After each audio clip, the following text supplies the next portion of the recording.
Suasana malam yang hanya bercahayakan bulan, ribuan prajurit aliansi bertopeng hitam langsung bergerak bersamaan untuk menyerang seseorang yang dipanggil sebagai Heavenly Demon. Di saat itu, Heavenly Demon telah menyambut kedatangan mereka. Meskipun yang ia hadapi jumlahnya sampai ribuan orang, mereka adalah para prajurit aliansi demonik yang beraliansi untuk menjatuhkan sang Heavenly Demon.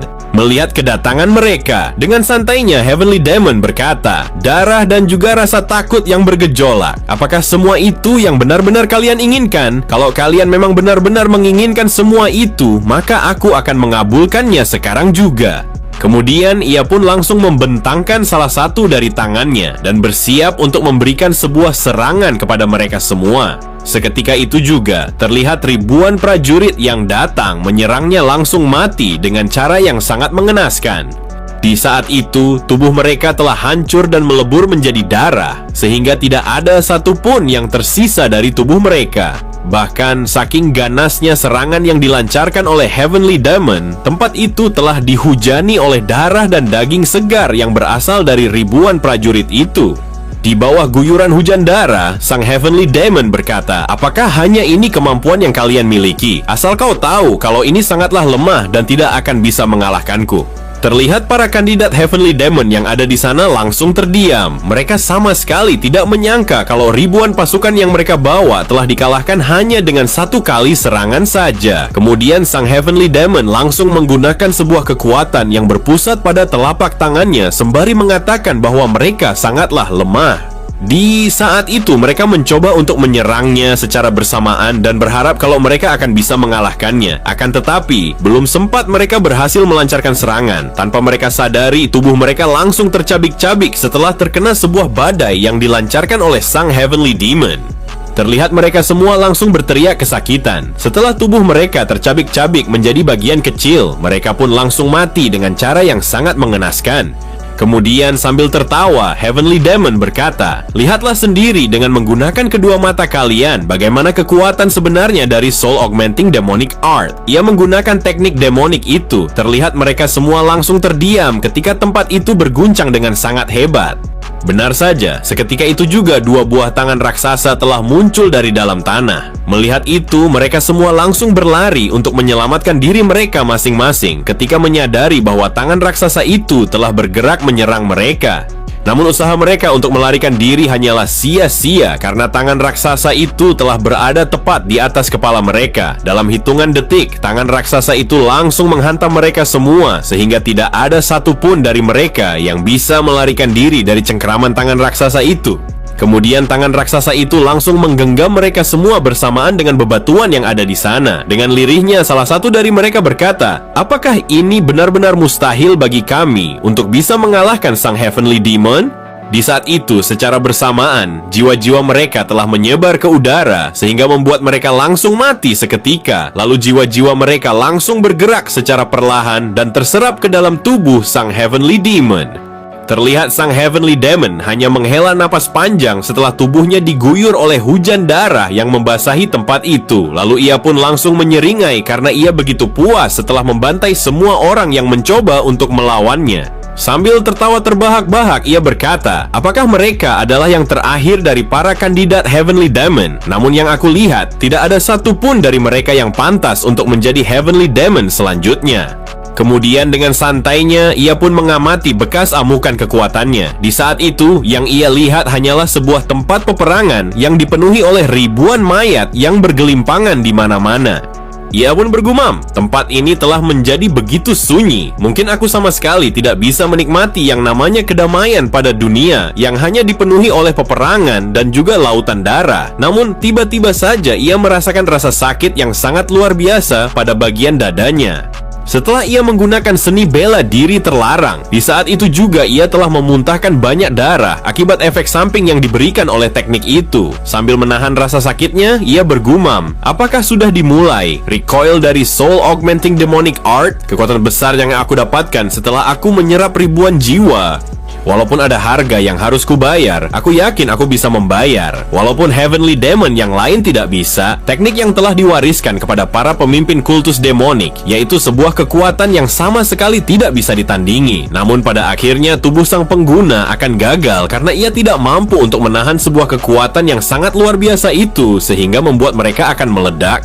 Namun tiba-tiba saja suara gemuruh yang bergema telah datang dari dalam kegelapan. Di saat itu terlihat ada ribuan mata yang menyala telah menatap ke arahnya dengan tatapan mata yang mengintimidasi. Di saat kematiannya mulai mendekat, terlihat puluhan rantai-rantai langsung bergerak dengan sangat cepat dan bersiap untuk menahan setiap pergerakannya.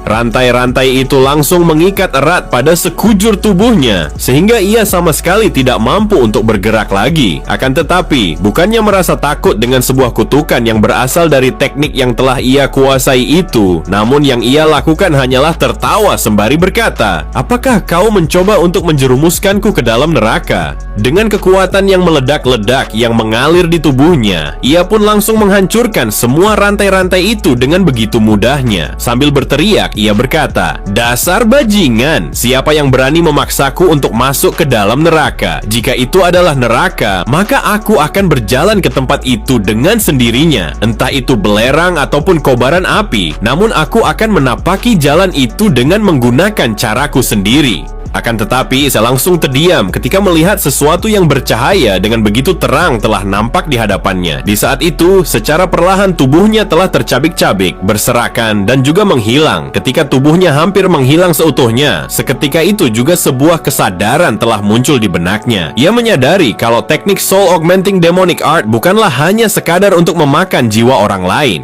Meskipun ia telah menemukan sebuah kunci untuk menguasai teknik itu, akan tetapi hal itu hanyalah sia-sia karena ia telah terlambat. Dengan lirihnya ia berkata, "Yang aku harapkan pada kehidupanku yang selanjutnya, aku ingin memilih sebuah jalan yang berbeda dari jalan yang aku alami saat ini. Yang aku inginkan adalah kehidupan yang tenang dan juga damai." Setelah mengatakan itu, jiwanya langsung menghilang seutuhnya, tersapu kematian yang datang menjemputnya. Cerita berpindah pada sebuah tempat yang begitu damai tanpa adanya peperangan. Tempat itu sangat dikenal sebagai rumah bangsawan yang merupakan sebuah organisasi perdagangan yang bernama Keluarga Golden Wall. Terlihat seorang anak muda yang sedang bersantai di tepi kolam sambil memperhatikan bayangan wajahnya yang telah memantul di atas air. Kemudian, tepat di belakangnya terdengar seorang pelayan yang bernama Soso. Dia berkata, "Tuan muda, lagi-lagi kau berada di tempat ini. Mari kita pulang sebelum makanan Anda menjadi dingin." Mendengar perkataan pelayan itu, secara naluri pembunuhnya pun keluar dan langsung bersiap untuk membunuhnya karena pelayan itu telah berbicara kepadanya tanpa adanya rasa hormat. Terlihat Soso sangatlah terkejut ketika melihat tuannya mengayunkan tangannya, seakan-akan ia telah menebas lehernya. Diketahui kalau lelaki muda itu bernama Byok Taesan, dan dia adalah putra kedua dari organisasi Golden Wall Merchant. Dengan wajah yang begitu heran, Soso bertanya kepada Taesan apa yang telah terjadi kepadanya, karena sudah 10 hari ia bertingkah dengan sangat aneh. Akan tetapi, Taesan sama sekali tidak menghiraukan apa yang diucapkan oleh Soso. Sambil memperhatikan telapak tangannya, Taesan bergumam, "Aku tidak menyangka kalau aku sama sekali tidak bisa memotong sebuah leher yang setipis itu. Dasar sialan, entah kenapa tubuh sampah ini begitu lemah." Lalu ia pun melemparkan pandangannya ke dalam kolam untuk memperhatikan bentuk wajahnya. Dengan kesalnya, ia berkata, "Aku sama sekali tidak menyukai wajah ini, karena yang aku lihat, wajahnya telah menyerupai seorang wanita." Ternyata, Heavenly Demon telah terbangun di dalam tubuh Taesan, yang merupakan seorang pria muda yang begitu lemah. Beberapa saat kemudian, ia pun kembali ke dalam rumahnya untuk menyantap semua masakan yang telah dihidangkan oleh Soso. Namun Taesan merasakan kalau tubuhnya begitu sakit, sampai-sampai untuk menggunakan sumpit ia begitu kesusahan. Lalu ia berkata, "Entah kenapa tubuh ini jauh lebih jelek daripada sebuah sampah." Mendengar perkataan tuannya, Soso berkata, "Tuan muda, kau sama sekali tidak boleh mengatakan sesuatu yang seperti itu. Aku telah mendengar kalau seorang tabib yang sangat luar biasa akan datang mengobatimu, jadi percayalah kalau kau akan membaik." Taesan pun berkata, "Memangnya apa yang bisa dilakukan oleh seorang tabib yang bahkan namanya sama sekali tidak pernah aku dengar?" Soso kembali berkata, Tuan muda, sudah aku katakan berkali-kali kalau kau tidak boleh seperti itu. Kau harus berpikir dengan positif, karena hal itu akan mendatangkan sesuatu yang positif juga. Taesan pun bergumam, sudah 10 hari sejak aku terbangun di tubuh yang sangat rentan ini. Karena aku begitu penasaran, aku pun langsung mencari tahu siapa sebenarnya pemilik asli dari tubuh ini.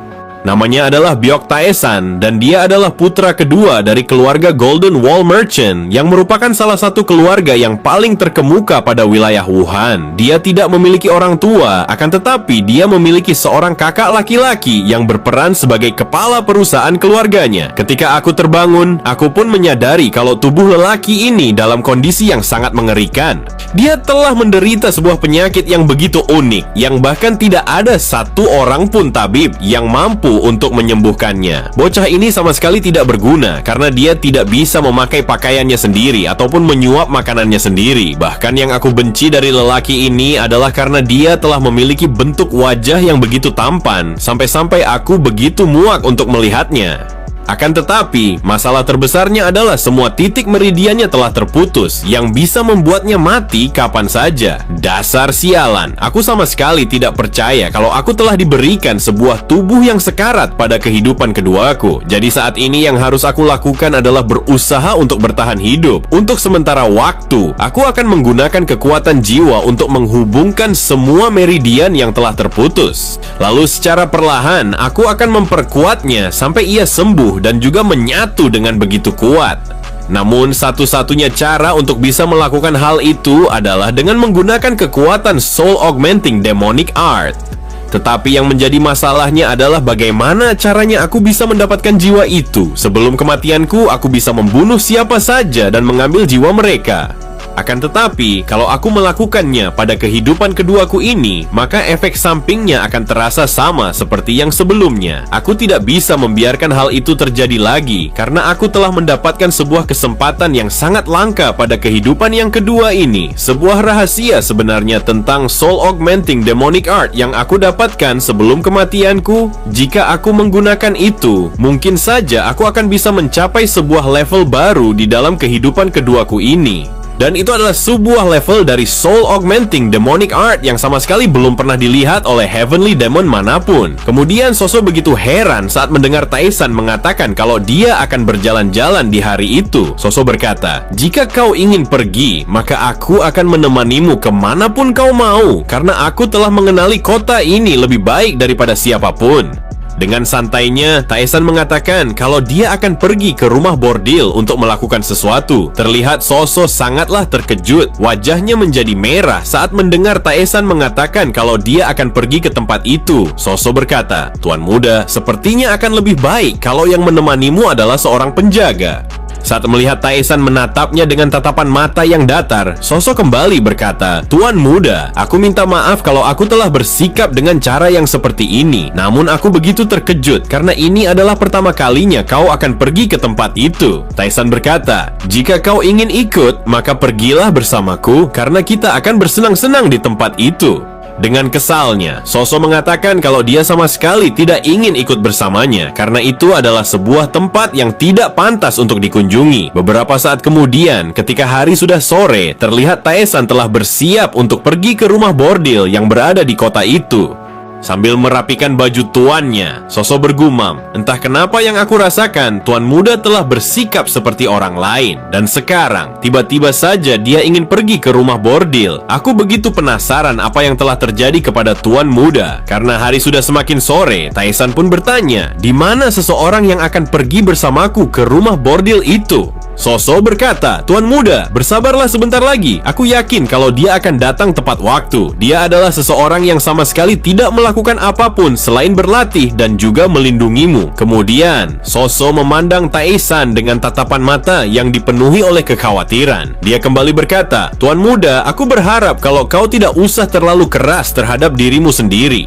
Mendengar itu, Taesan pun bertanya, "Apa yang kau maksud?" Ia pun kembali berkata, "Hanya saja yang aku perhatikan, kau nampaknya sangatlah putus asa dengan kondisimu saat ini. Aku berharap bertahanlah sedikit saja, setidaknya sampai sang tabib menyembuhkanmu." Mendengar perkataan Soso, Taesan bergumam, "Setelah berurusan dengan begitu banyak orang-orang yang menyembunyikan niat asli mereka di balik topeng, akhirnya aku mampu untuk membedakan di antara ketulusan dan juga tipuan. Jadi aku sangat yakin kalau perkataan dan juga perilaku yang ditunjukkan Soso tidak lain adalah ketulusan." Di saat itu, Taesan langsung tersenyum karena ia merasakan kalau rasa hangat yang ia terima dari pelayan itu sama sekali tidaklah buruk. Terlihat Soso begitu heran saat mendengar Taesan yang mengatakan kalau penjaga yang akan membawanya telah datang ke tempat itu.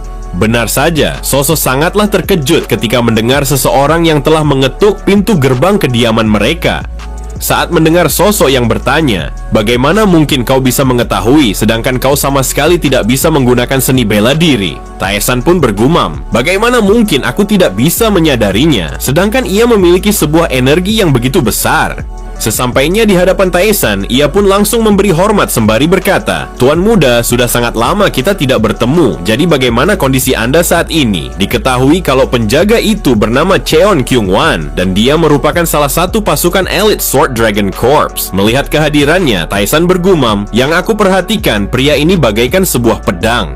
Dan dia memiliki sebuah energi yang begitu kokoh dan juga tajam, yang seakan-akan dia mampu memotong apa saja yang ada di hadapannya. Aku yakin kalau dia bukanlah seorang anggota pasukan elit sembarangan, karena aku bisa merasakan berapa lama dia berlatih sehingga ia bisa sampai pada posisi ini. Keluarga Golden Wall Merchant, mungkinkah kalau mereka bukanlah orang-orang sembarangan?" Beberapa saat kemudian, mereka pun telah sampai pada rumah bordil yang paling terkenal pada wilayah Wuhan itu. Diketahui kalau rumah bordil itu bernama Bunga Harum, dan itu merupakan salah satu dari 3 bordil yang paling terbaik yang berada di kota itu. Setelah menyimpan kuda-kuda mereka di dalam kandang, mereka berdua langsung bergegas menuju pintu masuk rumah itu. Namun Kyung-wan langsung berhenti tepat di depan pintu masuk rumah itu. Ia mengatakan, "Aku akan menunggu di luar saja." Mendengar itu, Taesan berkata, "Bukankah kita berdua sedang berada di rumah bordil? Jadi, apa yang akan kau lakukan jika kau hanya menunggu di luar saja?" Kyung-wan berkata, "Tuan muda, aku akan berjaga di luar sini karena aku tidak ingin ada sesuatu yang mencoba untuk mengganggumu." Akan tetapi, Kyung-wan langsung terdiam ketika mendengar Taesan berkata, "Apakah kau yakin kalau kau akan bisa melindungiku dari sini apabila telah terjadi sesuatu di dalam sana? Jadi, tutuplah mulutmu dan ikuti aku sekarang juga karena kita akan bersenang-senang sampai puas." Namun Kyung-wan tetap menolaknya. Ia mengatakan kalau dia sama sekali tidak bisa ikut bersamanya ke dalam rumah itu. Mendapatkan penolakan itu dengan tatapan mata yang tajam, Taesan berkata, "Apa yang tidak bisa kau lakukan? Apakah itu bersenang-senang ataukah mengikuti perintahku?" Seketika itu juga, Kyung-wan langsung terdiam. Wajahnya menjadi pucat karena ia begitu tertekan setelah melihat tatapan Taesan. Itu adalah pertama kalinya ia tidak bisa menjaga ketenangannya.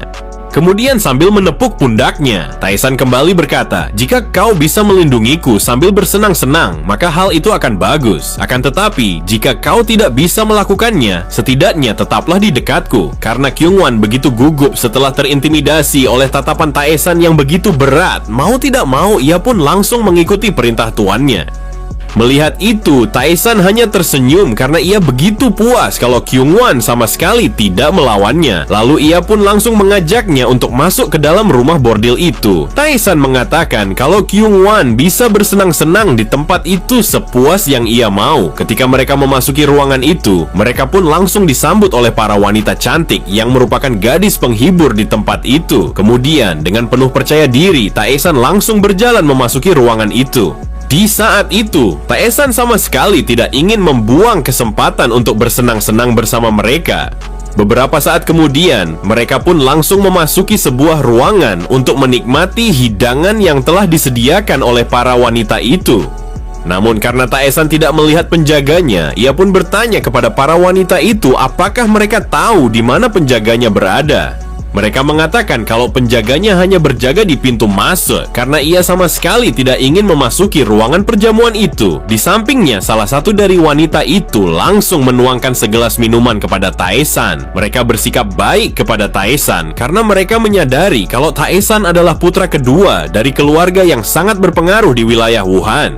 Saat mendengar Taesan mengatakan kalau dia tidak ingin meminum minuman itu, salah satu dari mereka langsung bertanya kepadanya, "Apa yang harus kami lakukan jika tuan muda sama sekali tidak ingin meminum minuman ini?" Dengan santainya Taesan mengatakan, "Yang aku inginkan hanyalah mendengar rumor yang dibicarakan semua orang tentang diriku." Taesan berpikir bahwa datang ke rumah bordil yang sama sekali tidak berkaitan dengan keluarga Golden Wall adalah sesuatu yang paling baik untuk mencari informasi. Taesan kembali berkata, "Ceritakan kepadaku semuanya yang kalian tahu tentang putra kedua dari keluarga Golden Wall. Dan apabila kalian menceritakan segala sesuatu yang telah kalian ketahui, maka kita akan bermain sebanyak 2 ronde sebagai imbalannya." Tidak lama kemudian, akhirnya Taesan telah berhasil mendapatkan informasi tentang seseorang yang telah ia rasuki itu. Mereka mengatakan kalau Taesan telah memiliki 1000 koin emas, rumah bangsawan, dan juga beberapa rumah bordil sebagai warisannya. Namun karena kesehatannya yang semakin memburuk, ia telah kehilangan kuasanya ataupun pengaruhnya.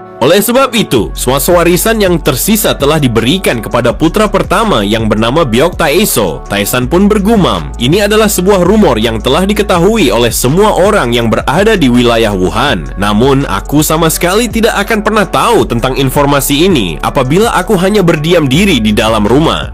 Kemudian Taesan pun langsung bangkit dari tempat duduknya sembari mengatakan kalau dia ingin memulai dengan salah satu dari mereka. Namun Taesan mengatakan kalau dia hanya ingin bersama satu orang wanita saja karena kondisinya saat ini sama sekali tidak memungkinkan untuk bersama mereka semua. Di saat itu, Taesan telah memilih seorang wanita cantik yang bernama Hwaryong untuk bisa melayaninya dan bersenang-senang bersamanya. Ketika mereka hanya berduaan, Taesan langsung menuju ke tempat tidur dan meminta wanita itu untuk datang ke arahnya. Kemudian Taesan berkata, "Katakan kepadaku, sudah berapa lama kau telah mendiami rumah bordil ini?" Sambil tersenyum, lacur itu mengatakan kalau dia telah mendiami rumah itu selama 10 tahun sejak ia ditinggalkan oleh kedua orang tuanya.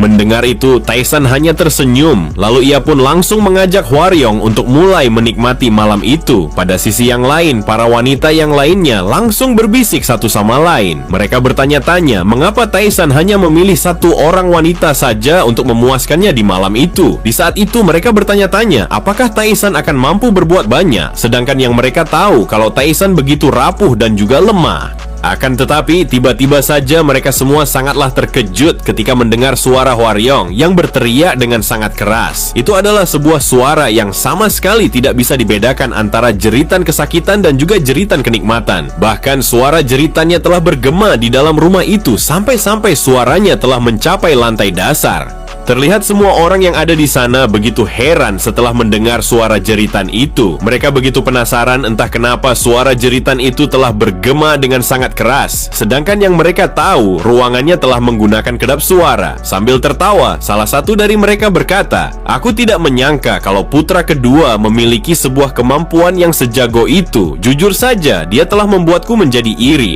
Di saat itu, Hwaryong telah menjerit dengan begitu lama, sampai-sampai tidak terasa waktu yang mereka lewati telah berjalan lebih dari 3 jam. Akan tetapi, sebenarnya yang telah terjadi tidak seperti yang dipikirkan oleh mereka semua, karena yang dilakukan oleh Taesan hanyalah menempelkan salah satu dari tangannya ke ubun-ubun wanita itu.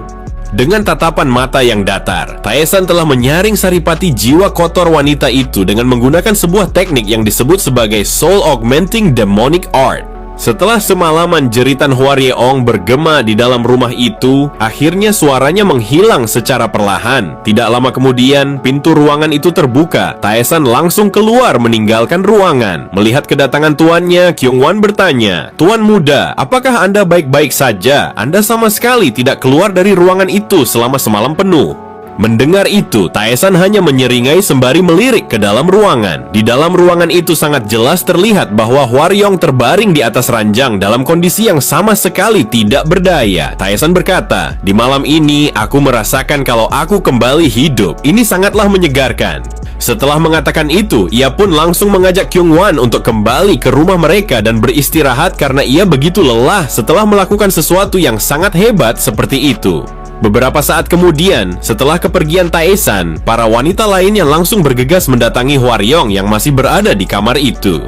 Dengan wajah penuh penasaran, mereka bertanya apa yang telah terjadi kepadanya sehingga ia menjerit begitu keras. Kemudian salah satu dari mereka bertanya, apakah Tae-san telah memberimu sebuah obat sampai-sampai jeritanmu terdengar hingga ke lantai dasar? Hwaryong menjawab, dia tidak memberikanku obat ataupun yang lainnya. Akan tetapi, aku sama sekali tidak ingat bagaimana kejadiannya. Namun, aku merasakan tubuhku terasa sangat ringan, seakan-akan aku telah terlahir kembali. Cerita berpindah ke kediaman keluarga Golden Wall. Terlihat sosok yang sedang menyapu untuk membersihkan halaman kediaman Tae-san. Di saat itu, ia hanya bisa menghela napas panjang sembari berkata, entah kenapa aku begitu khawatir kalau tuan muda akan pingsan di rumah bordil karena ia tidak kuat untuk melakukan itu. Namun tiba-tiba saja sosok langsung memalingkan pandangannya ke arah pintu gerbang saat menyadari kalau pintu gerbang itu didorong dari luar. Ternyata orang yang datang itu adalah Tae-san. Di saat itu, Tae-san menunjukkan wajah yang begitu tegas, seakan-akan ia sama sekali tidak kelelahan. Melihat kedatangan Tae-san, sosok pun langsung menghampirinya sembari bertanya, Tuan muda, apakah Anda benar-benar telah pergi ke rumah bordil itu? Karena yang aku lihat Anda baik-baik saja. Tae-san berkata, jika kau merasa penasaran dengan apa yang aku lakukan tadi malam, maka bertanyalah kepada Kyung-wan karena dia telah menyaksikannya. Akan tetapi, Kyung-wan sama sekali tidak bisa mengatakan apapun kepada Soso karena ia begitu malu untuk mengungkapkan kejadian yang sebenarnya di dalam rumah bordil. Dengan wajah yang begitu heran, Soso bergumam, yang aku lihat tuan muda saat ini baik-baik saja. Akan tetapi, aku masih bertanya-tanya, apakah benar kalau tuan muda telah melakukan hal seperti itu? Beberapa saat kemudian, setelah sampai di dalam kamar, Tae-san pun langsung bermeditasi untuk memurnikan pikiran dan juga jiwanya setelah menyerap inti jiwa kotor seorang wanita penghibur. Di saat itu, Tae-san secara perlahan mencoba menyembuhkan jalur meridiannya yang telah terputus akibat penyakit yang begitu unik. Setelah berhasil menyambungkan sutas benang meridian, ia pun perlahan membuka kedua matanya. Kemudian, ia memperhatikan telapak tangannya sembari bergumam. Setelah menyerap intisari jiwa wanita itu, yang bisa kulakukan bukan hanya menyambung jalur yang kecil. Sebelum kematianku, aku telah menyadari sesuatu tentang seni soul augmenting demonic art yang telah aku kuasai. Tae-san melanjutkan, jika aku membunuh orang lain dan menyerap jiwanya, maka aku akan mendapatkan efek samping yang sangat mengerikan. Itu sudah pasti akan memberikan beban besar pada tubuh ini. Jadi yang harus aku lakukan adalah membersihkan semua pikiran yang tidak stabil dalam jiwa setiap orang yang masih hidup, lalu hanya menyerap energi yang telah dimurnikan. Itulah jenis energi jiwa yang paling kuat, sebuah esensi dari seni soul augmenting demonic art. Semakin kuat pikiran mereka, maka semakin kuat juga energi yang kudapatkan. Aku sudah mencobanya pada seorang wanita penghibur yang telah melalui kehidupan yang sangat sulit dan hasilnya benar-benar sesuai dengan dugaanku. Namun Tae-san menghela napas panjang. Akan tetapi, yang menjadi masalahnya adalah tubuh terkutuk ini. Bahkan aku sama sekali tidak menyangka kalau tubuh ini jauh lebih parah daripada yang aku bayangkan. Sepertinya mau tidak mau aku harus berkunjung ke rumah bordil secara rutin agar aku bisa menyerap intisari jiwa-jiwa kotor mereka dan menyambung kembali benang-benang meridian yang terputus ini. Beberapa hari kemudian, terlihat para wanita langsung berlarian ketika mendengar kabar bahwa Tae-san kembali mengunjungi rumah bordil. Apa yang telah terjadi? Bisik salah seorang dari mereka. Bukankah mereka mengatakan kalau dia sama sekali tidak akan kembali karena tubuhnya yang rentan dan lemah? Apakah kelemahannya hanyalah sebuah rumor untuk menjatuhkan harga dirinya? Sedangkan yang sebenarnya dia adalah seseorang yang sangat perkasa. Dia adalah putra dari keluarga yang sangat terpandang dan dia juga memiliki wajah yang sangat tampan. Selain itu, jika engkau menghabiskan malam-malam bersamanya, maka engkau akan menjadi begitu cantik seperti yang dialami oleh Hwaryong. Dia adalah seorang pria sejati di antara para pria yang pernah aku temui. Selain tampan, dia juga berasal dari keluarga bangsawan. Itulah sebabnya aku selalu berharap bisa bersamanya. Benar saja, saat itu para wanita langsung berbondong-bondong menyambut kedatangan Tae-san. Mereka sangat berharap bisa dipilih olehnya untuk menemaninya di malam itu. Bahkan, mereka sudah bersolek secantik mungkin agar Tae-san tergoda oleh mereka. Di sisi lain, seorang wanita tampak begitu kesal setelah melihat Tae-san datang lagi ke tempat itu. Dia adalah pemilik rumah bordil tersebut. Dengan sinis, ia berkata, aku tidak menduga kalau lelaki itu akan datang untuk yang kesekian kalinya. Saat mendengar seseorang bertanya apakah mereka harus memperkuat peredam suara, wanita itu kembali berkata, "Kita sudah mencobanya berkali-kali, namun hal itu sama sekali tidak berguna. Setiap kali dia datang ke tempat ini, semua wanita langsung berlarian menuju ke arahnya. Itu telah membuat peredam suara menjadi tidak berguna." Dia menghela napas sebelum melanjutkan. Para pelanggan yang lain sama sekali tidak senang karena para wanita telah berpaling kepada Taesan. Apakah kau tidak merasa aneh? Mengapa seseorang yang hampir mati malah bermain-main di tempat seperti ini? Bahkan aku pun bertanya-tanya mengapa dia datang ke sini daripada ke rumah bordil yang dimiliki oleh keluarga Golden Wall. Di sudut ruangan, seorang pria yang tersembunyi memperhatikan percakapan itu. Dia adalah seorang pembunuh bayaran. Aku telah mendengar kalau dia sudah menjadi masalah di tempat ini karena para pelanggan merasa terganggu atas kehadirannya. Jadi, haruskah aku mencari tahu apa yang sebenarnya terjadi pada keluarga Golden Wall? Tanyanya. Wanita itu menggeleng pelan. Kita tidak perlu melakukan itu. Mereka adalah kelompok dagang terbaik di Wuhan. Jika kita menyelidiki keluarga mereka sembarangan, kita hanya akan menimbulkan masalah besar. Jadi untuk hari ini, awasi pria itu dari tempat tersembunyi. Aku harus tahu apa yang sebenarnya terjadi setiap malamnya. Sementara itu, Taesan memperhatikan sekelilingnya. Dia melihat bahwa seorang wanita di ruangan itu memiliki energi yang begitu bersih, sementara wanita di sampingnya masih memiliki energi yang kotor. Namun Taesan sama sekali tidak tertarik mengambil wanita itu. Aku harus mencari energi yang lebih berat daripada yang kudapatkan sebelumnya, gumamnya. Kemudian Taesan meminta penjaga untuk membawakan semua gadis yang ada di sana ke hadapannya. Ia ingin memilih sendiri siapa yang akan menemaninya malam itu. Beberapa saat kemudian, semua wanita yang bekerja di rumah bordil itu langsung berkumpul di hadapannya. Penjaga itu berkata, "Ketiga wanita di hadapanmu adalah orang-orang paling terkenal di rumah ini. Aku yakin Tuan Muda akan tertarik pada salah satu dari mereka." Namun Taesan sama sekali tidak menghiraukan ketiga wanita itu. Mata tajamnya justru menangkap seseorang yang berdiri di belakang mereka. Seorang wanita dengan energi kotor yang begitu pekat.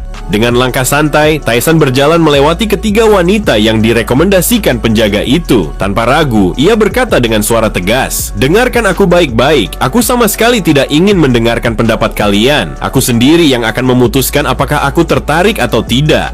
Sontak semua wanita yang berada di sana begitu terkejut. Mereka sama sekali tidak dilirik oleh Taesan. Mereka bertanya-tanya, apakah Taesan tidak tertarik kepada kami? Bukankah mereka adalah wanita-wanita paling cantik dan menawan di rumah bordil ini? Namun Taesan telah memilih seorang wanita yang sama sekali tidak diperhitungkan oleh siapapun. Sesampainya di hadapan wanita yang memiliki energi kotor begitu pekat, Taesan bertanya, "Siapa namamu?" Dengan wajah tertunduk dan tatapan mata kosong, wanita itu menjawab lirih, "Namaku Danyong." Senyum tipis terukir di wajah Taesan. "Karena kau adalah wanita yang aku pilih, maka aku akan menikmati malam yang indah ini bersamamu." Para wanita yang ada di sana mulai berbisik satu sama lain. Mungkinkah Tuan Muda memiliki ketertarikan yang unik? Mengapa dia memilih wanita yang paling buruk di antara kami semua? Namun Taesan tidak peduli dengan bisikan mereka. Saat ia berjalan menuju ke kamarnya bersama Danyong, ia bergumam dalam hati, "Wanita ini, dia bagaikan wujud nyata dari kegelapan itu sendiri. Aku sama sekali tidak bisa membayangkan apa yang telah ia alami. Tetapi jiwanya dirusak oleh bayang-bayang yang begitu pekat dan menindas. Dia adalah seseorang yang sudah lama ku cari. Dia memiliki begitu banyak energi menyedihkan yang tersembunyi. Hal ini memang berbahaya. Namun karena meridian kecil yang penting telah terhubung, aku yakin bisa melewati situasi yang sangat berbahaya seperti ini. Aku akan menggunakan jiwa wanita ini untuk menghubungkan titik meridian intikum." Langkah Taesan tiba-tiba terhenti. Ia merasakan sesuatu yang tidak beres. Sebelum memasuki kamarnya, Taesan menyebarkan energi halusnya, sebuah teknik yang disebut Heaven Sealing Array, untuk mendeteksi kehadiran orang lain. Meskipun Taesan telah kehilangan seni bela dirinya sebagai Heavenly Demon dan akal sehatnya telah menurun, ia tetaplah seorang Sun Demon yang sejati, woi. Senyumnya melebar. Sambil tertawa kecil, Taesan berkata, "Sepertinya ada seseorang yang sedang mengintip ruanganku." Tatapannya berkilat tajam. "Kyungwon, pinjamkan bilah pedangmu," ucapnya santai. Kyungwon menatap Taesan dengan bingung. "Untuk apa, Tuan Muda?" Aku hanya ingin memberikan pelajaran kepada si pengintip. Kyungwon menyerahkan pedangnya. Taesan menggenggam pedang itu sejenak, lalu bergumam, siapapun yang bersembunyi di sini, sudah pasti dia adalah salah satu dari seniman bela diri yang diberikan peringkat tinggi oleh aliansi seni bela diri. Tatapan matanya beralih ke langit-langit ruangan. Meskipun dia telah berusaha menyembunyikan kehadirannya, aku bisa merasakannya. Tanpa ragu sedikit pun, tanpa pikir panjang, Taesan langsung melemparkan bilah pedangnya ke langit-langit ruangan. Swing! Pedang itu menancap sempurna. Sesaat kemudian, tetesan darah terjatuh. Kyungwon langsung terbelalak, matanya membesar. Jangan-jangan, orang yang bersembunyi di atas sana adalah seorang assassin. Dengan santainya, Taesan mengatakan kalau penyusup itu masihlah hidup meskipun tubuhnya telah terluka parah. Lalu ia bergumam, meskipun kecepatanku telah membaik daripada yang sebelumnya, tetapi aku masih saja merasakan kesulitan ketika menggunakan sebuah gerakan yang begitu lembut. Pada sisi yang lain, terlihat Danyong sangat terkejut. Wajahnya menjadi pucat ketika melihat Taesan. Darah membasahi ruangan itu. Kemudian Taesan meminta kepada Kyungwon untuk membereskan penyusup itu, karena ia ingin menyelesaikan urusannya bersama Danyong di malam itu. Lalu Taesan melemparkan pandangannya kepada Danyong sembari berkata, "Aku tahu kalau ini bukanlah kesalahanmu, jadi kau tidak usah terlalu takut karena yang bersalah adalah sang pemilik tempat ini." Sambil tersenyum, Taesan kembali berkata, "Jadi bagaimana menurutmu? Apakah kita akan memulainya sekarang juga? Karena aku sudah tidak sabar lagi untuk menyerap habis semua jiwa yang kau miliki." Cerita berpindah pada sebuah tempat yang dikenal sebagai Manor Yeon. Kemudian terlihat seorang penjaga langsung menghampiri seorang wanita yang sedang membaca buku. Ia berkata, "Nona muda, aku telah mendengar kalau Tuan Muda Taesan telah berkunjung ke rumah bordil untuk yang kesekian kalinya." Mendengar laporan dari penjaganya, wanita itu bertanya, apakah Tuan Muda telah mendapatkan sebuah julukan karena dia sangat sering ke tempat itu? Diketahui kalau penjaga wanita itu bernama Yo Seo-yeon dan dia merupakan seorang penjaga pribadi yang telah ditugaskan untuk mengawal Nona muda. Awalnya Seo-yeon begitu ragu untuk mengatakannya karena dia tidak ingin menyakiti perasaan Nona muda. Akan tetapi, mau tidak mau ia pun harus mengatakannya karena Nona muda telah memaksanya untuk mengatakan itu. Seo-yeon mengatakan kalau dia telah mendengar bahwa Tuan Muda telah dijuluki sebagai The Night King of the Flower House dan juga The Man with Unrivaled Potency. Mendengar itu, ia pun langsung menghempaskan kedua tangannya sembari meminta kepada Seo-yeon untuk mengantarkannya ke rumah bordil itu karena ia ingin berbicara kepada Taesan secara langsung.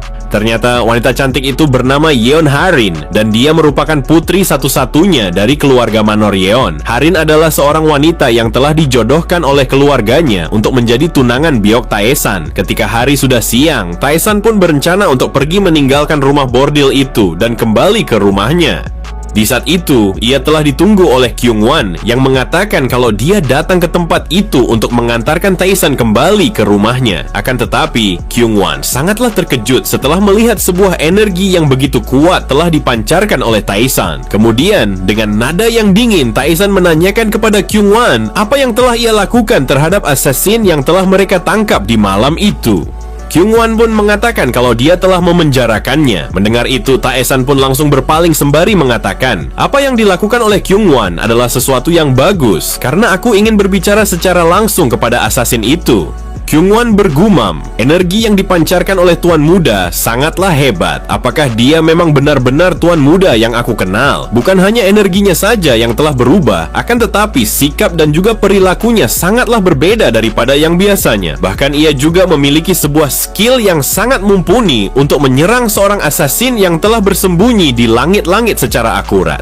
Setelah aku memeriksa tempat persembunyian itu, ternyata Tuan Muda tidak melubangi langit-langit itu dengan acak. Akan tetapi ia mampu menancapkan pedang itu pada celah papan di langit kamar itu. Entah kenapa aku merasakan kalau Tuan Muda seakan-akan telah berubah menjadi seseorang yang sangat berbeda. Dia bahkan mampu memberikan intimidasi hanya dengan tatapannya dan juga perkataannya. Beberapa saat kemudian, mereka berdua langsung berjalan untuk kembali ke rumah mereka. Di saat itu, mereka telah melewati pepohonan bunga sakura yang telah mekar menghiasi sudut jalan kota itu. Sambil berjalan, Taesan bergumam, aku telah berhasil menghubungkan salah satu dari titik meridianku, dan itu telah menghasilkan sebuah peningkatan yang sangat besar kepada tubuhku dan juga indraku. Namun saat ini masih ada 6 titik meridian yang perlu aku hubungkan untuk memulihkan kekuatan tubuh ini. Meskipun jalanku masihlah panjang, akan tetapi aku sudah melewati sebuah tahapan untuk menjadi seorang sampah. Siapa yang menyangka kalau aku akan merasa senang hanya karena sebuah pencapaian yang begitu kecil? Entah kenapa pada kehidupanku yang kedua ini, aku merasa kalau aku banyak berubah.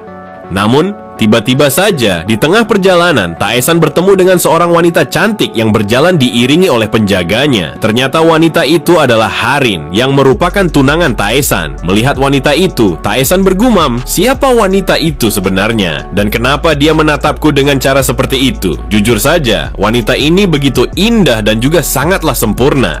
Bahkan dari semua wanita yang pernah aku temui, ketika aku menjadi Heavenly Demon, dia termasuk wanita yang paling cantik. Ini adalah sebuah kecantikan yang sangat langka, yang bahkan tidak akan mudah untuk ditemukan. Kemudian Harin berkata, "Tuan muda, apakah hari ini kau juga telah mengunjungi rumah bordil dan bersenang-senang bersama mereka?" Mendengar pertanyaan itu, Taesan tidak langsung menjawabnya. Ia bergumam, "Aku sama sekali belum pernah melihat wanita ini sebelumnya. Jadi apakah dia adalah kenalan tubuh ini?" Aku rasa kalau Taesan bukanlah orang yang bodoh.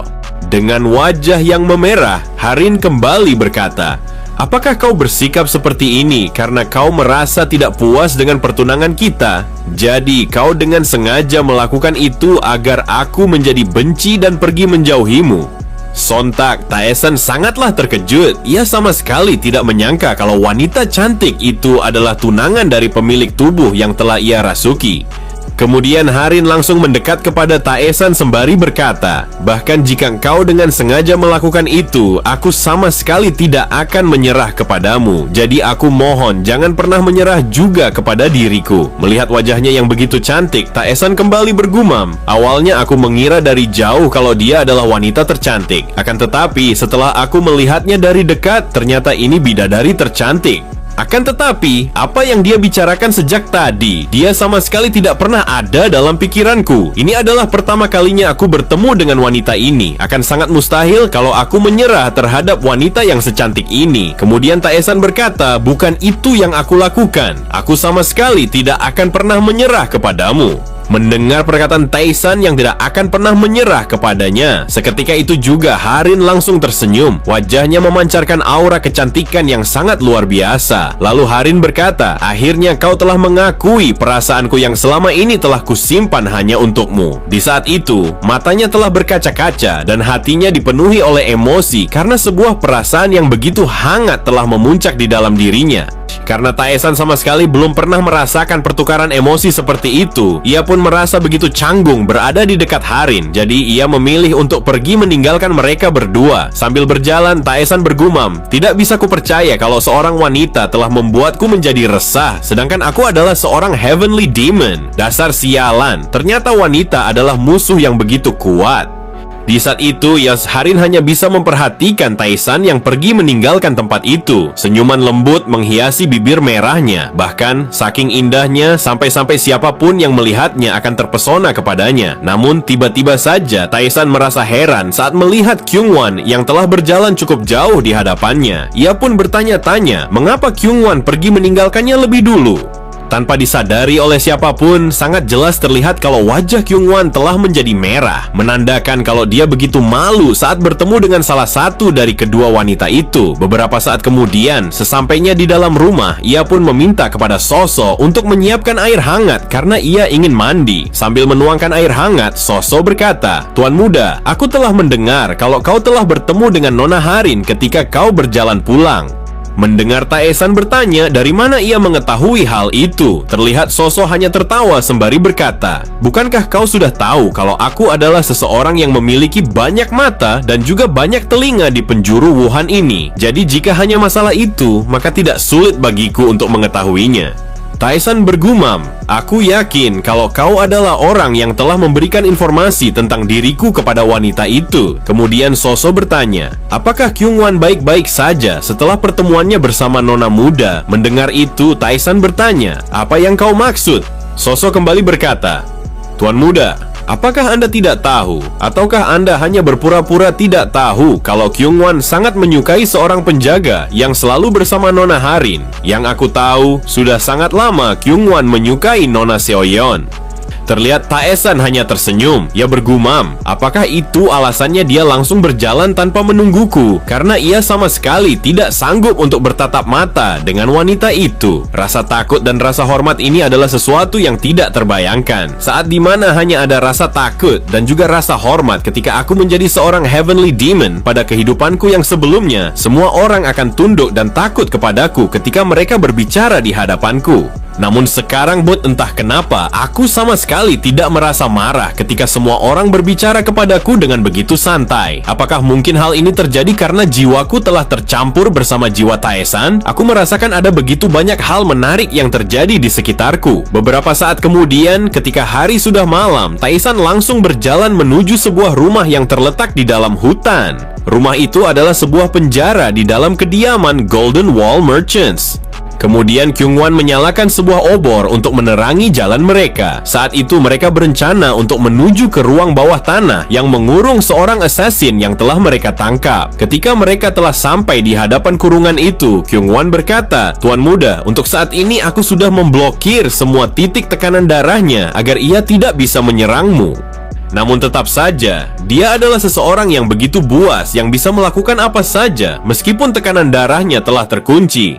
Akan tetapi, Taesan hanya tertawa tipis saat mendengar perkataan Kyungwon yang memintanya untuk berhati-hati terhadap assassin itu. Setelah memasuki ruangan tahanan itu, Taesan pun langsung menatapnya dengan tatapan mata yang sangat tajam. Saat melihat kalau assassin itu telah tergeletak di atas lantai dan berpura-pura tidak sadarkan diri, terlihat Taesan langsung tersenyum ketika melihat assassin itu yang memiliki sejumlah energi negatif yang cukup kuat pada sekujur tubuhnya.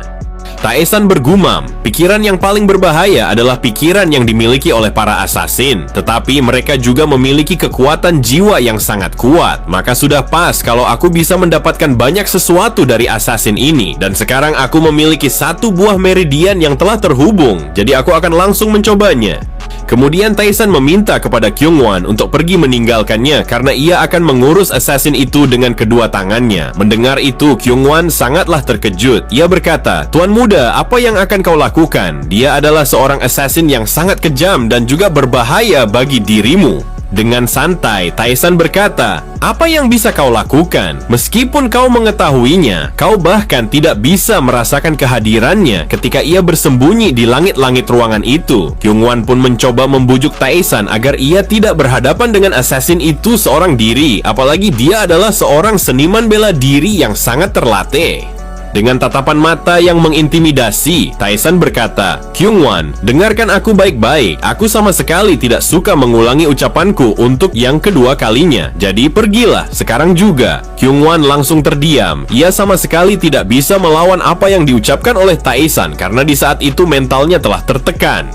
Tanpa pikir panjang, secara perlahan, Kyungwon menutup pintu penjara itu dan pergi meninggalkan mereka berdua di dalam ruangan itu. Sesampainya di hadapan pintu masuk penjara bawah tanah, Kyungwon berpikir, "Baru saja aku sama sekali tidak bisa bernapas karena tekanan yang telah dipancarkan oleh Tuan Muda." Bahkan, aku merasakan kalau aku telah berhadapan dengan seseorang yang telah mencapai peak martial master. Apakah ini benar-benar Tuan Muda yang aku kenal? Ataukah selama ini dia telah menyembunyikan kekuatannya sehingga ia bersikap seperti orang yang lemah? Ketika Kyungwon masih terhanyut dalam pikirannya, tiba-tiba saja ia sangatlah terkejut saat mendengar suara teriakan yang begitu keras bergema di dalam penjara bawah tanah itu.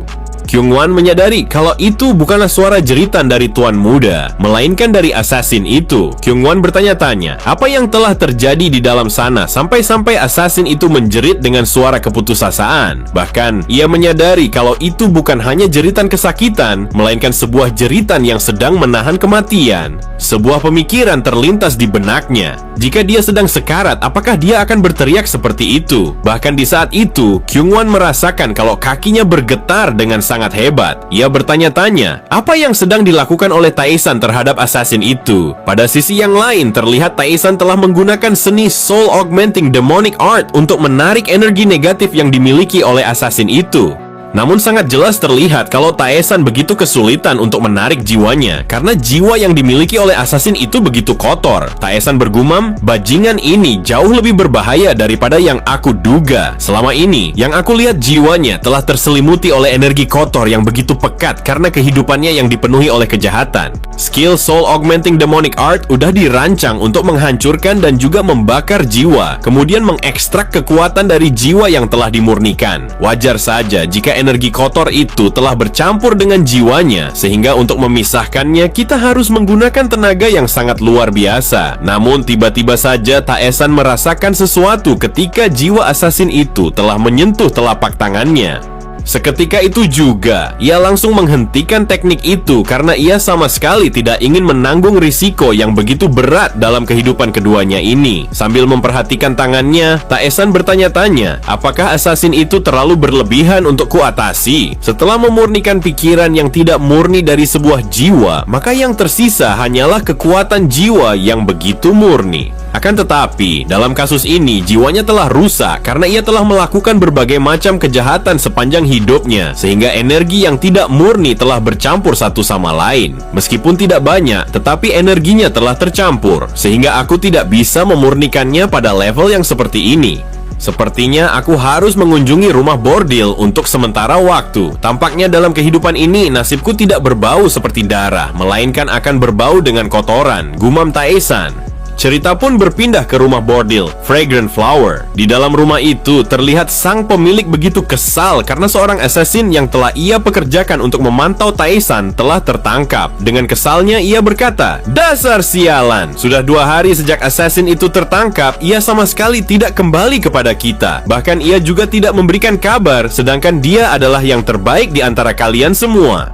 Tiba-tiba saja ia begitu terkejut ketika mendengar sebuah keributan yang terjadi tepat di depan ruangannya. Ternyata, keributan itu terjadi karena sang assassin telah kembali kepada wanita itu. Namun, yang ia lihat, assassin itu sama sekali tidak bisa berdiri dengan benar. Bahkan, tatapannya begitu kosong, menandakan kalau dia tidak waras. Di saat itu, ia langsung berteriak dengan sangat keras sampai-sampai bola matanya berputar ke arah atas. Melihat kejadian itu, ia pun langsung meminta kepada anggotanya untuk menekan titik tekanannya agar assassin itu bisa tersadar dan kembali normal seperti sebelumnya. Tanpa pikir panjang sedikit pun, mereka langsung menekan titik tekanannya yang berada pada bagian lehernya. Seketika itu juga, tubuh assassin itu langsung bergejolak dan meleleh begitu saja, membuatnya tersungkur ke atas lantai. Semua yang ada di sana sangatlah terkejut dengan apa yang mereka lihat.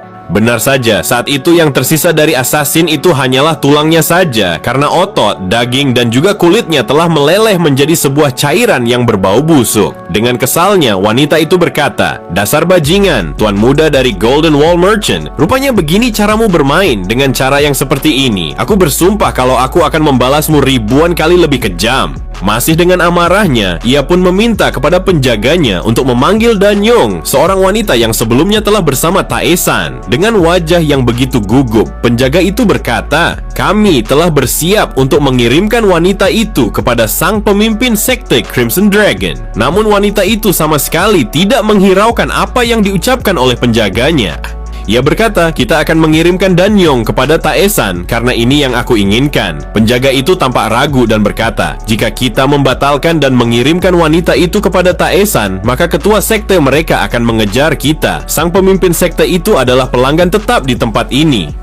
Jika orang buas itu mengetahui akan hal ini, maka sudah pasti dia akan menghancurkan tempat kita sampai tidak ada yang tersisa." Sekte Crimson Dragon merupakan sebuah faksi unorthodox yang sangat terkenal. Bahkan mereka juga memiliki pengaruh yang cukup besar di wilayah Wuhan. Dengan santainya, wanita itu berkata, "Aku tahu akan hal itu.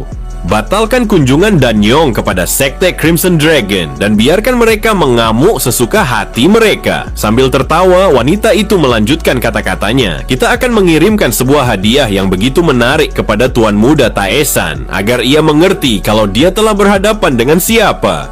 Setelah beberapa lama, rumor aneh tentang baik Taesan mulai menyebar di rumah bordil Fragrant Flower. Jika kau menghabiskan malam dengannya, kau akan menjadi sangat cantik, rasanya seperti terlahir kembali, dan kau juga akan selalu terpikat olehnya. Oleh sebab itu, tidak mengherankan kalau para wanita begitu ingin untuk bisa bersamanya. Semua orang memanggilnya sebagai dewa yang beregresi ke dalam tubuh seorang manusia ataupun seorang iblis yang menggunakan sebuah mantra untuk bisa mengikat para wanita. Awalnya, semua orang beranggapan kalau itu hanyalah sebuah rumor yang hanya beredar di antara para wanita yang sedang bosan. Itulah yang selama ini dipikirkan oleh Danyong. Beberapa hari kemudian, Danyong meminta kepada sang pemilik agar memberikan izin kepadanya untuk bisa melayani Taesan. Danyong berpikir, setelah ia merasakan semua itu, ia pun menyadari kalau itu memanglah nyata. Akan tetapi, sang pemilik hanya tertawa terbahak-bahak sembari berkata, "Apa yang kau pikirkan? Mengapa tiba-tiba saja kau ingin melayani? Apakah kau telah jatuh cinta kepadanya? Apa yang telah dia katakan sampai-sampai kau begitu tertarik kepadanya? Apakah dia mengatakan kalau dia akan melunasi hutangmu dan memintamu untuk melayaninya?" Namun setelah mendengar Danyong mengatakan kalau Taesan sama sekali tidak mengatakan apapun, wanita itu kembali berkata, "Aku tidak tahu apa yang dia katakan kepadamu, akan tetapi kau bukanlah siapa-siapa selain hanya seorang anggota rumah bordil ini sampai semua hutang lunas. Jadi patuhlah dan siaplah untuk pergi ke sekte Crimson Dragon, karena kau akan melayani pemimpin mereka." Akan tetapi, sang pemilik langsung mengubah pikirannya setelah Taesan mengirim kembali asasinnya dengan cara yang mengerikan. Ia pun berencana untuk membuat Taesan membayar perbuatannya dengan cara mengadu domba bersama sekte Crimson Dragon. Di saat itu, ia memerintahkan kepada Danyong untuk datang ke rumah Taesan dan juga melayaninya. Danyong bergumam, "Aku pikir kalau aku akan diseret secara paksa untuk melayani sang pemimpin sekte Crimson Dragon, tetapi akhirnya aku telah berada pada kediaman Tuan Muda Taesan. Apakah ini adalah takdirku? Namun aku begitu gugup untuk bisa bertemu dengannya lagi saat ini. Aku bertanya-tanya, apakah dia akan menerimaku? Tetapi bagaimana jika dia menganggapku sebagai wanita yang kotor? Namun meskipun seperti itu, aku sangat ingin bertemu dengannya lagi." Di dalam kediamannya, saat ini Taesan sedang berkultivasi untuk memurnikan sebuah energi yang telah ia serap melalui Soul Augmenting Demonic Art. Teknik ini bukanlah sesuatu yang bisa dipraktikkan kapan saja dan di mana saja karena energinya sangatlah dahsyat dan juga sulit untuk dikendalikan. Akan tetapi, Taesan telah menguasai teknik itu sampai pada puncaknya. Bahkan, ia mampu mengendalikan kekuasaan teknik itu mencapai taraf dewa. Di tengah kultivasinya, ia pun langsung membuka kedua matanya ketika ia merasakan kehadiran orang lain yang mendekat ke kamarnya. Ternyata orang yang mendekat itu adalah Soso. Soso mengatakan kalau Taesan telah kedatangan seorang tamu yang telah menunggunya sejak tadi. Setelah membiarkan tamu itu masuk, Taesan pun langsung terdiam ketika menyadari kalau itu adalah Danyong. Taesan bertanya-tanya apa yang diinginkan oleh Danyong, sampai-sampai ia datang ke rumahnya secara langsung. Di saat itu Taesan menyadari kalau penampilan yang ditunjukkan oleh Danyong sangatlah berbeda dari biasanya. Meskipun para wanita lainnya yang menghabiskan malam bersamanya telah berubah, akan tetapi perubahan Danyong sangatlah luar biasa. Sambil menundukkan kepalanya dan memberi hormat, Danyong berkata, "Tuan Muda, aku minta maaf karena aku telah datang menemuimu dengan cara yang mendadak seperti ini. Tapi Anda telah memberikan sebuah kehidupan kepadaku. Oleh sebab itu, aku ingin menyerahkan segenap hidupku ini kepada Anda." Dengan wajah yang memerah dan juga kedua mata yang berbinar-binar, ia pun melanjutkan kata-katanya, "Tuan Muda, aku berharap tolong izinkan aku untuk selalu berada di sisi Anda." Mendengar itu, Taesan bergumam, apakah penampilannya telah berubah setelah pikiran kotornya telah disucikan dengan menggunakan Soul Augmenting Demonic Art? Jujur saja hal ini sangatlah menarik. Kemudian Soso begitu terkejut ketika mendengar Taesan yang memintanya untuk mencari sebuah tempat tinggal yang baru agar Soso dan juga Danyong bisa tinggal bersama-sama. Bahkan Taesan meminta kepada Soso kalau tempat tinggal itu harus dekat dengan kediamannya. Saat mendengar Soso yang bertanya apakah ia akan menjadikan wanita itu sebagai pelayannya, sambil berjalan meninggalkan ruangan itu, Taesan berkata, "Memangnya apa lagi? Sudah pasti kalau dia akan bekerja kepadaku sebagai pelayan. Oleh sebab itu, carilah sebuah tempat yang layak untuk kalian tinggali bersama-sama." Mendengar itu, Soso hanya terdiam. Ia bergumam, "Dari yang aku perhatikan, wanita ini terlalu cantik apabila ia menjadi seorang pelayan. Sampai saat ini aku begitu penasaran. Entah kenapa akhir-akhir ini Tuan Muda telah bertindak dengan begitu aneh. Apakah dia telah merasakan kalau umurnya tinggal sedikit?"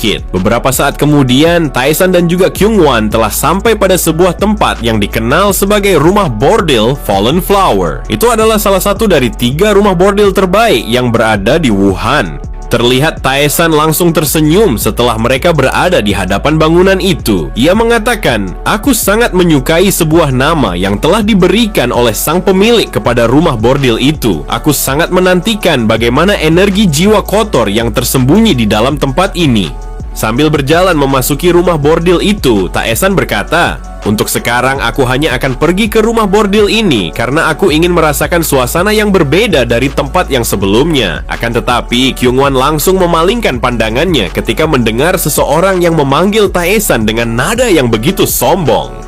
Ternyata orang yang memanggilnya itu adalah seseorang yang bernama Wijoksim, sang pemimpin dari sekte Crimson Dragon. Sambil tertawa ia berkata, "Aku penasaran siapa yang mencuri Danyong, tetapi ternyata hanya seorang bocah." Pada sisi yang lain, semua orang yang ada di sana langsung berlarian menjauhi tempat itu. Mereka menyadari kalau sekte Crimson Dragon adalah sebuah kelompok yang sangat brutal dan juga berbahaya. Saat mendengar Taesan yang bertanya, siapa sebenarnya lelaki berotot itu, Kyungwon pun mengatakan kalau dia adalah Wijeoksim, sang pemimpin dari sekte Crimson Dragon. Mereka adalah sebuah organisasi unorthodox yang telah menetapkan diri mereka sendiri pada wilayah ini. Mendengar itu, dengan sinisnya Taesan berkata, "Bukankah mereka hanyalah para bandit? Bahkan yang aku lihat, mereka hanyalah para sampah yang sama sekali tidak berguna. Lantas mengapa mereka menamakan diri mereka seperti itu? Jadi, akan lebih baik kalau kita abaikan saja para sampah itu." Terlihat Wijeoksim sangatlah kesal karena Taesan telah mengabaikannya begitu saja. Dengan kesalnya, ia berkata, "Brengsek, apakah kau mengabaikanku?" Awalnya Taesan sama sekali tidak ingin berurusan dengan orang-orang yang seperti itu karena ia merasa bahwa mereka hanyalah membuang waktunya saja. Akan tetapi, Taesan langsung menghentikan langkah kakinya ketika Wijeoksim memanggilnya sebagai Gogilo. Di saat itu, Taesan merasakan kalau amarahnya langsung bergejolak setelah mendengar orang itu yang memanggilnya dengan sebutan yang seperti itu. Kemudian, ia pun melemparkan pandangannya kepada mereka dengan tatapan mata yang begitu tajam. Taesan bergumam, "Aku sangat benci dengan wajah tampan bocah sialan ini. Bahkan aku membencinya dari dasar lubuk hatiku. Akan tetapi, bajingan ini, dia sangat berani untuk memanggilku dengan sebutan yang seperti itu." Setelah melihat Taesan yang begitu marah kepadanya, terlihat Wijoksim langsung tertawa terbahak-bahak sembari berkata, "Dasar sampah, lihatlah wajahmu itu, kau memang pantas untuk menjadi Gogilo sampah." Sambil berjalan menghampiri Wijeoksim, ia pun memberikan sebuah perintah kepada Kyungwon untuk mengurus dua orang yang lainnya yang berada di belakang Wijeoksim. Mendengar perintah itu, ia pun langsung menarik bilah pedangnya dan bersiap untuk melawan mereka berdua. Lalu ia pun memperhatikan kedua orang itu dengan tatapan mata yang begitu tajam. Di saat itu mereka pun langsung menarik bilah pedang mereka masing-masing sembari mengatakan kalau Kyungwon tidak akan bisa mengalahkan mereka karena mereka adalah orang-orang yang berasal dari sekte Crimson Dragon. Kemudian Wijoksim berkata, "Siapa yang menyangka kalau bocah sepertimu telah membawa seorang pengawal hanya untuk terlihat macho, tetapi karena kau telah menunjukkan sikap jantan, maka aku akan memberikan sebuah penawaran kepadamu. Jadi serahkan Danyong kepadaku sekarang juga dan aku akan melepaskanmu." Menanggapi ocehannya, Taesan hanya tersenyum tipis sembari berkata, "Yang aku perhatikan kau terlihat seperti seorang wanita. Apakah kau berpikir kalau kau akan bertarung dengan menggunakan bacotanmu?" Sontak Wijoksim sangatlah marah. Ia berkata, "Dasar bajingan, apa yang baru saja kau katakan?" Lalu ia pun langsung berlari dengan sangat cepat untuk melancarkan sebuah serangan kepada Taesan. Ia berkata, "Sepertinya kau sangat ingin untuk pergi ke dalam neraka. Jadi aku akan menghancurkan wajahmu itu dan mengirimmu ke dalam sana." Pada sisi yang lain, Kyungwon baru saja mengalahkan kedua orang itu dalam waktu yang cukup singkat. Namun Kyungwon sama sekali tidak menyangka kalau Wijoksim telah bergerak melancarkan serangannya kepada Taesan bagaikan seekor elang yang akan menyambar mangsanya. Karena ia merasa kalau serangan itu sangatlah berbahaya, ia pun langsung berteriak dengan sangat keras agar Taesan menghindari serangan itu. Namun bukannya merasa takut, Taesan justru langsung menggerakkan salah satu dari tangannya dengan gerakan yang begitu minim. Benar saja, Wijoksim langsung terdiam ketika tangan Taesan mendarat tepat di rahangnya. Bahkan di saat itu, yang dilakukan oleh Taesan hanyalah gerakan yang begitu halus dan juga sebuah langkah kaki yang penuh perhitungan untuk menutup jarak dari serangan yang dilancarkan oleh orang itu. Lalu Taesan bergumam, Aku telah menahan diri untuk berjaga-jaga kalau tubuh ini sama sekali tidak mampu untuk menahannya karena dia begitu rapuh. Jika aku menggunakan sebuah tenaga yang terlalu besar, maka pergelangan tangan ini akan patah. Terlihat Wijeoksim langsung tersungkur ke atas tanah dan mati seketika dalam posisi yang sama seperti ketika ia melancarkan serangannya. Kemudian dengan tatapan mata yang datar, Tae-san bertanya kepada Kyung-wan, apakah dia sudah membunuh kedua orang yang lainnya? Kyung-wan pun mengatakan kalau dia sama sekali tidak membunuh mereka berdua. Akan tetapi, Kyung-wan langsung terdiam ketika mendengar Tae-san yang mengatakan kalau ia harus menghabisi mereka berdua karena mereka telah berani menghinanya dengan kata-kata yang seperti itu. Kemudian, sebelum ia pergi, Tae-san kembali berkata, jika ada orang lain yang bertanya siapa yang telah membunuh bajingan itu, maka jawablah kalau kau yang telah membunuhnya, karena aku sangat benci terlibat dalam sebuah masalah yang sangat merepotkan. Mendengar itu mau tidak mau, ia pun harus menurutinya dengan apa yang dikatakan oleh Tae-san. Ia merasakan kalau ucapan Tae-san sama sekali tidak bisa ia bantah karena ia telah terintimidasi. Lalu ia pun melemparkan pandangannya kepada Wijeoksim. Kyung-wan kembali bergumam, Tuan Muda telah membunuh sang pemimpin dari Sekte Crimson Dragon hanya dengan tangan kosong. Apalagi ia telah membunuhnya hanya dengan satu kali serangan saja. Dan juga ia menangkap seorang assassin yang telah menyembunyikan kehadirannya. Menurutku, ini bukanlah sesuatu yang bisa disebut sebagai kebetulan. Jadi Tuan Muda, siapa sebenarnya dirimu ini? Entah kenapa, aku merasakan kalau kau telah menjadi seseorang yang sangat berbeda dari yang dulu. Pada keesokan harinya, terlihat Tae-san yang telah duduk di atas tempat tidurnya. Di saat itu, ia ditemani oleh seorang wanita yang masih tidur di sampingnya. Sambil memperhatikan tangannya, Tae-san bergumam, yang aku rasakan, kondisi tubuh ini telah memburuk. Apakah hal itu disebabkan karena aku telah menggunakan setengah energi yang telah aku kumpulkan selama ini? Tidak seperti ketika aku menjadi sang Heavenly Demon. Tubuh ini sangatlah rentan dan juga begitu mudah terluka hanya dengan sebuah dampak yang sekecil itu. Jadi, untuk saat ini, aku harus menahan diri sampai semua meridian yang dimiliki tubuh ini telah pulih sepenuhnya. Aku tahu kalau aku sangatlah gegabah dengan menggunakan separuh energi yang aku kumpulkan hanya untuk membunuh orang itu. Akan tetapi, sebagai seorang Heavenly Demon, aku sama sekali tidak suka kalau aku dipanggil Gogilo. Beberapa saat kemudian, ketika Tae-san telah kembali, ia pun melihat kalau So-yeon telah berada di dalam rumahnya sambil menikmati sebuah minuman yang telah dihidangkan oleh Dan-yong. Dengan nada yang datar, Tae-san pun bertanya, apa yang kau lakukan di sini, Se-oyeon? Sampai-sampai kau datang ke rumahku hanya seorang diri. Melihat kedatangannya, Se-oyeon langsung melemparkan tatapan mata yang begitu sinis kepada Tae-san sembari berkata, ternyata Tuan Muda telah kembali. Tae-san pun berkata, aku ragu kalau kau datang ke tempat ini hanya untuk berkunjung saja. Jadi katakan kepadaku apa tujuanmu yang sebenarnya. Akan tetapi, Se-oyeon tidak langsung menjawabnya. Namun, yang ia pertanyakan adalah apakah Tae-san dengan sengaja membawa pelayan itu ke rumahnya. Sedangkan yang ia tahu kalau wanita itu adalah seorang wanita penghibur. Mendengar itu, Tae-san bergumam, wanita ini tanpa basa-basi langsung bertanya ke intinya, namun aku tidak perlu menjelaskan secara rinci kepadanya. Lalu Tae-san berkata, jika memang seperti itu, lantas apa masalahnya? Kemudian So-yeon pun kembali melemparkan pandangannya kepada Tae-san. Ia sama sekali tidak suka dengan perbuatan Tae-san belakangan ini, terutama karena ia telah menyakiti nona muda. Di saat itu ia memperhatikan kalau baju yang digunakan oleh Tae-san tidak serapi biasanya. Lalu ia berkata, Tuan Muda, apakah kau baru saja kembali dari rumah bordil? Saat mendengar Tae-san yang mengatakan kalau dia memang benar baru kembali dari tempat itu, terlihat So-yeon langsung tertunduk lemas karena ia tidak menyangka kalau Tae-san selalu saja melakukan sesuatu yang seperti itu, sedangkan dia sudah bertunangan dengan Nona Harin. Kemudian dengan lirihnya So-yeon berkata, Tuan Muda, aku datang ke tempat ini hanya untuk menyampaikan sebuah pesan kepadamu. Kalau pertunanganmu bersama Nona Muda telah dibatalkan. Namun bukannya merasa terkejut, Tae-san justru hanya menanggapinya dengan begitu datar. Sejak awal, ia memang sama sekali tidak peduli dengan yang namanya pertunangan. Setelah mendengar alasan sebenarnya mengapa pertunangan itu dibatalkan, Tae-san berkata, jadi singkatnya ada seseorang yang mengirimkan sebuah lamaran pernikahan kepada Harin. Lalu karena lamaran itu berasal dari keluarga Zhongli yang tergabung di dalam aliansi Murim, maka sang pemimpin menor Yeon telah berada pada keputusan yang begitu sulit untuk memutuskan menyudahi pertunangan ini karena tindakanku.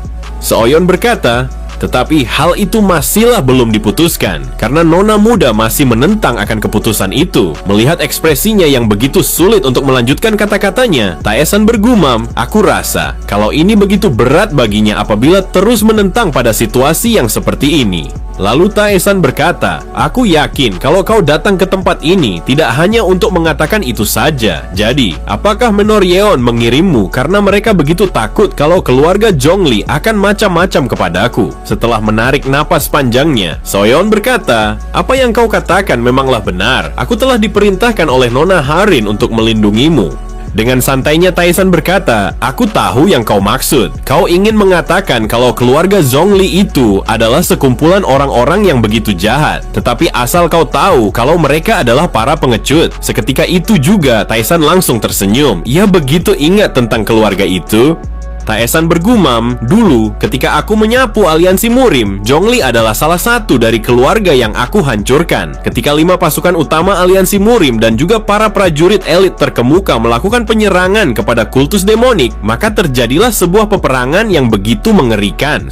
Akan tetapi, sebanyak apapun mereka mengerahkan pasukan mereka, namun tetap saja mereka sama sekali tidak akan bisa mengalahkan sang Heavenly Demon. Banyak pasukan aliansi Murim telah kehilangan nyawa mereka dan sisanya melarikan diri setelah mereka menyadari kalau kekalahan adalah sesuatu yang pasti, dan orang-orang yang melarikan diri itu adalah keluarga Zhongli.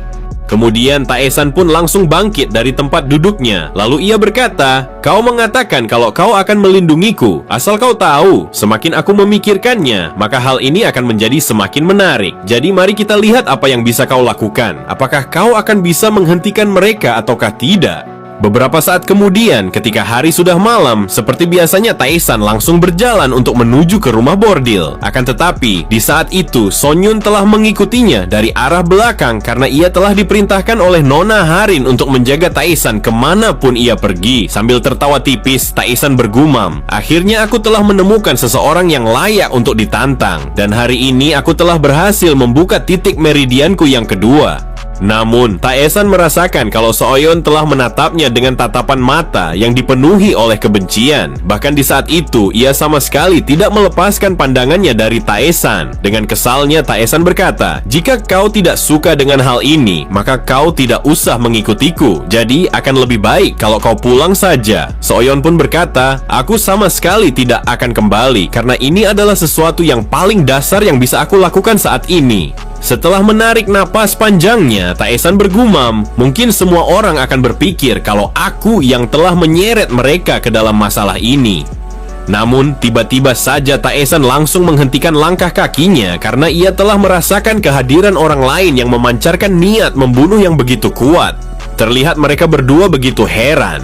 Entah mengapa, tiba-tiba saja Taesan telah berhenti di tempat itu. Kyungwon pun bertanya, apa yang telah terjadi kepadanya? Dengan santainya, Taesan mengatakan kalau ia telah merasakan kehadiran beberapa orang lain yang berada di sekitarnya. Mendengar itu, Kyungwon hanya terdiam karena ia sama sekali tidak bisa merasakan kehadiran siapapun di tempat itu selain mereka bertiga. Akan tetapi, Kyungwon langsung memalingkan pandangannya ke arah belakang ketika hawa membunuh telah muncul di belakangnya. Benar saja, di saat itu di balik bayang-bayang, terlihat orang-orang berjubah hitam telah bermunculan untuk mengepung pergerakan mereka. Di saat itu, Kyungwon mengatakan kalau dia telah menyadari bahwa mereka berjumlah 3 orang. Namun, Kyungwon langsung terdiam ketika Taesan mengatakan kalau mereka berjumlah 4 orang, karena salah satu dari mereka memiliki hawa kehadiran yang begitu samar.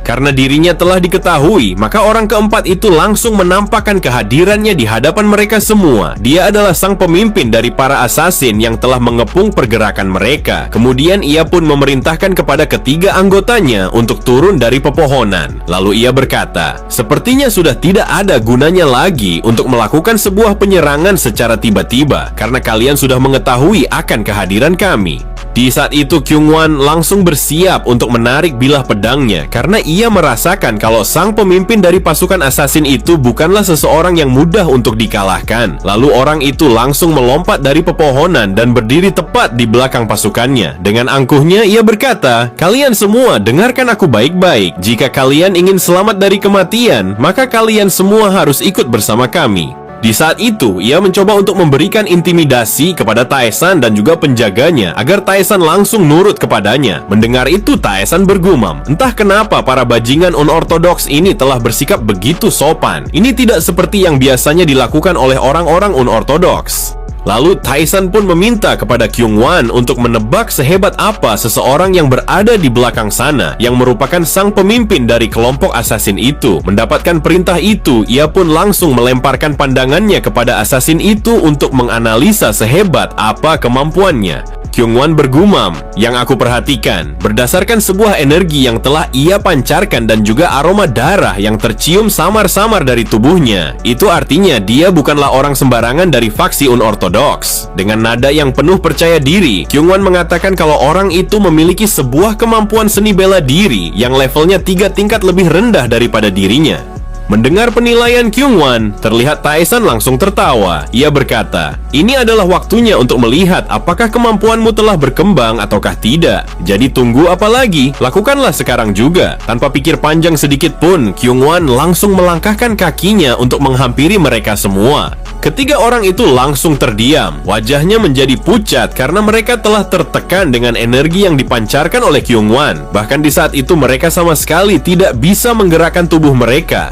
Setelah Kyungwon berjalan melewati mereka semua, mereka bergumam, apa yang telah terjadi? Mengapa tubuhku tidak mau mengikuti kehendakku? Di saat itu sangat jelas terlihat kalau Kyungwon telah memancarkan sebuah energi yang begitu kuat, sampai-sampai ketiga orang itu merasakan kalau mereka telah terintimidasi oleh seseorang yang tidak akan bisa mereka kalahkan.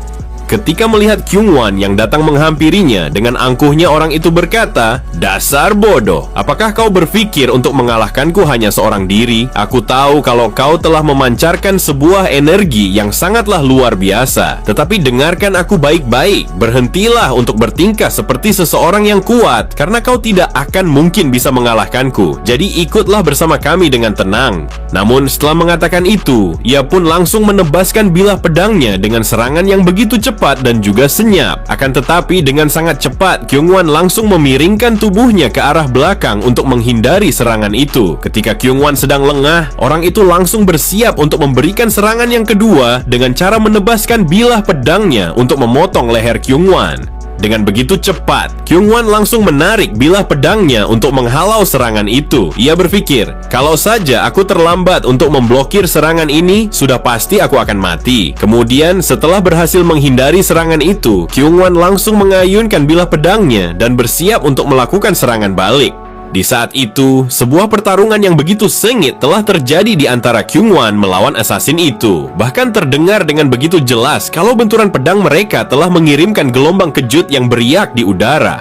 Pada awalnya sebuah pertarungan yang ditunjukkan oleh mereka terlihat begitu hebat dan juga seimbang. Akan tetapi, tidak membutuhkan waktu yang lama bagi Kyungwon untuk membalikkan keadaan kepada orang itu, sambil menghindari sebuah tebasan yang dilancarkan oleh Kyungwon.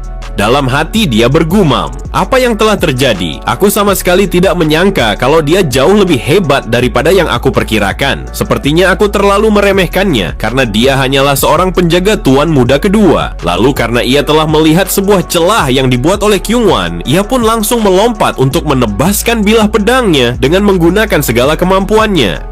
Ia begitu yakin kalau Kyungwon sama sekali tidak akan bisa menghindari serangan itu. Pada sisi yang lain, dengan paniknya Soyeon berkata, Tuan muda, kita harus membantunya karena situasinya sangatlah berbahaya. Akan tetapi, Taesan menanggapinya dengan santai sembari mengatakan, kita tidak perlu membantunya karena ini akan berakhir hanya dengan satu serangan. Mendengar perkataan Taesan, ia pun langsung melemparkan pandangannya ke arah pertarungan Kyungwon. Setelah dentuman suara pedang bergema di tempat itu, sebuah kilatan pedang bersinar karena Kyungwon telah berhasil menebaskan bilah pedangnya untuk memotong salah satu dari tangan assassin itu. Terdengar orang itu langsung berteriak kesakitan setelah salah satu dari tangannya terputus dan terlempar ke udara. Ia sama sekali tidak menyangka kalau dia akan kalah dari seseorang yang bekerja sebagai seorang penjaga. Melihat pertarungan itu, Seoyeon bergumam, hal ini sama sekali tidak mungkin. Dia hanya membutuhkan 5 kali ayunan pedang untuk bisa mengalahkan seseorang yang sehebat itu. Tepat di belakangnya, Taesan berkata, sangat disayangkan kalau dia hanya bisa memotong tangannya saja. Aku rasa dia harus berlatih lebih keras lagi agar ia bisa membunuh orang itu dengan mudah.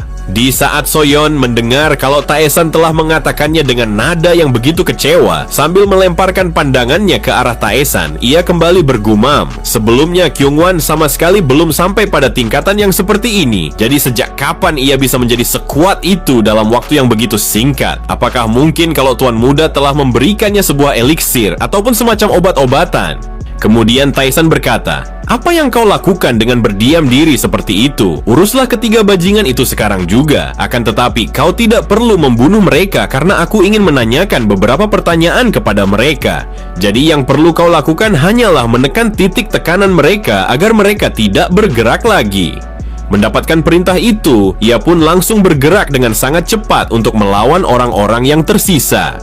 Benar saja, tidak membutuhkan waktu yang lama bagi Soyeon untuk mengalahkan dan juga menekan titik tekanan mereka berdua. Terlihat Soyeon begitu heran saat menyadari kalau salah satu dari mereka telah menghilang begitu saja dari hadapannya. Namun tiba-tiba saja Soyeon sangat terkejut ketika merasakan kalau salah satu dari mereka telah berada di belakangnya. Ia pun langsung melemparkan pandangannya ke arah belakang untuk mencari tahu apa yang akan dilakukan oleh assassin itu. Akan tetapi, ia sangatlah terkejut ketika assassin itu langsung berlari untuk melancarkan sebuah serangan kepada Taesan. Benar saja, di saat itu bilah pedang yang digunakan oleh assassin itu hampir menusuk leher Taesan karena ia berpikir kalau Taesan adalah seseorang yang paling lemah di antara mereka semua. Akan tetapi, dengan sangat cepat, Kyungwon langsung menghajar orang itu dengan cara menghempaskan kepalanya ke arah tanah, sehingga membuat orang itu langsung tidak sadarkan diri. Kemudian Kyungwon bertanya kepada Taesan, apakah dia baik-baik saja? Namun Kyungwon langsung terdiam ketika melihat Taesan yang telah melemparkan pandangannya ke arah assassin yang telah melarikan diri. Taesan bergumam, apa yang ia lakukan? Dia memilih untuk menyelamatkanku daripada mengejar assassin itu yang telah melarikan diri. Melihat Taesan yang telah menatapnya dengan tatapan mata yang begitu dingin, Kyungwon pun langsung mengepalkan kedua tangannya sembari berkata, "Tuan muda, aku minta maaf karena aku telah membiarkan assassin itu melarikan diri." Sambil memperhatikan Kyungwon yang meminta maaf, Taesan bergumam, "Jika ini terjadi di saat aku masih menjadi sang Heavenly Demon, maka perbuatan yang seperti ini adalah sebuah perbuatan yang sama sekali tidak bisa dimaafkan. Namun entah kenapa, di saat ini aku merasakan kalau aku tidak bisa semarah itu kepadanya. Apakah jiwa tubuh ini telah menahan rasa amarahku yang seharusnya akan meledak-ledak karena dia telah gagal melakukan tugasnya?" Lalu Taesan berkata, "Kau tidak perlu mengejarnya karena hal itu bisa saja akan membahayakanmu. Jadi yang perlu kau lakukan hanyalah mengikat ketiga bajingan itu." Beberapa saat kemudian, setelah mengikat ketiga assassin itu, Taesan berkata, "Karena kita telah menangkap ketiga bajingan ini, lantas apa yang harus kita lakukan kepada mereka? Apakah mungkin untuk membunuh mereka dengan cara yang paling menyakitkan adalah sebuah pilihan yang terbaik?" Mendengar itu, terlihat wajah mereka begitu pucat, seakan-akan merasakan kalau Taesan benar-benar akan membunuh mereka semua. Bahkan nada bicara yang diucapkan oleh Taesan telah menimbulkan rasa takut yang begitu dalam di hati mereka. Dengan lirihnya, salah satu dari mereka berkata, "Tuan muda, aku mohon, tolong ampuni kami dan aku berjanji kalau aku akan menjawab semua pertanyaan Anda." Namun setelah mengatakan itu, tidak ada satu pun dari ketiganya yang mau membuka mulut ataupun berbicara tentang siapa yang telah mengirim mereka semua. Melihat mereka yang masih menutup mulut, Taesan kembali berkata, "Dengarkan aku baik-baik, karena kalian sama sekali tidak ingin berbicara, maka aku pastikan kalau kalian akan mati dengan cara yang menyakitkan, yang bahkan rasa sakitnya tidak akan bisa kalian bayangkan." Salah satu dari mereka langsung berteriak dengan sangat keras sembari berkata, "Tuan, kami adalah suruhan dari Sekte Crimson Dragon dan orang yang mengirim kami adalah Wakil Master. Tetapi sebelum kami ke sini, kami telah menghajar semua orang yang telah menolak untuk membayar pajak perlindungan kepada kami. Lalu kami juga telah mengacaukan sebuah penginapan karena mereka tidak mau melayani kami."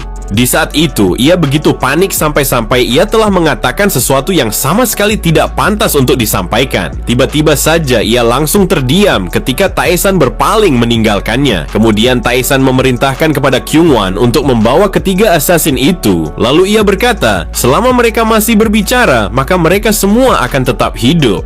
Jadi perintahkan kepada seseorang untuk menuliskan apa saja yang mereka katakan. Jika mereka berhenti berbicara, maka bunuhlah mereka semua. Pada sisi yang lain, Soyeon bergumam, apakah mungkin Tuan Muda tetap pergi ke rumah bordil meskipun telah terjadi hal yang seperti ini? Aku rasa kalau dia adalah seseorang yang sangatlah gila. Beberapa saat kemudian, mereka telah tiba di rumah bordil dan tidak membutuhkan waktu yang lama, Taesan langsung memilih salah satu dari wanita penghibur yang telah menunggu kedatangannya. Kyungwon dan juga Soyeon hanya berdiam diri untuk menjaga pintu masuk. Namun, di saat itu tidak ada satu patah kata pun yang keluar dari mulut mereka untuk memulai pembicaraan. Terlihat wajah mereka langsung memerah ketika terdengar jeritan seorang wanita yang bergema di tempat itu, sampai-sampai jeritannya telah terdengar ke lantai dasar. Lalu Soyeon melemparkan pandangannya kepada Kyungwon untuk mencari tahu bagaimana reaksinya setelah mendengar suara jeritan itu. Soyeon bertanya, Kyungwon, apakah kau tidak ingin masuk ke dalam sana dan memeriksa apa yang telah terjadi? Dengan wajah yang begitu merah, Kyungwon berkata, aku sama sekali tidak berniat untuk masuk ke dalam sana, karena yang perlu kita lakukan hanyalah berjaga di tempat ini sampai pagi. Mendengar itu, Soyeon bergumam. Entah kenapa dia bereaksi seperti itu. Mungkinkah jeritan yang seperti ini telah terjadi setiap kali Tuan Muda bermain-main di tempat ini? Kyungwon berkata, itu sebabnya aku begitu ragu mengajakmu ke tempat ini, karena aku rasa kalau kau tidak akan tahan untuk mendengar jeritan ini. Di sisi yang lain, terlihat ketiga asasin itu hanya bisa terdiam ketika jeritan itu telah bergema di dalam kepala mereka, sehingga jeritan itu langsung merangsang indera mereka. Ketika sang surya telah menyinari rumah bordil, suara teriakan kenikmatan yang bergema di dalam ruangan itu secara perlahan telah menghilang dan menjadi sunyi. Di saat itu, Taesan telah berhasil menyambungkan helai demi helai benang-benang meridian yang telah terputus dengan menggunakan Soul Augmenting Demonic Art. Setelah ia menyelesaikan proses itu, ia pun langsung keluar dan pergi meninggalkan ruangan itu. Akan tetapi, ia langsung terdiam ketika semua mata yang ada di sana telah tertuju kepadanya. Taesan berkata, aku tidak menduga kalau mereka masih hidup. Bukankah aku sudah mengatakan kalau kita hanya akan membiarkan mereka hidup jika mereka berbicara? Di saat itu, ketiga asasin itu telah menunjukkan bentuk wajah perpaduan antara keheranan dan juga rasa hormat. Bahkan ekspresi yang mereka tunjukkan telah dipenuhi oleh rasa kagum dan juga rasa takut. Kyungwon berkata, mereka telah mengatakan yang sebenarnya. Sebuah perintah yang mereka terima adalah untuk membawamu kepada sekte Crimson Dragon. Lalu identitas sang kapten yang melarikan diri sama sekali tidak diketahui, karena ia hanya diketahui oleh wakil pemimpin sekte mereka. Mendengar itu, Taesan berkata dalam hati, jika aku perhatikan, sang pemimpin asasin ini bukanlah seseorang yang dapat diperintahkan dengan sesuka hati oleh mereka. Dengan kata lain, sebuah organisasi lainnya telah mendukung pergerakan dan juga rencana sekte Crimson Dragon. Sebuah misi yang mereka dapatkan bukanlah untuk membunuh Taesan, akan tetapi untuk membawanya ke sekte Crimson Dragon. Meskipun rencananya sangatlah sederhana, tetapi rencana ini sangatlah efektif. Ketika asasin itu mencoba untuk menahan Kyungwon, maka yang lainnya akan berusaha untuk membawa Taesan karena mereka menyadari kalau Taesan begitu lemah. Akan tetapi, yang tidak mereka perhitungkan adalah bahwa kemampuan yang dimiliki oleh Kyungwon jauh berada di atas yang mereka perkirakan. Terlebih lagi, mereka sama sekali tidak menyadari kalau Soyeon telah berada di tempat itu sehingga rencana mereka menjadi kacau. Mereka hanya bermaksud untuk memberikan intimidasi kepada Taesan. Namun jika mereka berhasil menculik Taesan, maka hasilnya sudah pasti akan berbeda. Selain itu juga, siapapun yang terlibat di dalam skema ini akan mendapatkan akibat yang sangat fatal. Aku yakin semua rencana ini telah dibuat oleh klan Zhongli sejak awal. Sangat jelas terlihat kalau assassin itu bukanlah seniman bela diri biasa dari unorthodox, dan itu sudah pasti akan menjadi sangat sulit bagi seorang penjaga untuk bisa melawannya. Akan tetapi, Kyungwon yang jauh lebih kuat telah berhasil mengalahkannya hanya dengan 5 kali tebasan pedang, sehingga membuat rencana mereka hancur berantakan. Sambil berjalan, Taesan meminta kepada Kyungwon untuk membawa ketiga bajingan itu ke rumahnya, karena ia berpikir kalau mereka akan berguna. Kemudian, mereka pun telah sampai pada kediaman Taesan yang berada pada bagian timur bangunan utama Golden Wall. Sambil membuka pintu ruangan yang mengurung ketiga orang itu, Taesan berkata, sebelum kita memulai ke intinya, aku akan memberikan sebuah pembatas kepada mereka agar mereka sama sekali tidak akan bisa bergerak lagi. Terlihat mereka berdua begitu heran saat mendengar Tae-san melanjutkan kata-katanya. Aku telah mengetahui sebuah teknik terlarang yang begitu bagus untuk digunakan. Lalu karena kita telah memiliki 3 ekor tikus percobaan, maka aku akan mengajarkan teknik terlarang itu kepada kalian berdua. Jadi perhatikan dan juga pelajari hal ini dengan baik. Sontak mereka berdua sangatlah terkejut karena Tae-san akan memberikan sebuah pelajaran kepada mereka. Sambil mengangkat 2 jarinya, Tae-san berkata, "Ini adalah sebuah teknik pembatasan yang sederhana dan aku akan mengajarkannya kepada kalian. Yang pertama adalah posisi jari kalian harus sama seperti yang aku tunjukkan di saat ini. Lalu kalian harus menyuntikkan energi internal kalian untuk menghentikan sebuah fungsi bagian tubuh secara paksa kepada target kalian. Tetapi kalian harus ingat, kunci dari teknik ini adalah energi internal kalian. Jadi pastikan kalau kalian harus melakukannya dengan benar." Terlihat dengan sangat jelas kalau ketiga orang itu begitu panik karena Tae-san akan menggunakan mereka semua sebagai kelinci percobaan. Namun mereka bertiga sama sekali tidak berani untuk mengatakan kalau mereka keberatan. Jadi mau tidak mau mereka harus melakukannya meskipun hal itu tampak seperti sebuah cara untuk mati. Pada sisi yang lain, Kyungwon bergumam, "Aku sama sekali tidak pernah melihat sebuah teknik pembatasan yang seperti ini sebelumnya. Tetapi, dengan penjelasan yang diberikan oleh Tuan Muda yang begitu rinci, aku pun langsung bisa memahaminya dengan mudah." Lalu Tae-san pun meletakkan kedua jarinya tepat di bawah telinga salah satu dari mereka. Ia berkata, "Dengarkan aku baik-baik. Jika kau tidak mematuhi semua perintahku, maka aku akan memastikan kalau kau tidak akan bisa melihat lagi untuk selamanya." Dengan paniknya, orang itu berkata, "Wahai Tuan Muda, aku mohon, tolonglah ampuni aku. Meskipun kau tidak menggunakan teknik itu, aku tidak akan pernah sekalipun berani mengkhianatimu." Namun, belum sempat ia melanjutkan kata-katanya, tiba-tiba saja ia langsung berteriak kesakitan dan tersungkur ke atas lantai dengan tubuh yang bergetar begitu hebat. Lalu Tae-san pun memerintahkan kepada Kyungwon untuk melakukannya kepada yang lainnya. Ia berkata, "Cobalah gunakan teknik ini sama seperti yang aku gunakan kepada bajingan itu. Anggap saja kalau ini hanyalah sebuah latihan untuk menguji kemampuanmu, apakah kau bisa melakukannya atau tidak." Pada sisi yang lain, Soyeon bergumam, "Aku sama sekali tidak mengerti bagaimana Tuan Muda bisa mengetahui sebuah teknik yang sangat mengerikan seperti ini. Bahkan, yang membuatku menjadi heran adalah mengapa Kyungwon sama sekali tidak mempertanyakan dari mana Tuan Muda mempelajarinya." Kemudian dengan tatapan mata yang tajam, Tae-san kembali berkata, "Karena kita masih memiliki 2 ekor tikus percobaan, maka kita akan mencoba sesuatu yang berbeda dari yang sebelumnya. Kalau mereka sama sekali tidak mau patuh, maka aku akan memastikan kalau buah zakarnya akan meledak dan hancur berkeping-keping." Sontak, kedua orang itu langsung menangis sejadi-jadinya. Mereka sama sekali tidak menyangka kalau biji mereka telah dipertaruhkan hanya untuk sebuah uji coba dalam mengajarkan sebuah teknik kepada penjaga. Cerita berpindah pada Pavilion Joseo yang tidak jauh dari kediaman Tae-san yang berada di wilayah keluarga Golden Wall. Terlihat seorang pria tua tengah menerima sebuah laporan yang diberikan oleh seseorang yang berdiri di hadapannya. Diketahui kalau lelaki paruh baya itu bernama Byok Woo-haeng dan dia merupakan sang master Pavilion Joseo. Pria paruh baya itu tidak lain adalah pamannya Byok Tae-san.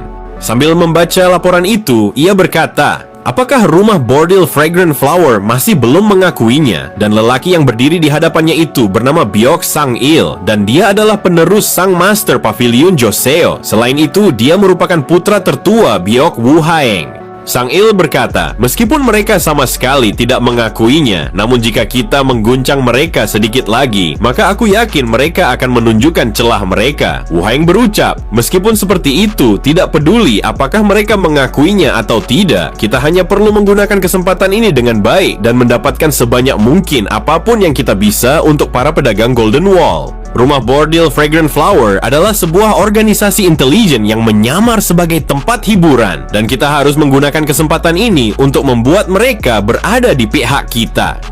Kemudian Woo-haeng bertanya kepada Sang-il, "Apakah kau memiliki kabar lainnya?" Sang-il berkata, "Setelah kematian sang pemimpin sekte Crimson Dragon, terdapat sebuah kekosongan dalam kekuasaan sekte itu. Ada kemungkinan kalau mereka akan terbagi menjadi 2 kelompok. Bahkan kami menduga bahwa ada pihak lain yang telah memberikan pengaruh kepada mereka. Mungkinkah yang memberikan pengaruh itu adalah organisasi itu?" Dengan tatapan mata yang tajam, Wu Haing berkata, "Aku yakin mereka adalah aliansi Golden Heavenly. Asal kau tahu, mereka adalah sebuah kelompok yang sangat berbahaya. Jadi kita sama sekali tidak boleh lengah dan harus tetap waspada terhadap mereka." Dikisahkan bahwa aliansi Golden Heavenly adalah sebuah kelompok yang dibentuk dari beberapa kelompok dagang yang berada di wilayah Wuhan. Secara permukaan mereka mengatakan bahwa aliansi ini dibentuk untuk membantu satu sama lain. Akan tetapi, tujuan sebenarnya dari aliansi ini adalah untuk menekan Golden Wall. Setelah mengatakan itu, Wu Haing berpikir dengan sangat keras. Ia bertanya-tanya, kali ini apa yang akan direncanakan oleh aliansi Golden Heavenly? Kemudian Sang Il memberi hormat kepada ayahnya sembari berkata, "Ayah, jika kami menemukan sesuatu yang mencurigakan, maka kami akan langsung mengambil tindakan untuk mengusir mereka semua." Akan tetapi suasana di tempat itu menjadi sunyi karena Wu Haing sama sekali tidak merespons ucapan anaknya. Lalu Wu Haing berkata, "Akhir-akhir ini aku mendengar bahwa Taesan telah dijuluki sebagai Sang Raja Malam. Jadi apakah kau tahu obat apa yang ia konsumsi?" Mendengar itu, Sang Il berkata, "Aku tidak pernah mendengar apapun tentang hal itu. Aku rasa Taesan hanya meminum obat stamina yang berdampak pada kesehatannya. Bahkan tidak ada yang tahu kapan dia akan mati. Namun karena Taesan begitu sering meminum obat-obatan itu, maka kemungkinan besar dia tidak akan bertahan lama." Sambil berjalan, Wu Haing bergumam, "Sudah pasti kalau dia telah meminum obat untuk memperkuat staminanya. Namun entah kenapa aku begitu iri kepadanya, sampai-sampai dia dijuluki sebagai Sang Raja Malam." Beberapa saat kemudian, pada sore harinya, terlihat Soso begitu heran ketika melihat 3 orang assassin yang sama sekali tidak pernah ia lihat sebelumnya telah berada di halaman rumah Taesan. Ia pun bertanya kepada Taesan, apa yang telah terjadi kepada mereka. Dengan santainya, Taesan berkata, "Bukankah kau mengatakan bahwa kau membutuhkan beberapa orang pekerja untuk membantumu? Jadi aku pun langsung membawa mereka ke tempat ini." Sambil memperhatikan, Soso berkata, "Meskipun aku pernah mengatakan bahwa aku membutuhkan para pekerja, entah kenapa mereka terlihat sangat mencurigakan." Melihat reaksi Soso, Taesan berkata, "Jika kau tidak suka dengan mereka, maka kau bisa membuangnya." Soso pun melemparkan pandangannya kepada Taesan. Ia bergumam, "Tuan muda mengingat apa yang aku katakan sebelumnya, tetapi dia malah membawa para pekerja yang sangat mencurigakan seperti ini. Meskipun tuan muda mulai bersikap baik, tetap saja hal ini terasa begitu aneh." Kemudian Taesan menghampiri mereka sembari berkata, "Karena kalian berasal dari kegelapan dunia ini, mulai sekarang kalian akan dipanggil sebagai si hitam. Jadi mulai dari kiri ke kanan, kau adalah hitam 1, hitam 2, dan hitam 3. Namun ketika mereka mulai memprotes nama-nama itu, Taesan langsung menatap mereka dengan tatapan mata yang begitu tajam sembari berkata, "Dasar sialan, apakah kalian tidak suka dengan nama itu?" Seketika itu juga mereka semua langsung menghempaskan kepala mereka ke lantai sembari berkata, "Kami akan menerima nama-nama itu dengan senang hati. Benar, kami adalah si hitam. Kami adalah para hitam yang akan melayani Tuan Muda dengan segenap hati dan jiwa kami yang paling dalam. Bahkan kami akan menggunakan nama ini sampai kami mati karena ini adalah sebuah kebanggaan." Sambil berpaling, Taesan berkata, "Soso, kau boleh menyuruh mereka sesuka hatimu karena saat ini mereka adalah bawahanmu." Mendengar itu, Soso bergumam, "Yang aku lihat, mereka seperti orang-orang yang dapat dengan mudah mengalahkan siapapun dengan kekuatan besar mereka. Lantas, bagaimana mungkin aku bisa memberikan perintah kepada orang-orang seperti ini?" Kemudian Taesan bertanya kepada Soso, apakah dia mengetahui di mana Kyungwon berada, karena sejak tadi ia sama sekali tidak melihatnya. Lalu Soso menjawab, "Biasanya yang dilakukan oleh Kyungwon hanyalah melatih seni bela dirinya, karena hanya itulah kesibukan yang ia miliki saat ini." Mendengar itu, Taesan berkata, "Lagi-lagi dia berlatih seni bela dirinya. Sepertinya dia telah menjalani kehidupan yang sangat membosankan sebagai anggota pasukan elit." Di tempat yang berbeda, terlihat Kyungwon tengah berlatih seni bela dirinya untuk memperkuat kemampuannya. Kyungwon bergumam, ketika Tuan Muda bertarung melawan sang pemimpin sekte Crimson Dragon, yang ia lakukan hanyalah mendaratkan sebuah serangan kecil dengan telapak tangannya. Jujur saja, aku sama sekali belum pernah melihat seni bela diri seperti itu sebelumnya. Jadi bagaimana Tuan Muda bisa melakukan sesuatu seperti itu? Bahkan aku pun telah mencobanya berulang kali, namun aku sama sekali tidak bisa melakukannya seperti yang dilakukan oleh Tuan Muda. Sejak dulu, aku sama sekali tidak pernah menyesal bergabung dengan pasukan Dragon Warrior. Bahkan aku akan melakukan apa saja untuk membantu keluarga Golden Wall apabila mereka mengalami krisis. Hal itu karena selama aku melakukannya, aku akan mendapatkan bayaran. Namun ketika aku merasakan bahwa aku sama sekali tidak bertambah kuat, aku pun menjadi begitu gelisah. Akan tetapi, semuanya berubah ketika seseorang muncul di hadapanku. Seseorang yang bisa membantuku mencapai sebuah pemahaman yang baru. Namun tiba-tiba saja lamunannya terpecah begitu saja setelah mendengar Taesan berkata, "Kyungwon, mau sampai kapan kau akan berlatih seperti ini? Matahari sebentar lagi akan tenggelam." Apakah kau lupa kalau ketika matahari sudah tenggelam, itu adalah waktunya bagi kita untuk pergi ke rumah bordil? Bersiaplah, karena sebentar lagi kita akan pergi. Kemudian Taesan memalingkan pandangannya ke arah belakang ketika mendengar Kyungwon yang ingin mengatakan sesuatu kepadanya. Dengan wajah tertunduk, Kyungwon berkata, "Tuan muda, apakah Anda akan tetap berusaha menyembunyikannya?" Mendengar itu, Taesan bertanya, "Apa yang kau maksud?" Namun Taesan sangat terkejut ketika Kyungwon melanjutkan kata-katanya. Pertama, kejadian yang terjadi pada seorang asasin yang bersembunyi di langit-langit. Kedua, pertarungan melawan sang pemimpin sekte Crimson Dragon. Dan yang terakhir, teknik pembatasan yang telah kau tunjukkan kepada kami. Setelah melihat semua itu, aku pun menjadi sangat yakin. Taesan bergumam, "Dasar sialan. Apakah dia telah menyadari kalau aku adalah orang lain? Awalnya, aku berpikir kalau dia hanya memiliki otot karena yang dia lakukan hanyalah melatih seni bela dirinya. Apakah aku telah lengah sampai-sampai penjaga ini menyadarinya?" Sampai saat ini, aku sama sekali tidak bisa membiarkan siapapun mengetahui yang sebenarnya, bahwa aku adalah sang Heavenly Demon. Sedikit demi sedikit, aku mulai menyukai bagaimana sikapnya kepadaku. Akan tetapi, jika situasinya sudah menjadi seperti ini, maka mau tidak mau aku harus membunuhnya. Taesan berencana untuk membunuhnya. Tiba-tiba saja ia begitu heran ketika melihat Kyungwon yang berlutut di hadapannya. Di saat itu, ia bertanya-tanya apa yang diinginkan oleh Kyungwon, sampai-sampai ia telah melakukan sesuatu seperti itu. Kyungwon berkata, "Aku telah mendengar sebuah rumor kalau seseorang yang meridiannya telah terputus adalah orang-orang yang jenius. Jadi apakah engkau adalah salah satu dari mereka? Wahai tuan muda, aku mohon, tolong angkatlah aku untuk menjadi muridmu. Karena selama ini yang aku lihat, kau sangatlah luar biasa." Mendengar perkataan Kyungwon yang memintanya untuk menjadikannya sebagai murid, Taesan bergumam, apakah dia berpikir kalau aku adalah seorang master bela diri yang sedang menyembunyikan kemampuannya? Dengan tatapan mata yang tajam, Kyungwon berkata, "Wahai tuan muda, aku benar-benar ingin bertambah kuat agar aku bisa membalaskan dendamku kepadanya."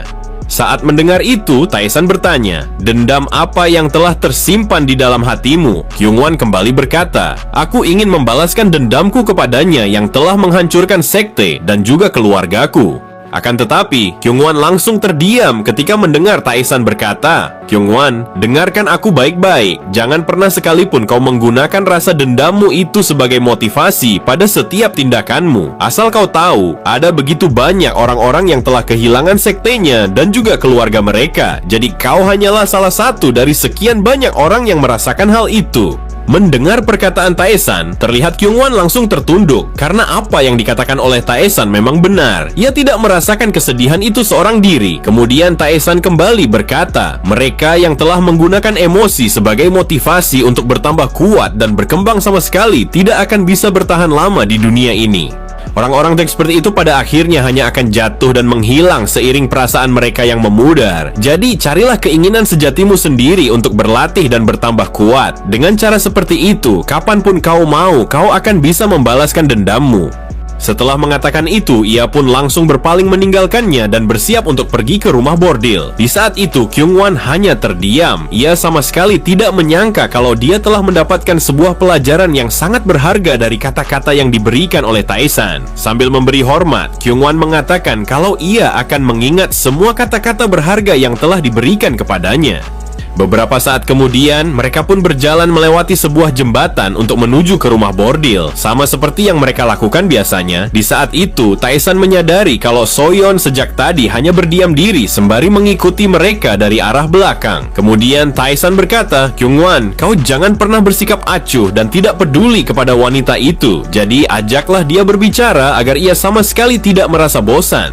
Sontak saja Kyungwon sangat terkejut. Wajahnya menjadi gugup ketika Taesan melanjutkan kata-katanya. Aku tahu kalau kau memiliki sebuah rasa kepada Soyeon, jadi kau tidak usah berpura-pura tidak peduli kepadanya. Pada sisi lain, sambil menarik napas panjang, Soyeon bergumam, aku tidak menyangka kalau kami akan melakukan sesuatu seperti ini setiap hari. Bahkan sampai saat ini, aku sama sekali tidak mengerti apa yang telah dilihat oleh nona muda, sampai-sampai ia begitu suka kepada bajingan ini. Namun tiba-tiba saja, Taesan langsung menghentikan langkah kakinya. Ketika ia mencium sebuah aroma yang begitu familiar telah menyebar terbawa angin. Sambil tertawa, Taesan berkata, aku tidak menyangka kalau di tempat ini aku bisa mencium bau darah. Akan tetapi, Kyungwon dan juga Soyeon mengatakan kalau mereka sama sekali tidak mencium apapun, apalagi bau darah. Meskipun mereka berdua telah memekarkan hidung mereka, dengan kesalnya Taesan berkata, dasar bodoh, apakah kalian mencium hanya dengan menggunakan hidung saja? Taesan bergumam, sepertinya ini adalah sebuah aroma dari seorang assassin yang tangannya telah terputus. Tetapi aku rasa kalau dia tidak hanya seorang diri, karena aku telah merasakan kehadiran orang lain. Kualitas dan juga kuantitas aura yang dipancarkan oleh orang itu telah berada pada tingkatan yang lebih tinggi karena bau darah yang keluar dari tubuhnya terasa jauh lebih pekat. Kemudian, Taesan mengatakan kalau aroma darah itu datang dari dua orang yang berada di dalam hutan. Lalu ia pun memerintahkan kepada Kyungwon untuk membunuh salah satu dari mereka. Tanpa berpikir panjang sedikit pun, dengan sangat cepat Kyungwon langsung pergi meninggalkan mereka semua sambil bersiap untuk menarik bilah pedangnya. Soyeon bergumam, aku sama sekali tidak bisa merasakan kehadiran siapapun di tempat ini selain mereka berdua. Jadi bagaimana mungkin Tuan Muda bisa merasakan kehadiran orang lain? Tiba-tiba saja Soyeon sangat terkejut ketika melihat sebuah belati melintas tepat di samping wajahnya, tertuju kepada Taesan. Akan tetapi, Soyeon langsung terdiam ketika melihat Taesan menangkap belati itu hanya dengan menggunakan kedua jarinya. Dengan santainya, Taesan berkata, dengarkan aku baik-baik. Di dalam sebuah pertarungan yang tidak terduga, kau akan mati apabila kau hanya mematung seperti itu. Jadi berhentilah menatapku, karena musuhnya telah menampakkan keberadaannya. Di saat itu, Soyeon langsung melemparkan pandangannya ke arah hutan, karena dia telah merasakan hawa membunuh yang begitu kuat muncul di hadapannya. Memang benar adanya, di saat itu seseorang telah berlari ke arahnya sambil mengacungkan bilah pedangnya dengan kecepatan yang sangat luar biasa. Tanpa berpikir panjang sedikit pun, assassin itu langsung menebaskan bilah pedangnya untuk membunuh Soyeon. Meskipun ia hanya menggunakan satu tangan dalam serangannya, akan tetapi ia mampu memberikan sebuah tekanan yang sangat berat kepada Soyeon.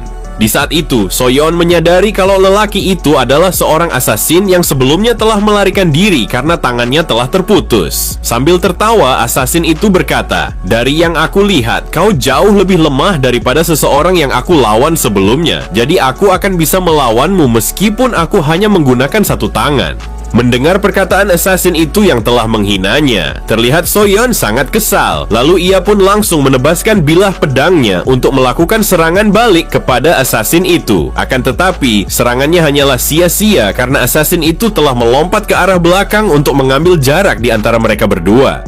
Ketika Soyeon ingin mengejarnya, tanpa ia sadari, ia telah menginjak sebuah jebakan yang telah terpasang di atas jembatan itu. Seketika itu juga, sebuah ledakan dan juga percikan api langsung menyambar tubuhnya, sehingga ia tidak mampu untuk mengejar assassin itu lagi. Di saat Soyeon sedang lengah, assassin itu langsung melompat melewatinya dengan tujuan untuk menyerang Taesan. Melihat pergerakan assassin itu, akhirnya Soyeon menyadari kalau assassin itu dengan sengaja telah menciptakan celah agar ia bisa menyerang Taesan yang berada tepat di belakangnya. Dengan panik, Soyeon bergumam, kalau situasinya sudah menjadi seperti ini, maka Tuan Muda akan terbunuh karena dia sama sekali tidak bisa menggunakan seni bela diri untuk melindungi dirinya sendiri. Di saat itu, ia telah membayangkan kalau Taesan telah mati karena jantungnya yang telah ditusuk oleh assassin itu. Ternyata, orang itu telah berhasil menusukkan bilah pedangnya, sehingga pedang itu telah menembus tubuh Taesan. Sambil tertawa, Taesan berkata, di saat yang seperti ini, kita bahkan bisa melihat siapa yang sama sekali tidak berpengalaman di antara kita berdua. Sontak, orang itu sangat terkejut ketika ia menyadari kalau bilah pedangnya sama sekali tidak menembus dada Taesan. Dengan wajah yang begitu panik, ia pun bertanya-tanya, bagaimana mungkin bilah pedangku hanya tertancap tepat di bawah ketiak Taesan, sedangkan yang aku targetkan adalah jantungnya.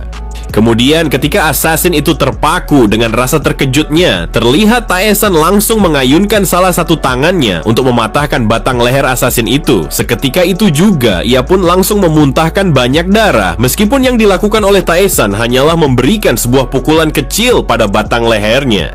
Bahkan di saat itu, ia pun langsung tersungkur ke atas lantai dan sama sekali tidak mampu untuk berdiri lagi. Pada sisi yang lain, terlihat Soyeon hanya terpaku setelah menyaksikan pemandangan itu. Lalu ia bergumam, "Aku tidak percaya dia mampu mengalahkan seorang seniman bela diri yang bahkan levelnya jauh di atasku hanya dengan satu kali tebasan tangan saja." Dan dengan geramnya kemudian Taesan berkata, "Untuk yang kesekian kalinya aku mengatakan ini kepadamu. Ketika kau berada di dalam pertarungan, maka kau harus fokus. Kita tidak tahu situasi apa yang akan kita hadapi di saat kita sedang lengah." Lalu Taesan pun memerintahkan kepada Soyeon untuk membereskan dan juga membawa mayat itu. Taesan berpikir, dengan membawa mayat ini, mungkin saja ia akan bisa mendapatkan sebuah informasi yang sangat berharga. Entah itu dari wajahnya, fisiknya, tatonya, meridiannya, ataupun semua barang yang ia bawa. Itu merupakan sebuah petunjuk yang sangat potensial.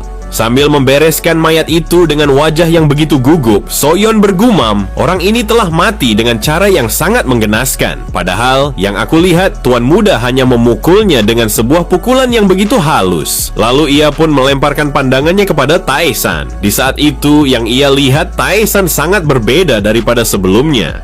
Dulunya yang aku tahu, Taesan hanyalah seseorang yang lemah, yang bahkan tidak mampu menggunakan seni bela diri. Akan tetapi, saat ini dia adalah orang yang sama sekali tidak bisa aku tebak. Sepertinya aku telah bertemu dengan seseorang yang akan mengubah kehidupanku. Namun, untuk sementara waktu, aku harus mengawasinya, karena aku ingin mengetahui teknik apa yang baru saja ia gunakan untuk membunuh assassin itu.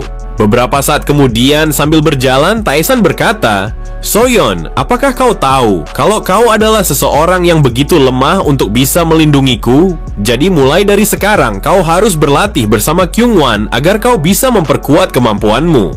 Mendengar itu, Soyeon hanya terdiam. Ia kembali berpikir, apakah Tuan Muda berencana untuk menjadikanku sebagai muridnya? Tapi, apa yang akan ia ajarkan kepadaku? Tiba-tiba saja Soyeon sangat terkejut ketika menyadari kalau Kyungwon sama sekali tidak ada bersama mereka. Dengan santainya Taesan berkata, "Kita tidak perlu mengkhawatirkan orang itu karena aku yakin kalau dia akan mampu menyelesaikannya. Tetapi jika kau ingin menjemputnya, maka pergilah sekarang juga." Pada sisi yang lain, terlihat Kyungwon telah berhasil mengalahkan assassin itu dengan kemenangan yang begitu telak. Lalu ia bergumam, "Aku tidak menduga kalau dia adalah lawan yang jauh lebih sulit daripada yang aku bayangkan sebelumnya. Meskipun dia memiliki kemampuan seni bela diri yang cukup bagus, aku sangat bersyukur kalau aku bisa mengalahkannya dengan cepat." Tiba-tiba saja Kyungwon menyadari sesuatu. Entah kenapa, ia merasakan kalau suasananya telah menjadi begitu sunyi. Di saat itu, Kyungwon bertanya-tanya, kemana Taesan pergi? Karena ia sama sekali tidak bisa merasakan kehadiran siapapun di dalam hutan itu. Cerita berpindah berlatar di sebuah markas utama Satuan Intelijen Golden Wall Merchant yang dikenal sebagai Pavilion Joseo. Terdengar suara Sang-il yang mengatakan Taesan telah membawa seorang mayat ke rumah bordil, sehingga semua orang yang ada di sana telah mengetahui tentang dirinya. Mendengar itu, Wu Haeng berkata, "Awalnya aku ingin membawa rumah bordil itu secara diam-diam ke pihak kita, tetapi sepertinya situasinya telah menjadi begitu rumit." Sang-il kembali berkata, "Namun, yang aku dengar, mayat itu tidak meninggalkan sebuah jejak, sehingga begitu sulit bagi kita untuk mencari tahu siapa identitasnya." Selain itu, orang-orang dari sekte Crimson Dragon mengatakan kalau mereka sama sekali tidak memiliki pilihan lain selain menerima permintaan itu untuk mengejar Taesan. Setelah kami mencari informasi tentang siapa sebenarnya seseorang yang telah membuat permintaan itu, mereka pun berpura-pura tidak mengenali orang itu. Mendengar itu, Wu Haeng berkata, mereka berpura-pura tidak mengenali orang itu karena mereka tidak bisa mengakui kalau mereka telah mencoba untuk membalaskan dendam atas kematian pemimpin mereka. Kita sama sekali tidak bisa membiarkan kejadian ini berlalu begitu saja. Aku menyadari kalau ada begitu banyak pasang mata yang mencoba untuk mengawasi dan juga mengambil keuntungan dari situasi ini. Jika situasinya terus saja seperti ini, maka hal ini hanya akan memberikan dampak yang begitu buruk pada reputasi keluarga Golden Wall Merchant. Kemudian Wu Heng kembali berkata, sepertinya sudah sangat lama kita membiarkan Taesan melakukan pergerakan tanpa adanya pengawasan. Bahkan yang aku dengar belakangan ini, kesehatannya mulai membaik. Sang Il berkata, hal itu sama sekali tidak disangka. Bagaimana mungkin kesehatannya membaik setelah dia menggunakan vitalitasnya? Apakah mungkin dia telah meminum sebuah eliksir ataupun obat-obatan yang mampu memberikan kekuatan yang seperti itu? Namun di saat itu Wu Heng hanya terdiam. Akan tetapi dari tatapan kedua matanya sangat jelas terlihat kalau dia begitu iri kepada Taesan, karena Taesan telah memiliki sebuah vitalitas yang mampu menggetarkan para wanita pada setiap malamnya. Di tempat yang berbeda, terlihat Taesan telah bersiap untuk menyantap berbagai macam makanan yang telah dihidangkan oleh Soso. Taesan juga mengajak semua orang yang bekerja kepadanya untuk makan bersama. Saat mendengar Taesan bertanya mengapa mereka sama sekali tidak menyentuh makanannya, Kyungwon pun berkata, wahai tuan muda, bagaimana mungkin kami semua makan bersamamu, sedangkan kami hanyalah para pekerja? Dengan santainya, Taesan berkata, bukankah sudah sewajarnya kalau kalian makan bersamaku? Kalian adalah orang-orangku, jadi dengarkan aku baik-baik. Mulai dari sekarang, kita akan selalu makan bersama seperti ini ketika jam makan telah tiba. Terlihat ketiga pelayan itu langsung tertawa tipis karena mereka sama sekali tidak menyangka kalau mereka akan makan bersama Taesan setiap hari. Mereka berpikir, apabila kami makan bersama tuan muda, maka kami akan mendapatkan berbagai macam makanan yang begitu lezat. Tepat di sampingnya, Soso berkata, wahai tuan muda, aku telah mendengar sebuah kabar kalau Dubhe Divine Physician akan tiba hari ini. Menurut informasi, dia adalah seorang tabib yang sangat terkenal yang dapat menyembuhkan penyakit meridian yang telah terputus. Terlihat Kyungwon dan yang lainnya langsung tersedak ketika mendengar Taesan berkata, aku sama sekali tidak membutuhkan seorang tabib karena aku akan sembuh hanya dengan mengunjungi rumah bordil setiap harinya. Sambil berteriak, Soso berkata, hal itu sangatlah mustahil. Ini bukan seperti mengisi energi dengan mencuri energi yin. Mendengar itu, Taesan pun berkata, sepertinya yang kau katakan memanglah benar. Jadi siapa sebenarnya orang itu dan di mana saat ini ia berada? Soso berkata, yang aku dengar, sang tabib saat ini berada di wilayah Wuhan, dan juga aku telah mendengar kalau ia sangat ingin melihat-lihat bagaimana kediaman keluarga Golden Wall, terutama kediaman tuan muda. Pada sisi yang lain, terlihat seorang lelaki muda berjalan di atas pegunungan yang langsung menghadap ke arah kediaman keluarga Golden Wall. Dia adalah seorang tabib yang dirumorkan mampu menyembuhkan penyakit meridian yang telah terputus. Sambil tertawa, ia berkata, ternyata kediaman keluarga Golden Wall Merchant adalah sebuah tempat yang benar-benar begitu megah. Terlihat ruangan makanan itu telah menjadi sunyi karena mereka telah menikmati hidangan mereka tepat di hadapan Taesan, yang mana hal itu telah membuat mereka menjadi merasa canggung. Kemudian Taesan berkata, aku telah mendengar kalau Hitam Satu telah melakukan banyak pekerjaan yang sangat membantu di rumah ini. Jadi aku rasa kalau kau sepertinya begitu betah untuk tinggal di tempat ini. Dengan wajah yang begitu gugup, Hitam Satu berkata, tuan muda, yang aku lakukan hanyalah mengawasi gudang saja karena itu adalah sebuah tugas yang sudah diberikan kepadaku. Di sampingnya, Hitam Dua dan juga Hitam Tiga langsung mengucapkan kata-kata yang sama kalau mereka telah melakukan pekerjaan mereka dengan sebaik mungkin meskipun mereka tanpa diberikan sebuah perintah untuk melakukannya. Lalu Hitam Satu berkata, wahai tuan muda, jika diperhatikan dari sudut pandang mataku, entah kenapa pada setiap harinya kau benar-benar menjadi semakin tampan. Yang aku lihat, kalau tinggimu telah bertambah dan juga otot-ototmu telah berkembang menjadi lebih kencang. Bahkan sesuatu yang lebih jelas adalah kalau kulitmu telah menjadi semakin lembut. Jika saja aku adalah seorang wanita, mungkin saja aku akan jatuh cinta kepadamu. Mendengar itu, dengan kesalnya Taesan berkata, dasar sialan, mendengar kata-kata seperti itu dari mulutmu sangatlah menjijikkan. Katakan padaku, apakah kau mau kalau pembatas itu aku pindahkan ke mulutmu agar kau tidak berbicara macam-macam seperti ini? Dengan wajah yang berkeringat dingin, Hitam Satu berkata, tuan muda, aku mohon, tolong maafkan aku dan aku akan memasukkan sebuah batu yang sangat besar ke dalam mulutku untuk mengunci mulutku sendiri. Taesan bergumam, yang aku rasakan kalau kulitku tidak sepucat sebelumnya, dan itu artinya kalau tubuh ini secara perlahan telah membaik. Apakah ini adalah sebuah efek dari teknik Soul Augmenting Demonic Art yang aku gunakan dengan cara yang berbeda? Jika memang seperti itu, maka aku harus mengumpulkan lebih banyak jiwa lagi untuk pemulihan tubuh ini. Dan apabila aku terus melakukan itu, maka suatu hari nanti tubuh ini akan pulih seutuhnya. Cerita berpindah. Terlihat Divine Physician bersama rombongannya telah sampai tepat di hadapan pintu utama kediaman keluarga Golden Wall. Tanpa pikir panjang sedikit pun, para penjaga langsung membuka gerbang utama dan mempersilakan rombongan tabib untuk masuk ke dalam tempat itu.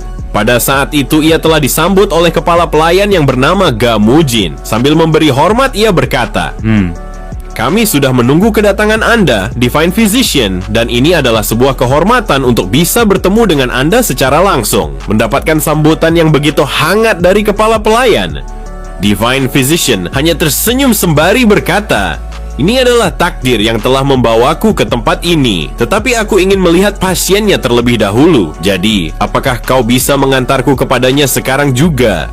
Ga Mujin bergumam, dia terlihat jauh lebih muda daripada yang dirumorkan. Apakah mungkin kalau dia telah memakan semacam eliksir yang bisa membuatnya terlihat awet muda? Jika memang seperti ini, aku akan bertanya kepadanya eliksir apa yang telah ia gunakan. Secara hati-hati, ia pun langsung membawa Divine Physician bersama rombongannya untuk masuk ke dalam kediaman keluarga Golden Wall. Di saat itu, ia berpikir dengan sangat keras bahwa reputasi yang dimiliki oleh tabib bukanlah sesuatu yang tidak mendasar. Semua orang telah mengetahui kalau tabib adalah seseorang yang sangatlah luar biasa dalam menyembuhkan berbagai macam penyakit langka, terlebih lagi tentang meridian yang telah terputus. Saat mendengar Divine Physician yang memberikan sebuah pujian betapa megahnya kediaman keluarga Golden Wall, Ga Mujin pun berkata, sang master telah berusaha dengan sangat keras untuk membangun tempat ini, dan ini adalah salah satu dari 3 pavilion yang berada di dalam kediaman keluarga Golden Wall. Karena pavilion itu sangatlah luas, mereka pun akhirnya telah sampai pada sebuah taman yang ditata dengan begitu indah dan juga dirawat dengan sangat teliti. Di saat itu, Hitam 2 dan juga Hitam 3 telah merawat taman itu dengan begitu rajin karena Danyung yang telah memberikan sebuah arahan kepada mereka. Seketika itu juga, Divine Physician langsung terdiam. Matanya melebar ketika melihat Danyung yang berdiri di antara hamparan bunga-bunga yang bermekaran itu. Yang ia lihat kalau Danyung begitu mempesona, sampai-sampai keindahan wajahnya, kulitnya, dan juga tatapan kedua matanya telah menggetarkan perasaannya. Ia pun bertanya kepada Ga Mujin, siapa sebenarnya wanita itu?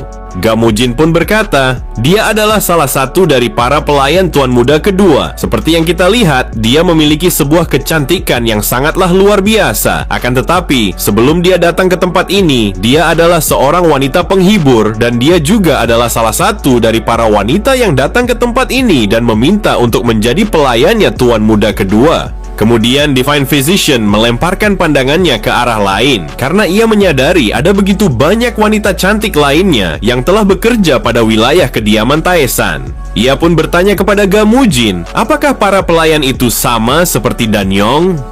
Ga Mujin pun menjelaskan kalau mereka adalah para pelayan baru yang baru saja tiba di tempat ini dan meminta secara langsung untuk bekerja pada kediaman Tuan Muda. Itulah sebabnya di tempat ini ada begitu banyak para wanita cantik yang bekerja sebagai pelayan. Terlihat Divine Physician langsung tertawa. Ia berkata, mereka memiliki bentuk tubuh yang sangat langka, sampai-sampai aku sangat ingin memiliki mereka semua. Sontak Ga Mujin sangatlah terkejut. Ia bergumam, aku tidak menyangka kalau tabib suci ini telah tertarik kepada para wanita. Yang aku tahu, tabib surgawi telah dikenal karena mereka telah menjauhi nafsu duniawi, terutama yang berhubungan dengan para wanita. Lalu Ga Mujin pun langsung tertawa. Ia berkata, aku mengerti tentang perasaanmu karena para pelayan wanita ini sangatlah cantik, yang bahkan lebih cantik daripada para wanita yang biasanya. Akan tetapi, Ga Mujin langsung terdiam ketika Divine Physician memotong perkataannya. Ia berkata, yang aku maksud adalah bentuk fisik murni yang mereka miliki, dan itu adalah sebuah istilah yang diberikan oleh masterku untuk menyebut sebuah rangka tubuh yang dimiliki oleh para wanita itu. Tubuh mereka sangatlah murni, seperti sebuah salju yang turun dari langit. Meskipun mereka terlihat berusia 20 tahun, akan tetapi mereka memiliki kemurnian yang sangatlah menakjubkan. Mereka akan bisa berkembang dengan sangat hebat, entah apapun yang mereka pelajari. Setelah mendengar itu, Gamujin meminta maaf karena dia telah salah menilai dirinya. Divine Physician kembali berkata, "Aku sama sekali tidak mempermasalahkan dengan apa yang kau pikirkan. Tetapi jika dibolehkan, apakah aku bisa menjadikan para pelayan itu untuk menjadi murid pribadiku?" Mendengar itu, Gamujin sangatlah terkejut. Ia bertanya-tanya, apakah mereka telah memiliki sebuah kualitas sebagai seorang tabib sampai tabib surgawi sangat ingin menjadikan mereka sebagai muridnya. Sambil tertawa, Divine Physician berkata, "Jika kau membolehkannya, maka aku sama sekali tidak akan pernah melupakan bantuan ini. Seperti yang aku katakan sebelumnya, mereka adalah seseorang yang sangat pantas untuk dijadikan murid. Mereka memiliki bentuk tubuh yang sangat mirip dengan salju yang begitu murni, sehingga mereka memiliki sebuah potensi yang tidak terbatas." Setelah mengatakan itu, Divine Physician bergumam, "Selama para wanita itu tidak bodoh, maka aku sama sekali tidak peduli dengan kecantikan mereka. Aku yakin kalau kepala pelayan ini akan memberikan para wanita itu karena dia sama sekali tidak ingin kehilangan sebuah kesempatan untuk bekerja sama denganku. Selain itu juga, aku telah memiliki beberapa orang tabib yang sangat terkenal yang bekerja di bawah kendaliku. Jadi aku sangat yakin kalau dia akan mengizinkan para wanita itu untuk menjadi muridku yang seutuhnya. Akan tetapi, harapannya untuk bisa menjadikan para pelayan itu sebagai muridnya telah berakhir dengan sia-sia karena Tae-san telah menolaknya secara langsung." Divine Physician sangatlah terkejut. Ia sama sekali tidak menyangka jika ada seseorang yang berani untuk menolak permintaannya secara langsung seperti itu.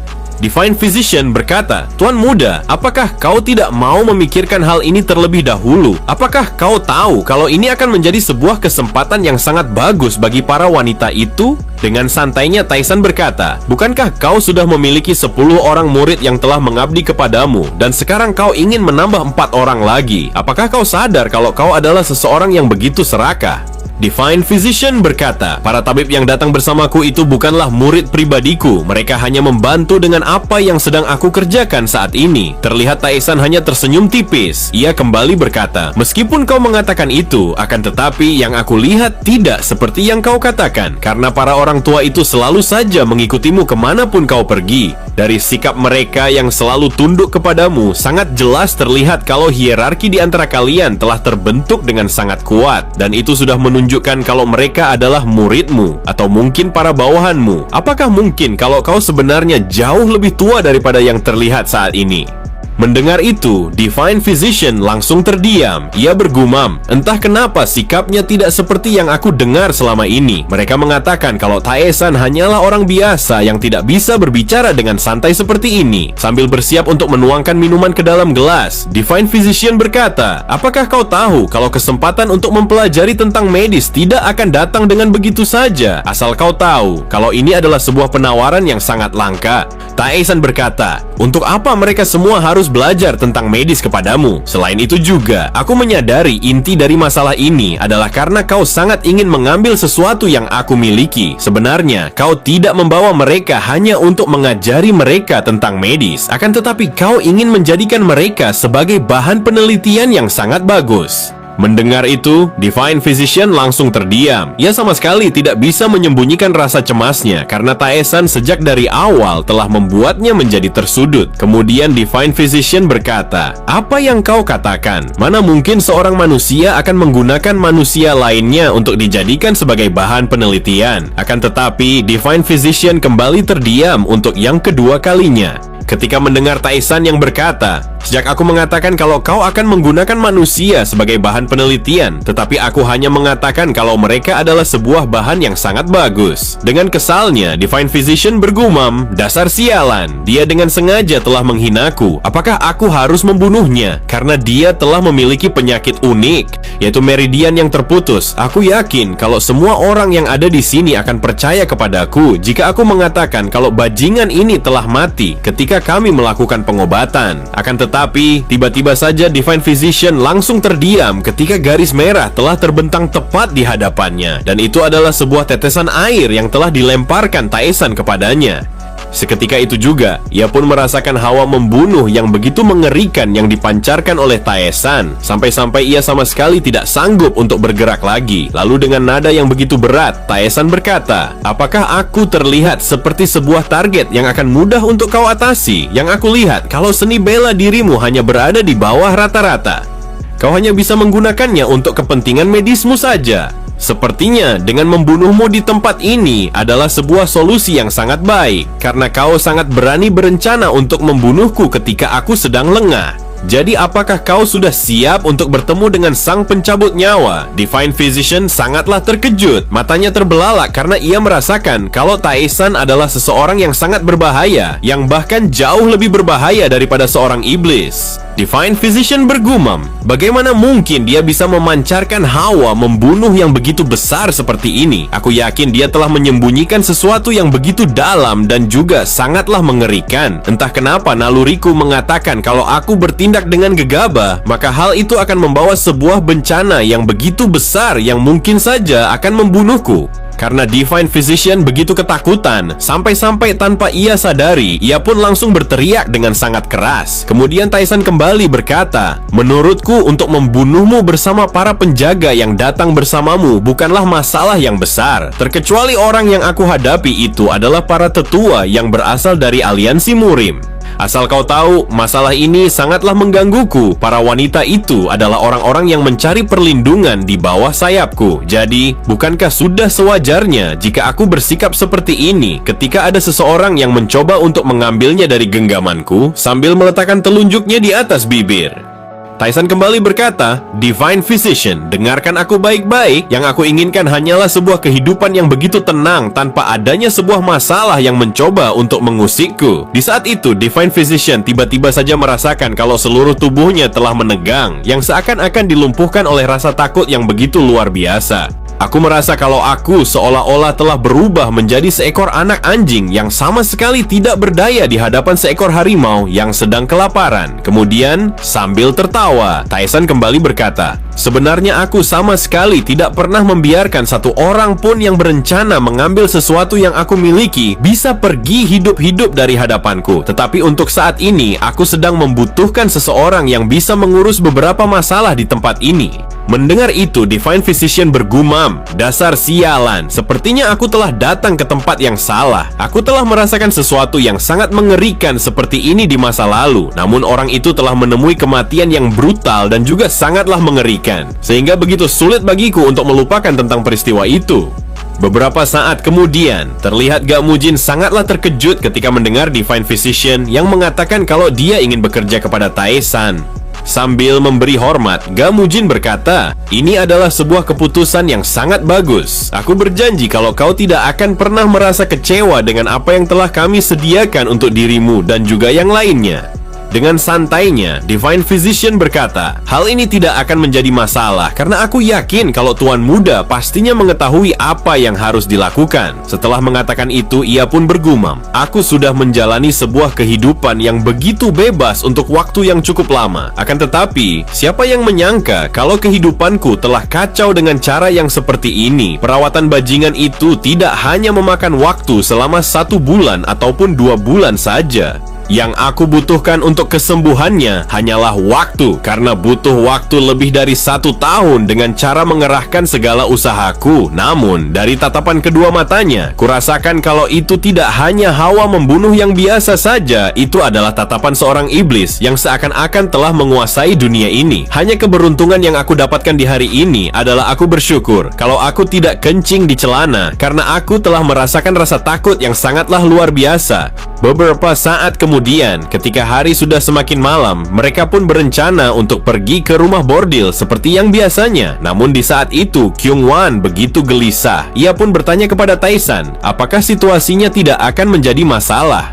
Kyung-wan berkata, "Seperti yang Anda perintahkan Tuan, aku sudah memberikan teknik pembatasan kepada semua tabib yang bekerja di bawah kendali Divine Physician. Akan tetapi, entah kenapa Anda sama sekali tidak memerintahkan untuk memberikan sebuah pembatas kepada Divine Physician." Dengan santainya, Taesan berkata, "Kau tidak usah memikirkan orang itu karena aku sudah memberikan sebuah pembatas kepadanya. Aku dengan sengaja melakukannya sendiri karena aku tahu kalau kalian tidak akan bisa melakukannya." Saat mendengar Kyung-won yang bertanya mengapa ia telah memerintahkan mereka berdua untuk memberikan pembatasan kepada yang lainnya, Taesan pun kembali berkata, "Apakah kau sudah lupa kalau aku sedang sakit? Apakah kau tahu kalau melakukan pembatasan itu sangatlah melelahkan? Terlebih lagi, mereka bukanlah hanya sekedar para tabib sembarangan." Mendengar itu, Kyung-won langsung meminta maaf kepada Taesan karena ia telah lancang menanyakan sesuatu yang seperti itu. Akan tetapi, beda halnya dengan Soyeon. Ia bergumam, mengapa dia mengatakan kalau dia begitu lemah, sedangkan dia selalu saja mengunjungi rumah bordil pada setiap malamnya. Tiba-tiba saja Divine Physician telah datang untuk menghampiri mereka semua. Melihat kedatangannya, Kyung-won bertanya, apakah ia akan ikut bersama mereka? Sambil tersenyum, Divine Physician berkata, "Sudah menjadi tugasku. Aku akan selalu menjaga kesehatan tuan muda kemanapun ia pergi." Di sampingnya, Soyeon berkata, "Apakah tidak akan menjadi masalah bagi seseorang yang sedang sakit untuk mengunjungi rumah bordil pada setiap harinya? Bahkan setiap kali ia ke tempat itu, maka ia akan melakukannya pada sepanjang malam." Sontak Divine Physician sangatlah terkejut. Ia bergumam, bagaimana mungkin dia bisa melakukannya sampai semalaman penuh? Seharusnya dia berada di ambang kematian jika dia melakukannya dalam waktu yang sangat lama seperti itu. Kemudian ia bertanya, "Tuan muda, bolehkah aku memeriksa denyut nadimu? Dengan kemampuan yang aku miliki, aku bisa melakukannya sekarang juga." Sambil memegang tangan Taesan, ia bergumam, "Dengan cara yang seperti ini, aku bisa mengetahui bagaimana sebenarnya kondisi tubuhnya saat ini." Ketika ia menyentuh tangan Taesan, Divine Physician sangatlah terkejut dengan apa yang ia rasakan setelah ia memeriksa denyut nadinya. Dengan nada yang terbata-bata dan wajah yang berkeringat dingin, Divine Physician berkata, "Tuan muda, apakah kau yakin kalau kau benar-benar masih hidup?" Kyung-won dan juga Soyeon sangatlah terkejut. Ia tidak menyangka kalau Divine Physician telah mengatakan sesuatu yang sangat mengerikan seperti itu. Mereka yakin kalau tabib itu tidak mungkin mengatakan sesuatu yang sembarangan karena dia adalah tabib ilahi yang sangat terkenal akan kehebatannya. Dengan tatapan mata yang datar, Taesan berkata, "Apakah kau terkejut karena aku masih hidup?" Setelah membaca urat nadinya, Divine Physician berkata, "Tuan muda, mungkin saja ucapanku sedikit kasar, akan tetapi ini adalah pertama kalinya aku melihat titik meridian yang serusak ini. Bahkan aku sama sekali tidak menyangka kalau meridian Anda pada bagian bawah juga rusak. Ini bukanlah sekedar masalah keajaiban, akan tetapi hal ini adalah sesuatu yang sangat mustahil. Apakah kau tahu, jika meridian telah terputus, maka itu artinya adalah kematian. Aku sama sekali tidak ingin mengatakannya, namun jika dilihat dari kondisimu, kau seperti seorang mayat yang sedang berjalan." Mendengar itu, Taesan pun berkata, "Kyung-won, apa yang harus kita lakukan? Karena dia telah menyebutku sebagai mayat hidup." Sambil mengangkat tangannya, Kyung-won berkata, "Sepertinya akan lebih baik kalau kita meledakkan kedua bijinya untuk menyumbat mulutnya itu." Sontak, Divine Physician sangatlah terkejut jika kedua bijinya akan diledakkan. Ia berkata, "Tuan muda, bukan itu yang aku maksud. Yang aku maksud adalah kalau tubuh dalam kondisi yang sangat sekarat, jadi kau harus diobati dengan secepat mungkin sebelum semua itu menjadi semakin buruk." Namun Divine Physician langsung terdiam ketika mendengar Taesan yang berkata, "Apakah kau bisa mempertaruhkan nyawamu atas apa yang baru saja kau katakan itu?" Dengan tatapan mata yang berbinar, Divine Physician berkata, "Aku sangat yakin dengan diagnosis yang aku lakukan kepadamu. Tetapi aku tidak bisa untuk mempertaruhkan nyawaku hanya karena tuan muda masih hidup. Namun meskipun aku tidak bisa, tetap saja aku akan merawatmu karena ini sudah menjadi tugasku untuk mengobatimu." Sambil berjalan meninggalkannya, Taesan berkata, "Kalau kau sama sekali tidak mau mempertaruhkan nyawamu, maka berhentilah berbicara kepadaku. Bahkan akan lebih baik kalau kau pulang saja." Divine Physician hanya tertawa. Ia berkata, "Tentu saja, aku akan selalu mengikutimu kemanapun kau pergi, karena kau saat ini telah menjadi tuanku." Setelah mengatakan itu, ia bergumam, "Sekeras apapun aku berpikir, tetap saja hal ini sangatlah aneh. Aku masih bertanya-tanya, bagaimana mungkin ia masih hidup dalam kondisi tubuh yang sekarat seperti itu?" Saat mendengar Divine Physician yang bertanya bagaimana bisa Taesan mengetahui tentang identitasnya, sampai-sampai ia juga tahu bagaimana kualitas seni bela dirinya, dengan santainya Taesan mengatakan kalau ia sama sekali tidak peduli kepadanya.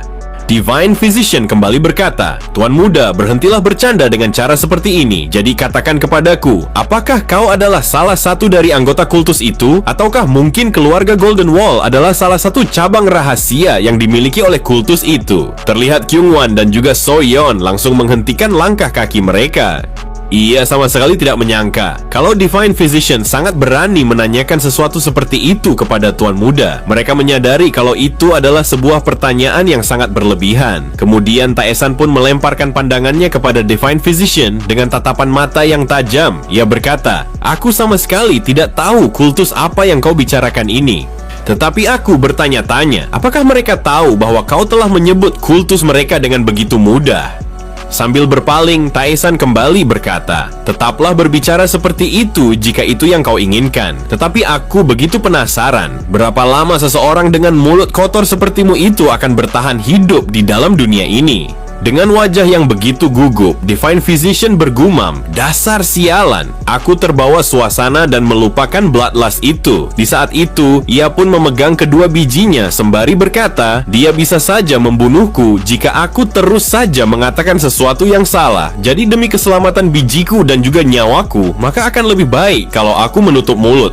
Pada keesokan harinya, mereka pun telah kembali ke tempat mereka masing-masing untuk beristirahat. Di saat itu, Divine Physician sama sekali tidak bisa beristirahat karena yang ia pikirkan adalah bagaimana mungkin Taesan melakukan itu semalaman penuh dengan tubuh yang sekarat seperti itu. Divine Physician teringat ketika mereka berada di rumah bordil untuk menjaga Taesan. Ia bergumam, "Setelah semalam mengamati Beok Taesan, aku sangat terkejut karena sepertinya dia sungguh melakukannya semalaman. Bukan hanya sekadar rumor saja. Yang lebih mengejutkan adalah, meskipun para wanita ini tidak sesuci seperti di kediaman Golden Wall Merchant, di tempat ini ada begitu banyak pure physical form yang berkeliaran di mana-mana.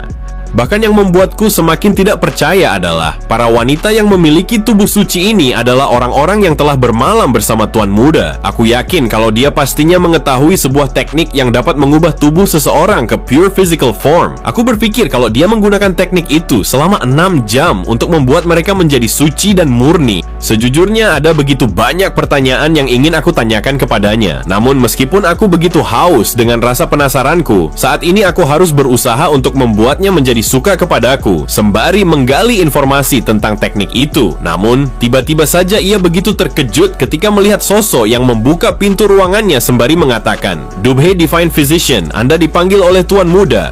Sambil berjalan mengikuti sosok, ia berpikir, kali ini, apa yang direncanakan oleh Tuan Muda? Bahkan sampai saat ini, aku sama sekali tidak bisa menebak apa yang ia pikirkan. Beberapa saat kemudian, ia pun telah sampai di dalam ruangan Taesan. Namun di saat itu, Taesan tidak hanya seorang diri, karena dia telah ditemani oleh kedua penjaganya.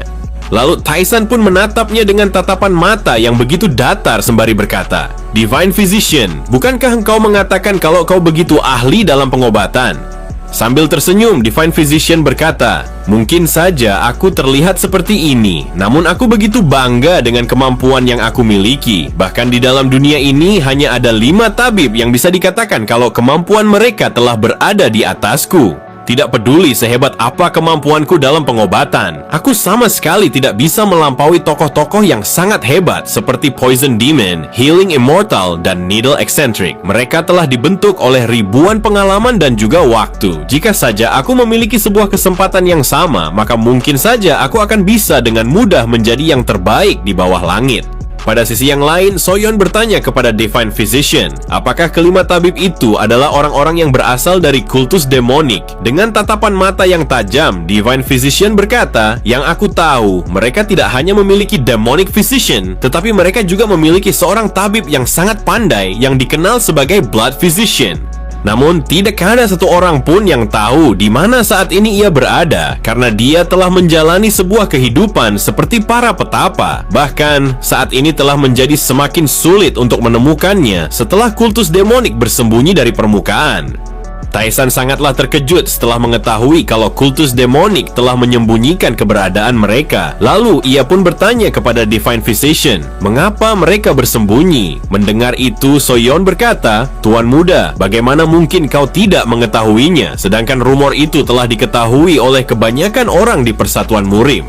Yang aku dengar, kultus demonik telah terselimuti oleh demonic enchantment, yang mana hal itu telah memutuskan hubungan mereka dengan dunia ini. Bahkan mereka mengatakan kalau enchantment itu sama sekali tidak akan bisa dihancurkan tanpa menggunakan sebuah kunci. Mendengar penjelasan Soyeon, Taesan bergumam, sepertinya yang mereka maksud adalah Mystical Heaven Enchantment. Itu adalah esensi dari enchantment demonic, Mystical Heaven Enchantment. Syarat aktivasinya adalah kematian dari ketua kultus. Sedangkan kunci untuk menghancurkannya adalah dengan munculnya ketua kultus yang baru. Akan tetapi, sangat mustahil untuk menghancurkan Mystical Heaven Enchantment, terkecuali yang melakukannya adalah ketua Heavenly Demon. Pada kehidupanku yang sebelumnya, aku telah membunuh semua kandidat Heavenly Demon ketika mereka berkhianat untuk membunuhku. Jadi, dengan kata lain, hanya aku yang bisa menghancurkannya, karena aku adalah sang Heavenly Demon yang sebenarnya. Kemudian Taesan berkata, karena aku sama sekali tidak ingin membahas kultus demonik, jadi katakan kepadaku, apakah kau mampu untuk menyambungkan bagian tubuh yang terpotong ataupun yang robek dengan menggunakan kemampuanmu itu? Sambil tersenyum, Divine Physician berkata, tentu saja aku bisa melakukannya, tetapi jika anggota tubuhnya telah terpotong dengan rapi, maka aku akan bisa menyambungnya dengan sempurna. Namun apabila tubuhnya telah robek, maka hal itu akan sulit untuk berfungsi sama seperti sebelumnya. Aku bahkan bisa menyembuhkan sebagian besar organ tubuh pada bagian dalam. Jadi singkatnya, aku akan bisa menyembuhkan siapapun selama dia belum mati, meskipun dengan tubuh yang telah terpotong-potong. Mendengar itu, Taesan pun langsung melemparkan pandangannya kepada Kyungwon dan juga Soyeon sembari berkata, hal ini sangatlah bagus, karena kau akan bisa menyembuhkan mereka berdua. Jadi, yang aku inginkan adalah mulai saat ini, kau harus mengawasi latihan mereka pada setiap harinya. Divine Physician begitu heran. Ia berkata, meskipun aku bisa menggunakan seni bela diri, akan tetapi yang aku kuasai hanyalah seni pengobatan. Jadi bagaimana mungkin aku bisa mengawasi mereka berdua, sedangkan seni bela diri mereka jauh di atasku? Sambil tersenyum, Taesan berkata, bukankah kalian sudah mendengar? Selama kalian masih hidup, meskipun dalam situasi yang sangat sekarat, kalian berdua masih bisa diselamatkan. Jadi kalian sama sekali tidak usah khawatir apabila tubuh kalian terpotong. Namun satu hal yang pasti, jangan sampai kepala kalian terpenggal, karena itu sama sekali tidak akan bisa disembuhkan. Sontak, mereka berdua sangatlah terkejut. Mereka sama sekali tidak bisa memahami apa yang dikatakan oleh Taesan. Lalu Taesan kembali berkata, apakah kalian tahu, cara terbaik untuk menjadi kuat adalah dengan pertarungan yang sesungguhnya? Dengarkan aku baik-baik. Jika kalian bertarung layaknya ingin membunuh satu sama lain, maka kalian akan mendapatkan begitu banyak pelajaran yang sangat berharga. Di saat itu mereka berdua sama sekali tidak bisa mengatakan sepatah kata pun, karena mereka telah diperintahkan untuk berlatih dengan sebuah pertarungan yang seakan-akan mereka ingin membunuh satu sama lain demi bertahan hidup. Lalu Taesan meminta kepada Divine Physician untuk memastikan bahwa mereka tidak benar-benar membunuh satu sama lain di dalam latihan mereka. Kemudian Kyungwon berkata, Tuan Muda, jika kami melakukan itu, maka mungkin saja kami sama sekali tidak akan bisa melindungimu. Dengan santainya, Taesan berkata, kau tidak perlu menjagaku, karena mulai hari ini, aku sama sekali tidak akan keluar selama 1 bulan. Jadi gunakanlah waktu itu selama 1 bulan untuk melatih kemampuan yang kalian miliki, agar kalian bisa menjadi seseorang yang pantas untuk melindungiku. Divine Physician berkata, selama kalian masih sekarat, maka aku akan bisa memulihkannya. Jadi, berlatihlah dengan niat membunuh tanpa adanya keraguan di hati kalian. Lagi pula, metode yang diberikan oleh Tuan Muda sudah diakui oleh kebanyakan para seniman bela diri kelas atas. Percayalah, dengan cara seperti ini, kemampuan seni bela diri kalian akan meningkat dengan sangat cepat. Sambil tersenyum, Divine Physician bergumam, apa yang dikatakan oleh Tuan Muda bukanlah hanya sekadar bualan belaka, karena ini adalah sebuah metode yang telah ditemukan oleh sang Heavenly Demon.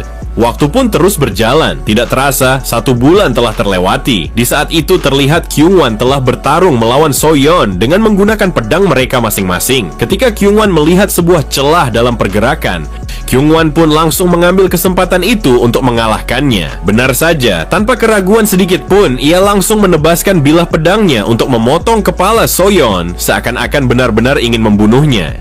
Namun dengan sangat cepat, Soyeon langsung menarik mundur kepalanya untuk menghindari serangan pedang itu. Lalu ia pun langsung bersiap untuk melancarkan serangan balik. Di saat ia menyadari bahwa Kyungwon telah kehilangan keseimbangan, ia bergumam, "Dasar sialan, apakah dia benar-benar ingin membunuhku? Jika itu yang ia inginkan, maka aku akan membunuhnya." Kemudian ia langsung menebaskan bilah pedangnya dengan tebasan horizontal yang bertujuan untuk membelah kepala Kyungwon. Meskipun Kyungwon berhasil menghindari serangan fatal itu, dagunya tetap meneteskan banyak darah setelah terkena ujung pedang yang dilancarkan oleh Soyeon.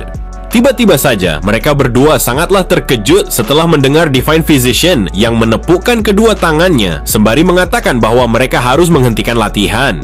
Di saat itu, wajah mereka menjadi pucat ketika menyadari bahwa Divine Physician telah berjalan ke arah mereka sambil membawa sesuatu di tangannya. Divine Physician berkata, "Karena kalian sudah terluka cukup parah dalam pertarungan itu, maka ini adalah waktu yang tepat untuk mengobati luka kalian dengan menggunakan balsem ini." Sambil gemetar, Kyungwon berkata, "Luka yang aku alami sama sekali tidak separah itu, sehingga kau tidak usah mengobatiku dengan balsem itu." Sambil tertawa, Divine Physician kembali berkata, "Bukankah kau memiliki banyak luka yang cukup parah setelah pertarungan itu? Jadi aku harus menyembuhkan luka itu dengan menggunakan balsem ini. Mungkin saja balsem ini akan terasa sedikit perih, akan tetapi balsem ini begitu ampuh untuk menyembuhkan semua lukamu. Jadi mari kita melakukannya sekarang juga." Namun tanpa mereka sadari, Taesan telah berdiri tepat di depan pintu masuk. Ia berkata, "Bukankah kau terlalu bersenang-senang dengan mereka menggunakan balsem itu?" Melihat kedatangan Taesan, terlihat mereka berdua langsung berteriak, seakan-akan meminta tolong untuk dijauhkan dari balsem mematikan itu. Divine Physician bertanya, "Apa yang sedang kau lakukan di sini, Taesan? Sampai-sampai kau langsung datang ke tempat pelatihan ini." Taesan pun berkata, "Apakah kau sudah lupa? Bukankah aku mengatakan bahwa setelah 1 bulan aku akan keluar dari kamarku?"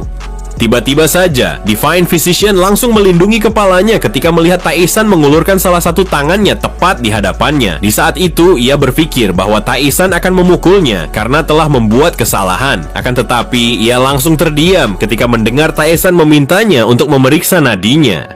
Dengan santai, Taesan berkata, "Jika kau merasa begitu penasaran, maka cobalah untuk memeriksa nadiku dengan menggunakan kemampuanmu." Tanpa pikir panjang sedikit pun, ia pun langsung menarik tangan Taesan untuk memeriksa nadinya dan mencari tahu apakah meridiannya masih rusak seperti sebelumnya.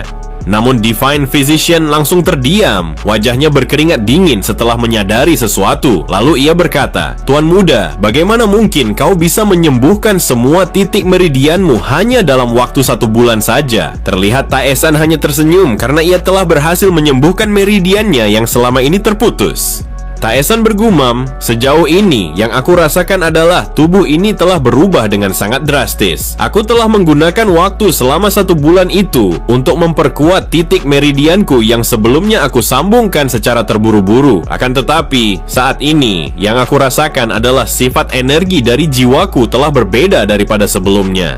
Dulu energi jiwaku sangatlah kasar dan juga menghancurkan. Akan tetapi sekarang energiku telah terikat dengan begitu erat dan kuat. Meskipun sulit untuk dikendalikan, jika aku terus memulihkannya seperti yang aku lakukan saat ini, maka aku yakin suatu hari nanti aku akan bisa mendapatkan tubuh fisik yang sangat sempurna." Terlihat Divine Physician begitu terkejut saat mendengar Taesan berkata, "Divine Physician, dengarkan aku baik-baik. Apakah kau dengan sengaja membuat balsem itu menjadi lebih sakit hanya untuk menyiksa mereka berdua demi meredam amarahmu?" Tepat di sampingnya dengan tatapan mata yang tajam, Kyungwon berkata, "Dasar bajingan, sepertinya aku ingin mengoleskan balsem itu kepadamu. Jadi ikutlah bersamaku sekarang juga." Lalu Taesan mengatakan kepada Soyeon bahwa dia akan pergi menuju kediaman keluarga menor Yeon. Mendengar itu, Soyeon bergumam, "Apa yang ingin dilakukan oleh tuan muda sampai-sampai ia pergi ke tempat itu secara tiba-tiba? Apakah dia ingin membatalkan pertunangannya bersama nona muda?"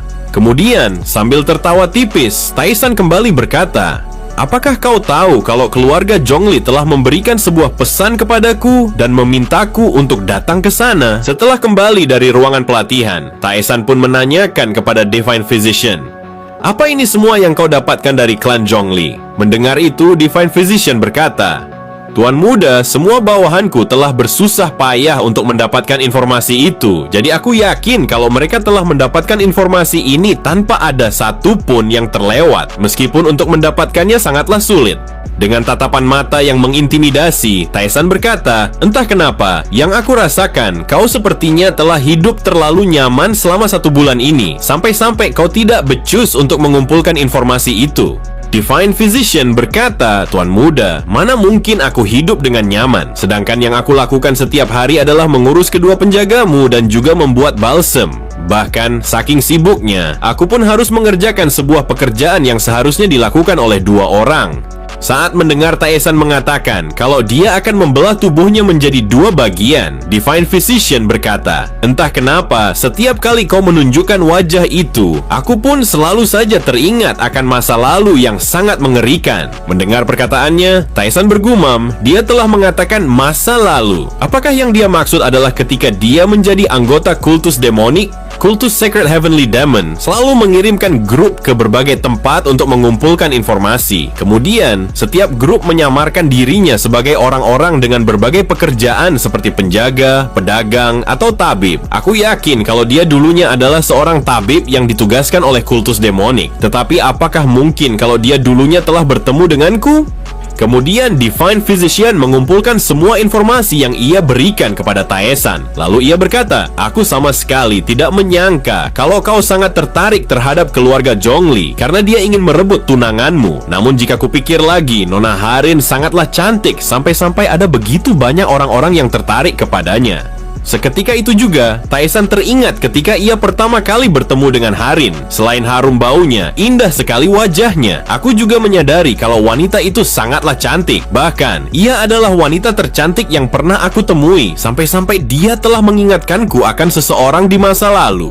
Saat itu, tanpa ia sadari, ia pun telah tersenyum. Seakan-akan ingatan itu telah membawanya ke masa lalu yang begitu indah pada kehidupannya dulu.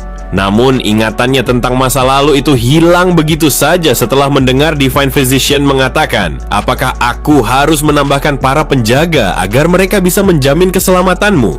Divine Physician melanjutkan, "Keluarga Zhongli adalah sebuah klan yang sangat mengerikan dan juga kejam. Jadi sudah sewajarnya kalau mereka harus menambah para penjaga untuk mengatasi situasi yang tidak terduga." Sambil tertawa, Taisan berkata, "Entah kenapa kau begitu takut kepada mereka. Apakah kau tahu kalau mereka hanyalah orang-orang yang begitu pengecut dan juga lemah? Jadi aku sama sekali tidak membutuhkan penjaga lainnya karena aku sudah memiliki 2 orang penjaga yang sangat berguna." Taisan bergumam, "Ketika aku masih menjadi Heavenly Demon, klan terkenal kelihatannya kesulitan untuk melawan kultus Sacred Demonic. Hanya klan Zhongli lah yang melarikan diri setelah aliansi Murim mati-matian untuk bisa mengalahkanku. Sebenarnya aku sudah mencoba untuk mengejar mereka semua, tapi begitu aku sampai pada kediaman mereka, mereka semua telah membakar kediaman mereka sampai habis untuk menghilangkan jejak pelarian mereka. Kemudian, yang aku dengar, mereka sama sekali tidak berani untuk keluar menampakkan diri setelah menyelamatkan diri dari kejaranku." Taisan memancarkan hawa membunuh yang begitu pekat, sampai-sampai Divine Physician merasa kalau dia harus pergi meninggalkan tempat itu untuk menyelamatkan nyawanya. Taisan berkata, "Aku ingin melihat seangkuh apa mereka saat ini setelah melakukan sesuatu yang memalukan seperti itu." Pada keesokan harinya, Taisan bersama kedua penjaganya telah sampai pada kediaman Manor Yeon. Namun di saat itu, sang kepala keluarga, ayah Yeon Harin, begitu heran setelah bertemu dengan Taisan. Ia berkata, "Aku sama sekali tidak percaya. Apakah kau memang benar seorang anak yang aku kenal? Aku tidak menduga kalau Dubhe Divine Physician benar-benar sangatlah luar biasa. Dia mampu membuat tubuhmu menjadi jauh lebih baik daripada ketika terakhir kali kita bertemu." Taisan berkata, "Meskipun tubuh ini sudah semakin baik, namun tetap saja aku membutuhkan waktu yang lama untuk pulih seutuhnya. Akan tetapi, aku sangat yakin cepat atau lambat aku pasti akan sembuh." Mendengar perkataan Taisan, terlihat Yeon langsung tertawa. Ia berkata, "Aku menjadi penasaran, apakah ini karena kita sudah lama tidak bertemu, sampai-sampai aku merasakan kalau kau adalah seseorang yang sangat berbeda." Namun saat ini situasinya telah menjadi sedikit rumit. Seperti yang diketahui, keluarga Zhongli telah bertekad untuk menyelesaikan semuanya. Mereka menolak untuk mengakui pertunanganmu bersama Harin. Bahkan mereka tidak peduli sekeras apa Harin mencoba untuk mempertahankan ikatannya bersamamu. Namun tetap saja hal itu hanyalah sia-sia. Sepertinya mereka berencana untuk menyeretmu ke dalam rencana mereka. Aku yakin kalau mereka akan mempermalukanmu di hadapan Harin. Aku menyadari kalau tujuan utama mereka adalah untuk bertarung melawan kami dan juga keluarga Golden Wall. Namun, aku akan berusaha untuk menyelesaikan masalah ini. Tyson bergumam, yang aku tahu memang itulah karakter yang dimiliki oleh keluarga Zhongli. Mereka berencana menggunakanku untuk mengacaukan segalanya. Lalu ketika pertarungan itu telah berjalan, mereka akan mengambil alih keluarga Golden Wall dan juga Manor Yeon secara bersamaan. Sudah aku duga kalau para bajingan itu sangatlah licik, sama seperti yang aku tahu pada kehidupanku yang dulu. Tepat di luar ruangan pertemuan Taesan dan juga sang kepala keluarga, terlihat para pasukan yang dibawa oleh keluarga Zhongli mencoba untuk mengintimidasi Kyungwon dan juga Soyeon yang berdiri di hadapan mereka. Kemudian setelah pertemuannya bersama kepala keluarga Manor Yeon selesai, Taesan pun langsung keluar untuk meninggalkan ruangan itu. Namun Taesan langsung terdiam ketika melihat seseorang yang berdiri tepat di hadapannya di saat ia membuka pintu ruangan itu. Ternyata orang yang menghadangnya itu adalah Zhongli Wong, putra bungsu dari keluarga Zhongli. Dengan tatapan mata yang meremehkan, ia berkata, "Katakan kepadaku, apakah kau yang bernama Byok Taesan yang berasal dari keluarga Golden Wall Merchant?" Di saat itu, Taesan sama sekali tidak menjawabnya. Yang ia lakukan hanyalah menatapnya, seolah-olah sedang mengamati seorang idiot. Karena Taesan tidak meresponsnya, Wong pun kembali berkata, "Dari yang aku dengar, kau begitu lemah sampai-sampai kau tidak bisa bermain di atas ranjang bersama para wanita. Namun aku tidak menduga kalau ternyata kau juga sudah menjadi tuli. Tetapi melihatmu yang tidak berbicara seperti ini, apakah kau ingin diberikan sebuah pelajaran tentang rasa hormat dan juga tata krama ketika berbicara di hadapan seseorang yang memiliki status lebih tinggi?" Di saat itu, para pasukan keluarga Zhongli langsung bersiap untuk menarik bilah pedang mereka. Seakan-akan sudah siap bertarung kapan saja. Mereka melepaskan hawa membunuh yang begitu kuat untuk memberikan intimidasi kepada Taesan dan juga kedua penjaganya. Akan tetapi, meskipun hawa membunuh yang mereka pancarkan telah memenuhi tempat itu, Kyungwon dan juga Soyeon sama sekali tidak merasa takut. Karena Wong merasa mereka unggul dalam jumlah pasukan, apalagi yang ia bawa adalah pasukan elit keluarganya. Dengan santainya ia berkata, "Taesan, bagaimana kalau kita berbicara empat mata di tempat yang begitu tenang tanpa adanya satu orang pun yang mengganggu pembicaraan kita?" Mendengar itu, Taesan pun langsung tersenyum sembari berkata, "Apakah kau yakin kalau kau ingin berbicara hanya berdua saja denganku di tempat yang lebih sunyi?" Pada sisi yang lain, Kyungwon mengetahui kalau di balik senyuman itu ada sebuah makna yang sangat mengerikan. Lalu ia berkata, "Tuan muda, kau tidak boleh membunuhnya." Terlihat Wong pun langsung tertawa setelah mendengar Kyungwon yang mengatakan itu. Ia berkata, "Apakah aku terlihat seperti orang yang bodoh sampai-sampai kau meminta kepada bajingan ini untuk tidak membunuhku? Sepertinya akan lebih seru kalau kalian melakukan sebuah pertarungan kecil bersama prajuritku selagi kami sedang berbicara secara empat mata."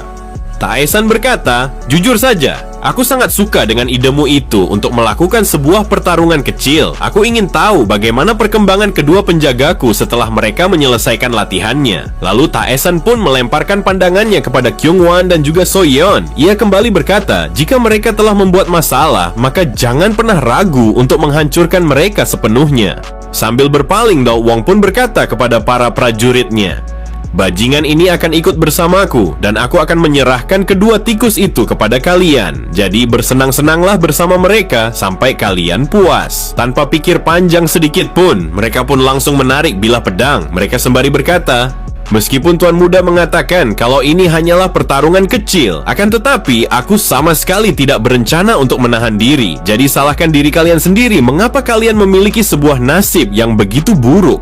Pada sisi yang lain, Divine Physician hanya tersenyum. Ia bergumam, "Aku tidak menduga kalau situasinya telah menjadi semakin menarik. Yang aku rasakan, mereka adalah pasukan elit yang dibawa oleh bocah arogan itu. Jadi aku rasa ini akan menjadi sebuah pertarungan yang sangat menarik untuk disaksikan.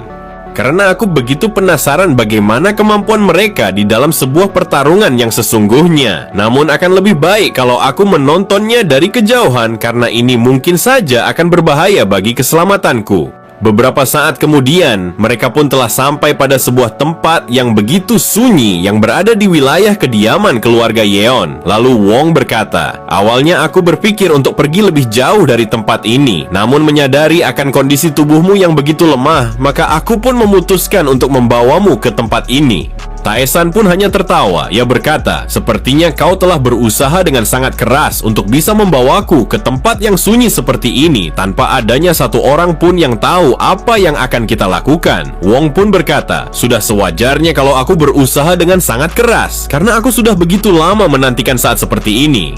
Dengan tatapan mata yang tajam, Wong kembali berkata, "Apakah engkau tahu kalau aku begitu pandai dalam menyiksa orang lain? Jadi dengarkan aku baik-baik. Mulai dari sekarang, aku akan menyiksamu sampai-sampai engkau akan merasakan kalau kematian adalah pilihan yang terbaik." Bukannya merasa takut dengan ancaman yang diberikan kepadanya, namun yang dilakukan oleh Taesan hanyalah menarik napas panjang. Lalu ia berkata, "Sebelum kau menyiksaku, aku ingin mendengar apa tujuanmu yang sebenarnya, karena aku menyadari kalau kau melakukan semua ini tidak hanya untuk menikahi Yeon Harin."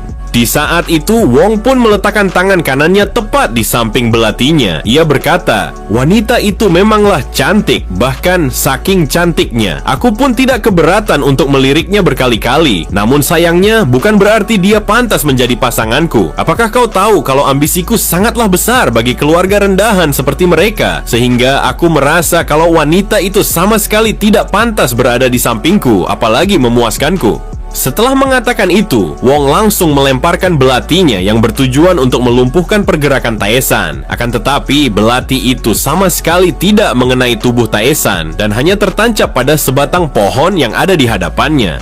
Di saat itu, Wong sangatlah terkejut karena Taesan telah menghilang begitu saja dari hadapannya. Bahkan, ia sama sekali tidak bisa merasakan kehadiran Taesan karena tempat itu telah menjadi begitu sunyi dan juga menakutkan. Namun tiba-tiba saja ia langsung terdiam ketika salah satu tangan Taesan telah berada tepat di atas kepalanya. Kemudian, dengan suara yang mengintimidasi, Taesan berkata, "Jujur saja, aku begitu penasaran seberapa besar ambisimu sampai-sampai kau begitu bangga akan hal itu. Bukankah sebelumnya kau mengatakan kalau kau ingin menunjukkan bagaimana kau akan menyiksaku? Bahkan kau juga telah menunjukkan niat membunuh dengan melemparkan belati itu."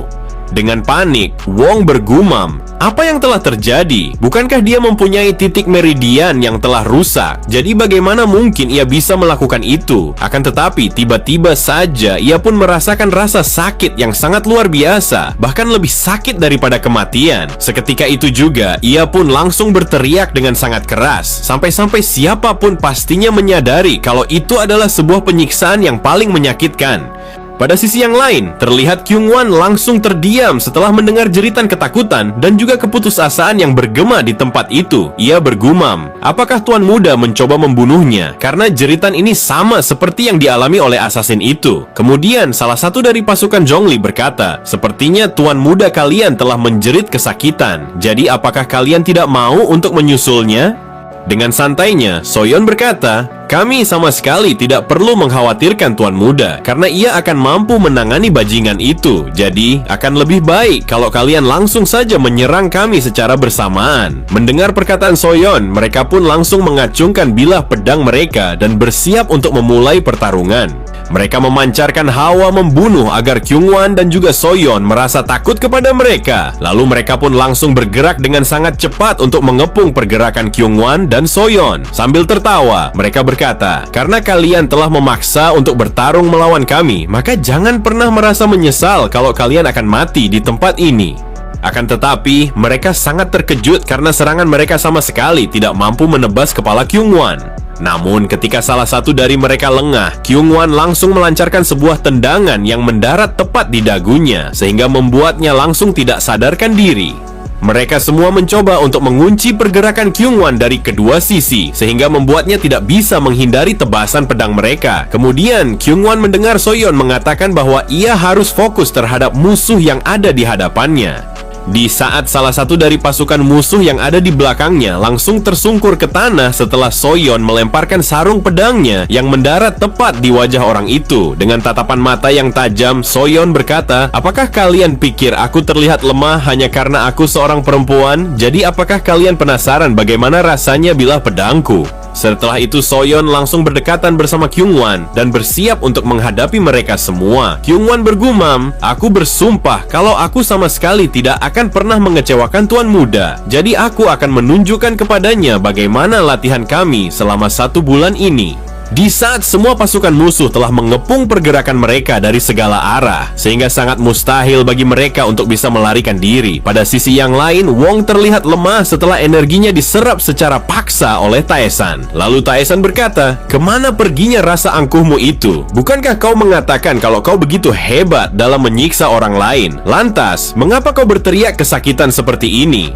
Sambil tersenyum puas, Taesan kembali berkata, "Aku hanya akan mengekstrak sebagian saja dari jiwamu itu. Jadi, kau sama sekali tidak usah khawatir, karena saat ini aku sudah memutuskan untuk tidak membunuh siapapun termasuk bocah arogan sepertimu." Soyeon yang telah berhasil mengalahkan pasukan Zhongli hanya dalam beberapa gerakan saja. Bahkan di saat itu, tidak ada satupun dari mereka yang mampu untuk melakukan serangan balik meskipun hanya sedikit. Lalu Soyeon berkata, "Sebenarnya aku sedikit ragu, apakah Tuan Muda Taesan akan baik-baik saja setelah mendengar jeritan itu?" Setelah mendengar perkataan Soyeon, Kyungwon pun mengatakan kalau dia sangat percaya kepada Tuan Muda Taesan karena dia sudah menyaksikan bagaimana kemampuan sang Tuan Muda menghadapi orang-orang yang lebih kuat daripada dirinya. Soyeon berucap, "Siapa yang menyangka kalau kita akan bisa mengalahkan para pasukan elit yang dimiliki oleh keluarga Zhongli? Jujur saja, sampai saat ini aku sama sekali belum bisa memahami seperti apa Tuan Muda Taesan yang sebenarnya."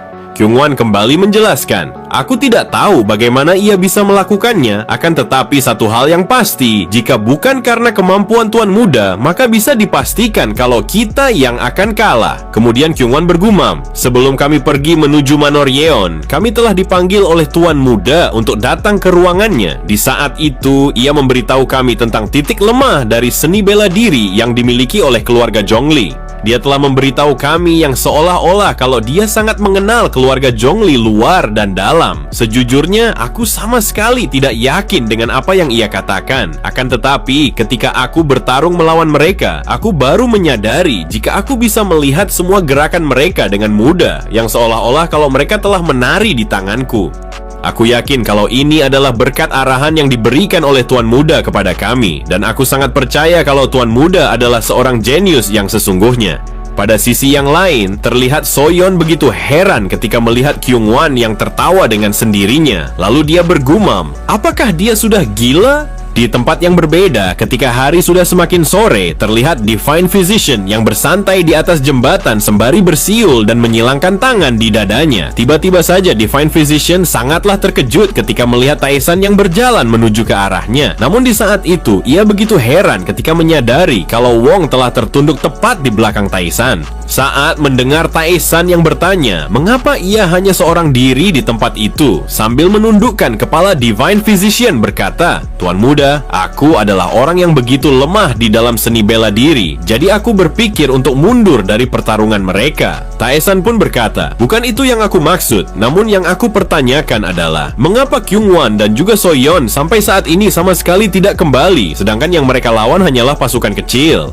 Mendengar itu, Divine Physician langsung tertawa. Ia berkata, "Tuan Muda, apakah kau tidak salah dengan mengatakan pasukan Zhongli hanyalah pasukan kecil? Asal kau tahu, mereka adalah pasukan elit yang sangat berpengalaman di medan perang." Dengan tatapan dan nada yang serius, Taesan berkata, "Dengarkan aku baik-baik, mereka berdua masihlah lemah. Ketika kita kembali dari tempat ini, maka mereka harus berlatih 2 kali lebih keras daripada yang biasanya."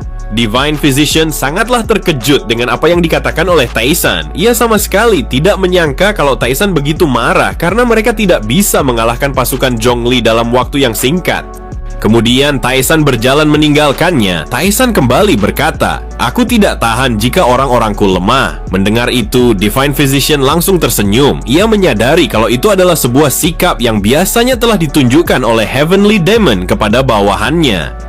Lalu ia pun langsung memberi hormat kepada Taesan sembari berkata, "Tuan Muda, sesuai dengan perintah Anda, aku akan memberikan pelatihan kepada mereka berdua jauh lebih keras daripada yang biasanya agar mereka semakin kuat dan pantas menjadi bawahan Anda. Saya sudah tahu dari hanya melihat ekspresi Anda apa yang sangat Anda inginkan." Beberapa saat kemudian, ketika hari sudah malam, mereka pun telah berkumpul pada sebuah ruangan untuk menikmati makan malam bersama sang pemimpin keluarga Yeon. Di saat itu, Harin telah berada tepat di samping Taesan untuk menikmati makanannya. Kemudian ia pun langsung melemparkan pandangannya kepada Wong yang berada tepat di hadapannya. Setelahnya Harin tertunduk karena ia sama sekali tidak bisa berbuat apa-apa untuk melawan permintaan keluarga Zhongli yang ingin menikahinya. Sedangkan yang ia cintai hanyalah Taesan. Ayahnya menyadari kalau Harin sama sekali tidak bersemangat untuk menikmati makanannya. Lalu kepala keluarga Yeon pun melemparkan pandangannya kepada Wong yang berada tepat di hadapannya.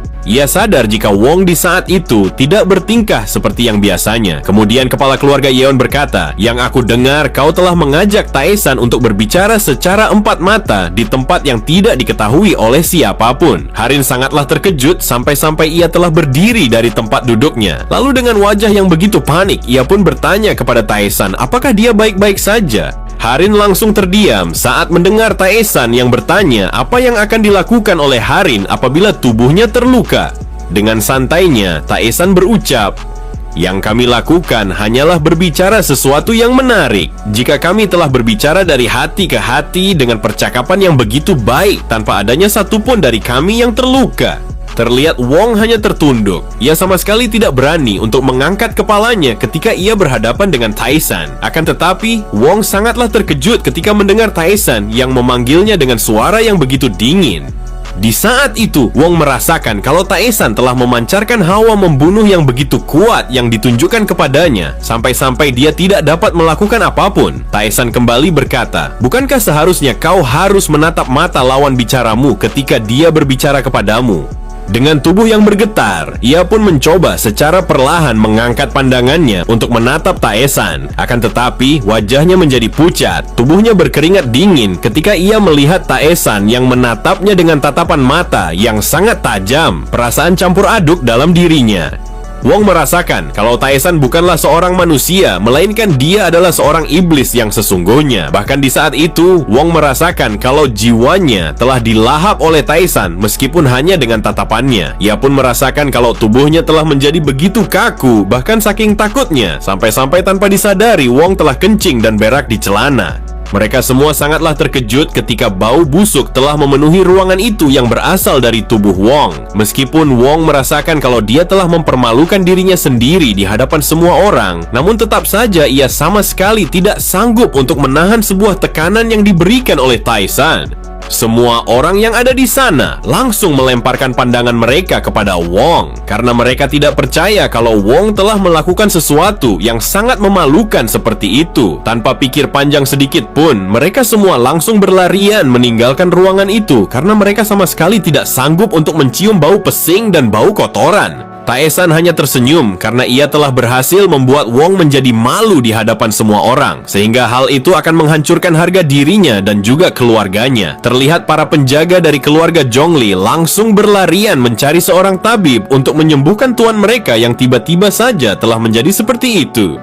Cerita berpindah pada kediaman keluarga Zhongli. Sang pemimpin keluarga Zhongli yang bernama Tian Zhongli telah menghempaskan tangannya ke atas meja. Ia begitu marah ketika mendengar sebuah laporan kalau pasukan elit mereka telah dikalahkan dengan begitu mudah. Bahkan yang membuatnya semakin marah adalah saat mengetahui kalau anaknya telah mempermalukan dirinya sendiri dan juga nama baik keluarganya ketika mengunjungi Manor Yeon. Sambil memberi hormat, Won Moon Guang, manajer umum klan Zhongli, berkata, "Tuanku, aku telah mengirimkan beberapa orang untuk menyelidiki masalah ini. Apakah Manor Yeon telah terlibat ataukah tidak? Namun, aku rasa kalau pasukan yang dimiliki oleh Tuan Muda Taesan jauh lebih kuat daripada yang kita duga." Akan tetapi, orang itu langsung terdiam ketika mendengar Zhongli Tian, patriark klan Zhongli, yang mengatakan kalau kekalahan pasukan elit mereka sama sekali tidak bisa diterima, apalagi yang mengalahkan pasukan mereka hanyalah 2 orang saja. Mengapa pasukan elit klan kita begitu bodoh menghadapi 2 tikus saja tidak bisa?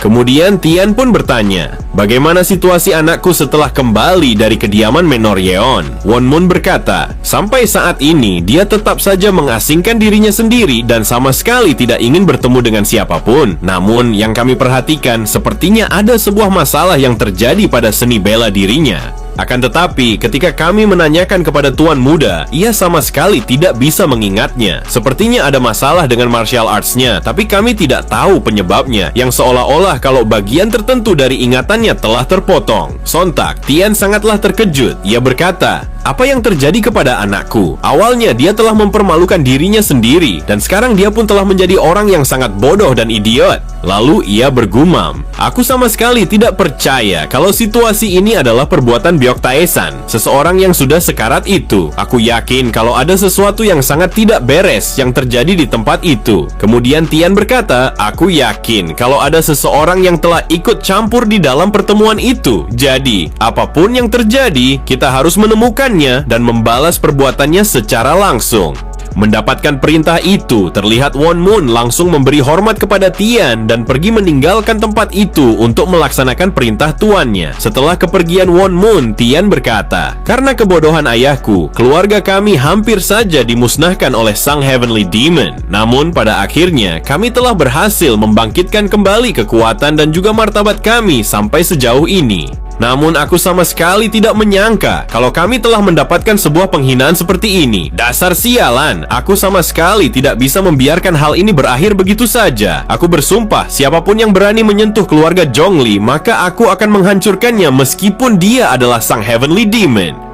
Cerita berpindah pada kediaman Manor Yeon. Terlihat Kyungwon telah berjaga tepat di hadapan ruangan Tae-san. Namun tiba-tiba saja gerbang utama Manor Yeon telah terbuka dengan cara yang paksa setelah pasukan elit yang dikirim langsung oleh keluarga Zhongli memasuki halaman utama tempat itu. Kyungwon menyadari kalau mereka adalah pasukan yang jauh lebih kuat daripada yang sebelumnya. Tanpa pikir panjang sedikit pun, ia pun langsung pergi untuk menyampaikan situasi itu kepada Tae-san. Sesampainya di hadapan Tae-san, Kyungwon berkata, "Wahai Tuan Muda, yang aku lihat, keluarga Zhongli telah mengirimkan pasukan mereka ke tempat ini." Mendengar laporan Kyungwon, Tae-san pun berkata, "Apa yang mereka inginkan? Apakah mereka ingin melakukan balas dendam terhadap kita?" Kyungwon kembali berkata, "Aku tidak tahu apa yang mereka inginkan. Namun yang aku perhatikan, mereka adalah para warrior tingkat tinggi yang sangat berpengalaman di medan perang." Tae-san hanya tersenyum. Kemudian ia berkata, "Katakan kepadaku, bagaimana kau bisa mengetahui kalau mereka adalah para warrior tingkat tinggi?" Kyungwon berkata, "Aku bisa mengetahuinya karena mereka sama sekali tidak menyembunyikan kehadiran mereka. Bahkan yang aku rasakan, mereka telah memancarkan niat membunuh yang begitu kuat." Bukannya merasa takut, akan tetapi dengan santainya Tae-san berkata, "Entah kenapa, orang-orang seperti mereka selalu saja bersikap pamer seperti itu, yang seakan-akan menunjukkan kepada semua orang kalau mereka adalah orang yang begitu kuat. Aku rasa mereka semua akan sadar apabila kita memberikan mereka sebuah pukulan." Lalu Tae-san pun mengajak Kyungwon untuk pergi meninggalkan Manor Yeon karena Tae-san akan mengunjungi sebuah tempat yang tidak jauh dari tempat itu. Terlihat Kyungwon begitu heran. Ia sama sekali tidak mengerti dengan apa yang dimaksud oleh Tae-san. Ia bertanya-tanya mengapa mereka harus pergi, sedangkan pasukan Zhongli telah datang ke tempat itu.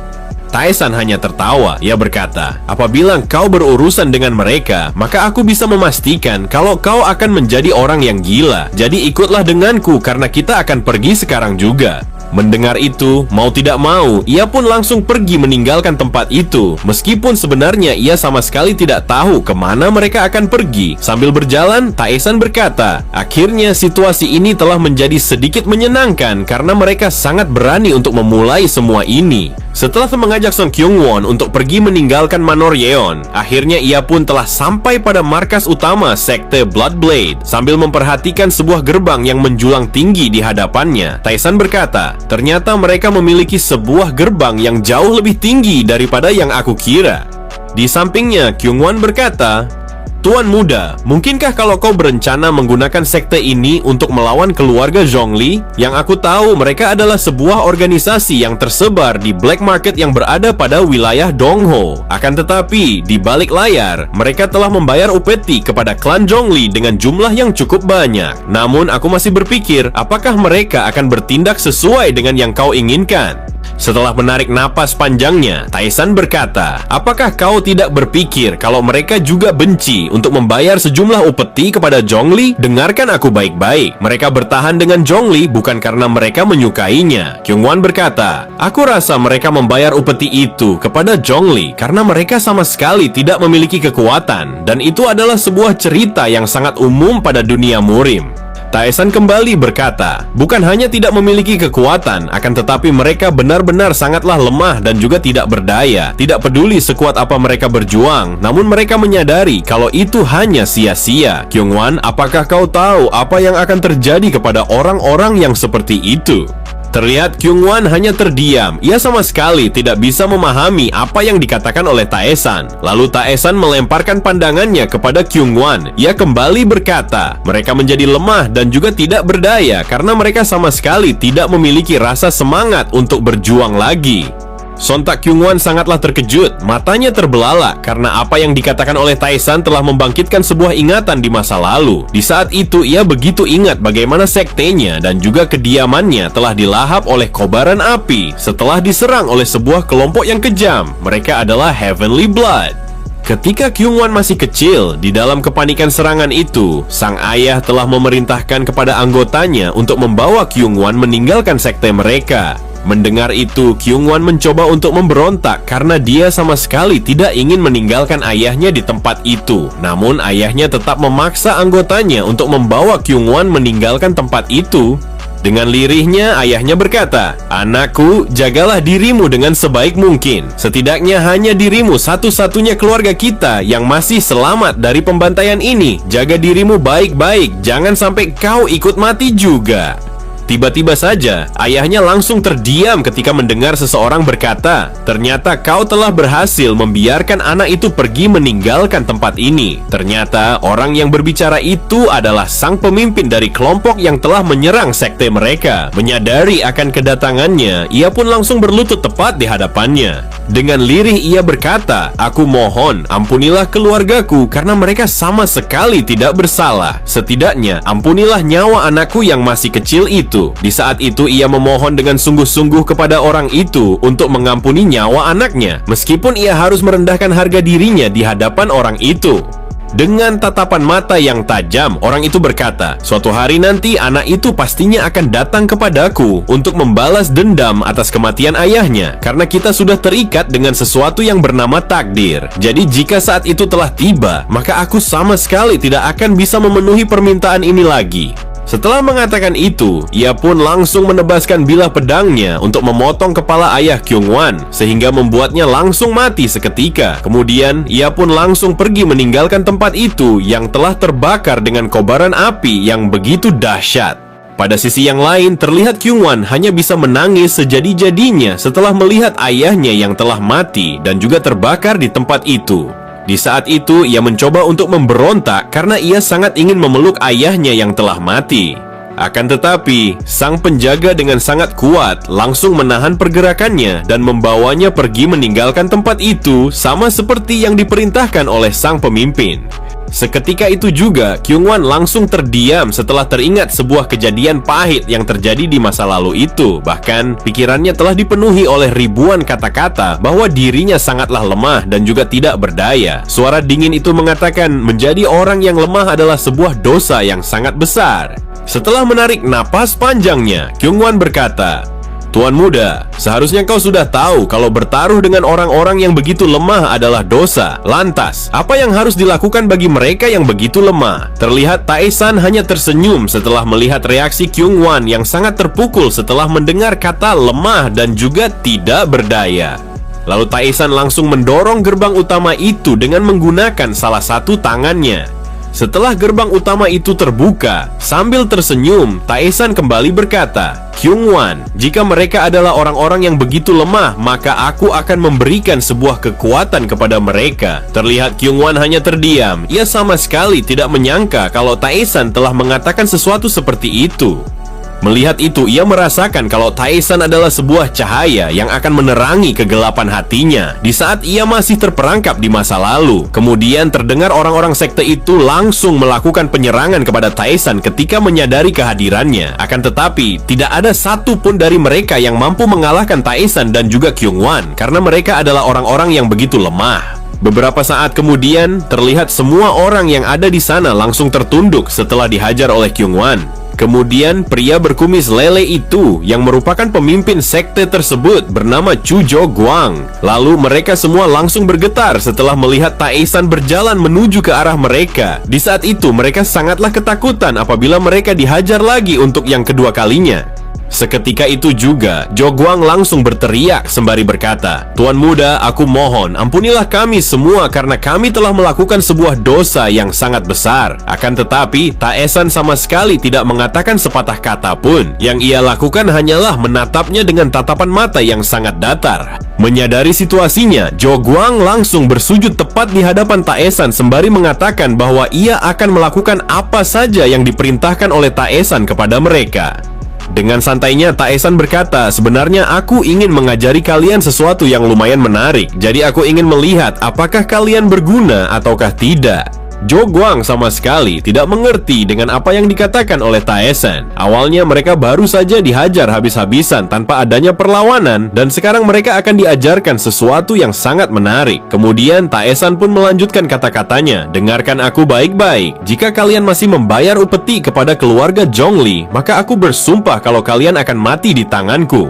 Jo Guang hanyalah terdiam setelah mendengar ancaman itu. Dengan lirihnya ia berkata, "Tuan muda, jika kami tidak membayar upeti kepada mereka, maka kami juga akan mati." Beberapa hari kemudian, cerita berpindah ke kediaman keluarga Zhongli. Di dalam ruangan itu terdengar sang pemimpin keluarga Zhongli sangatlah marah saat mendengar sebuah laporan yang mengatakan bahwa sekte Blood Blade sama sekali tidak ingin membayar upeti kepada mereka.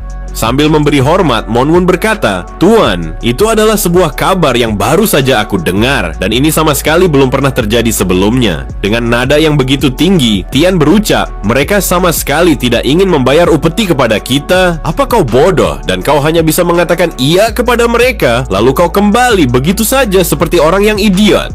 Monwon mengatakan, "Yang aku lihat, mereka telah bersikap dengan sangat berbeda daripada biasanya. Yang aku rasakan, sepertinya mereka telah memiliki sesuatu yang sangat kuat untuk mereka andalkan." Mendengar itu, Tian berkata, "Apakah mungkin kalau mereka telah bertemu dengan seorang master bela diri yang mengaku kuat, sehingga mereka dengan sangat percaya diri untuk menentang kita?" Kemudian ia bergumam, "Dari semua waktu, entah kenapa masalah ini terjadi di saat keuangan kami dalam kondisi yang tidak stabil. Dasar sialan, apakah mereka berpikir kalau kami akan diam setelah mereka mencoba untuk menentang kami?" Dengan tatapan mata yang sangat tajam, Tian memerintahkan kepada Monwon untuk mengirimkan pasukan elit mereka yang bernama Shadow Tiger untuk menghancurkan sekte Blood Blade. Tian mengatakan, "Aku akan membuat mereka sadar siapa tuan mereka yang sebenarnya."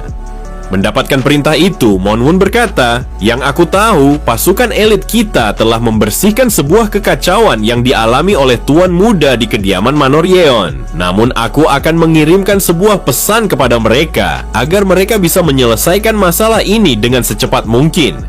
Tian kembali berkata, "Dasar sialan, bagaimana mungkin seorang pengacau muncul di dalam keluarga kita di saat seperti ini? Nah, kita sama sekali tidak boleh menunjukkan sedikit pun kelemahan kita. Jadi kita harus menyingkirkan mereka semua sampai bersih, sehingga mereka sama sekali tidak berani untuk mengusik keluarga kita lagi." Di tempat yang berbeda, Taesan berjalan di pinggiran kota menuju sebuah tempat yang sebelumnya telah masuk ke dalam rencananya. Tepat di belakangnya, Kyungwon hanya terdiam. Ia sama sekali tidak bisa memahami apa yang dipikirkan oleh Taesan. Lalu ia berkata, "Tuan muda, aku tahu kalau kita telah memulai sesuatu. Akan tetapi, apakah kau yakin kalau situasi ini akan baik-baik saja? Jika kita terus saja menahan upeti sekte Blood Blade untuk keluarga Zhongli, maka sudah pasti keluarga Zhongli sama sekali tidak akan tinggal diam. Dan apabila mereka mengetahui bahwa kita yang telah menyebarkan kelemahan mereka, maka mereka akan langsung menyerang kita." Dengan santai Taesan berkata, "Untuk saat ini, aku yakin mereka telah terguncang setelah keuangan mereka terputus. Mereka akan mengabaikan pergerakan kita karena mereka masih sibuk mengurus keuangan mereka." Kyungwon kembali berkata, "Meskipun yang kau katakan seperti itu, akan tetapi mereka adalah salah satu keluarga yang sangat terpandang di wilayah ini, Tuan Muda. Apakah sekte Bloodblade akan bisa melawan mereka apabila keluarga Zhongli mengirimkan pasukan elit mereka ke tempat ini?" Dengan santainya, Taesan berkata, "Entah kenapa tiba-tiba saja kau menjadi banyak bicara seperti ini. Itulah sebabnya kita akan bertemu dengan seseorang yang mampu menangani situasi seperti itu." Terlihat Kyungwon kembali terdiam. Ia sama sekali tidak bisa memahami setiap tindakan dan juga pergerakan yang ditunjukkan oleh Taesan. Tidak lama kemudian, Kyungwon menyadari bahwa mereka telah sampai di tempat yang dituju oleh Taesen. Itu adalah sebuah tempat yang dikenal sebagai agensi pengawalan Dongho. Dongho adalah sebuah perusahaan yang bergerak di bidang keamanan dan juga transportasi. Terlihat Kyungwon sangatlah terkejut, matanya terbelalak. Ia bergumam, apa yang telah direncanakan oleh Tuan Muda sampai-sampai ia mengunjungi agensi pengawalan. Kemudian Taesan pun langsung menaiki anak tangga untuk masuk ke dalam bangunan organisasi itu. Di saat itu mereka disambut oleh seorang petugas yang menjaga gerbang utama tempat itu. Saat mendengar sang penjaga menanyakan apa yang diinginkan oleh Taesan, Taesan pun mengatakan bahwa dia ingin bertemu dengan sang pemimpin organisasi itu. Penjaga itu berkata, "Sang pemimpin bukanlah seseorang yang dapat dengan mudah ditemui oleh orang biasa sepertimu. Jadi pergilah sekarang juga." Mendengar perkataan penjaga itu, dengan kesalnya Taesan berkata, "Dasar sialan, apakah yang kau lihat aku terlihat seperti orang biasa di matamu?" Setelah mengatakan itu, tanpa basa-basi sedikit pun, ia langsung berjalan memasuki bangunan itu sembari meminta penjaga itu untuk menuntun jalan mereka. Tepat di belakangnya, Kyungwon langsung meminta maaf kepada penjaga itu karena ia harus mengikuti tuannya untuk masuk ke dalam bangunan itu. Terlihat penjaga itu hanya bisa terdiam karena ia sama sekali tidak menyangka bahwa dirinya telah dilewati begitu saja. Beberapa saat kemudian, mereka pun telah sampai pada sebuah ruangan yang berada tepat di hadapan ruangan utama sang pemimpin. Kemudian penjaga itu meminta Taesan untuk menunggu di tempat itu karena ia ingin menyampaikan kepada sang pemimpin bahwa dia telah kedatangan seorang tamu. Sebelum penjaga itu pergi, ia juga menanyakan kepada Taesan siapa namanya sebenarnya karena itu adalah sesuatu yang wajib disampaikan kepada sang pemimpin. Akan tetapi, penjaga itu begitu heran saat mendengar Taesan yang mengatakan bahwa dia belum mengingat semuanya dengan apa yang harus ia katakan. Taesan berpikir dengan sangat keras untuk mengingat segalanya. Di saat itu, sang penjaga begitu kesal karena Taesan telah berpikir cukup lama. Lalu ia berkata, "Karena kau tidak bisa mengatakannya, maka kau sama sekali tidak akan bisa bertemu dengan sang pemimpin. Jadi pergilah sekarang juga." Akan tetapi, ia langsung terdiam ketika Taesan mengangkat salah satu tangannya dengan tatapan mata yang tajam. Taesan berkata, "Masuklah ke dalam sana dan katakan kepadanya kalau aku memiliki sesuatu yang ingin kukirimkan kepada Hyonwol." Mendengar itu, penjaga itu begitu heran. Ia sama sekali tidak mengerti dan juga tidak memahami apa yang dimaksud oleh Taesan, karena itu adalah sebuah nama yang tidak pernah ia dengar sebelumnya. Setelah kepergian penjaga itu, terlihat suasana di tempat itu menjadi sunyi. Yang mereka lakukan hanyalah menunggu kedatangan sang pemimpin agensi itu. Kemudian Kyungwon melemparkan pandangannya kepada Taesan karena ia begitu penasaran dengan tindakan yang diambil oleh Taesan. Lalu ia berkata, "Tuan Muda, apakah Hyonwol yang Anda maksud itu adalah?" Namun belum sempat ia melanjutkan kata-katanya, tiba-tiba saja terlihat seorang pria tua langsung membuka pintu ruangan itu dengan tergesa-gesa. Bahkan di saat itu ia langsung berlari untuk menghadap Taesan sambil berlutut dan memberi hormat.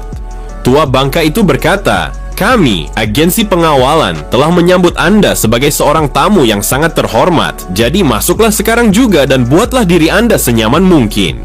Mendapatkan sambutan itu, terlihat Taesan langsung tersenyum karena ia telah disambut dengan begitu hormat. Lalu tanpa pikir panjang sedikit pun, ia langsung berjalan memasuki ruangan itu. Tepat di belakangnya, Kyungwon hanya terdiam karena ia sama sekali tidak bisa memahami apa yang terjadi tepat di hadapannya.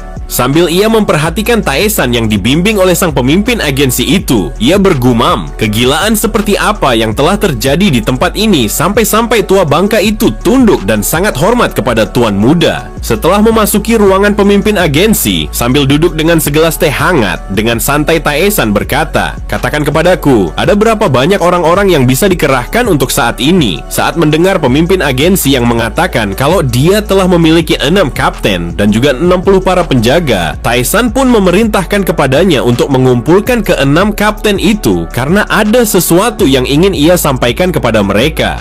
Tanpa pikir panjang sedikit pun, pemimpin agensi langsung memberi hormat kepada Taesan sembari mengatakan kalau dia akan melaksanakan perintah itu. Beberapa saat kemudian, ketika hari sudah sore, Taesan telah berdiri tepat di hadapan para kapten yang telah dikumpulkan oleh pemimpin agensi. Di saat itu, Taesan langsung memberikan sebuah informasi kepada mereka tentang apa yang harus mereka lakukan untuk mengalahkan sebuah pasukan yang dikirim oleh keluarga Zhongli. Di sampingnya, Kyungwon bergumam, sebenarnya apa yang telah direncanakan oleh Tuan Muda dengan orang-orang yang seperti ini, meskipun mereka adalah para pengawal yang cukup kuat, akan tetapi tetap saja mereka semua sama sekali tidak akan bisa untuk menghadapi pasukan elit yang dikirim oleh Zhongli. Kemudian Taesan berkata, apakah kalian sudah memahami dan juga mengingat tentang kelemahan keluarga Zhongli yang baru saja aku katakan kepada kalian? Jadi mulai dari sekarang, kalian semua harus membantu Black One untuk bertarung melawan pasukan Zhongli. Mendapatkan perintah itu, tanpa keraguan sedikit pun, mereka semua langsung memberi hormat kepada Taesan dan bersumpah untuk melaksanakan tugas itu.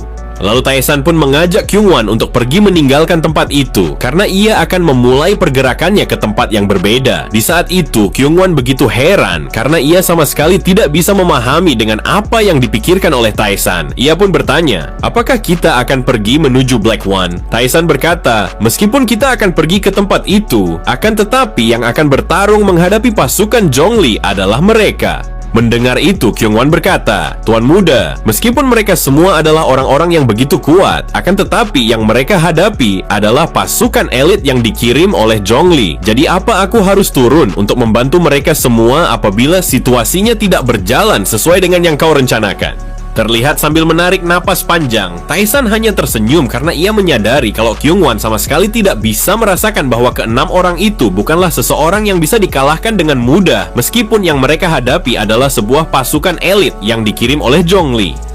Beberapa saat kemudian, setelah kepergian keenam kapten itu, Taesan berkata, Kyungwon, apakah kau sanggup untuk menghadapi pemimpin agensi ini yang merupakan seorang master? Sambil mengingat wajah pemimpin agensi, Kyungwon berkata, sebelum aku mencobanya, aku pun tidak tahu apakah aku akan bisa mengalahkannya ataukah tidak. Namun yang aku rasakan, kemampuannya tidak terlalu jauh dari kemampuanku. Lalu Taesan pun kembali bertanya, apakah kau akan bisa mengalahkan salah satu dari keenam kapten itu?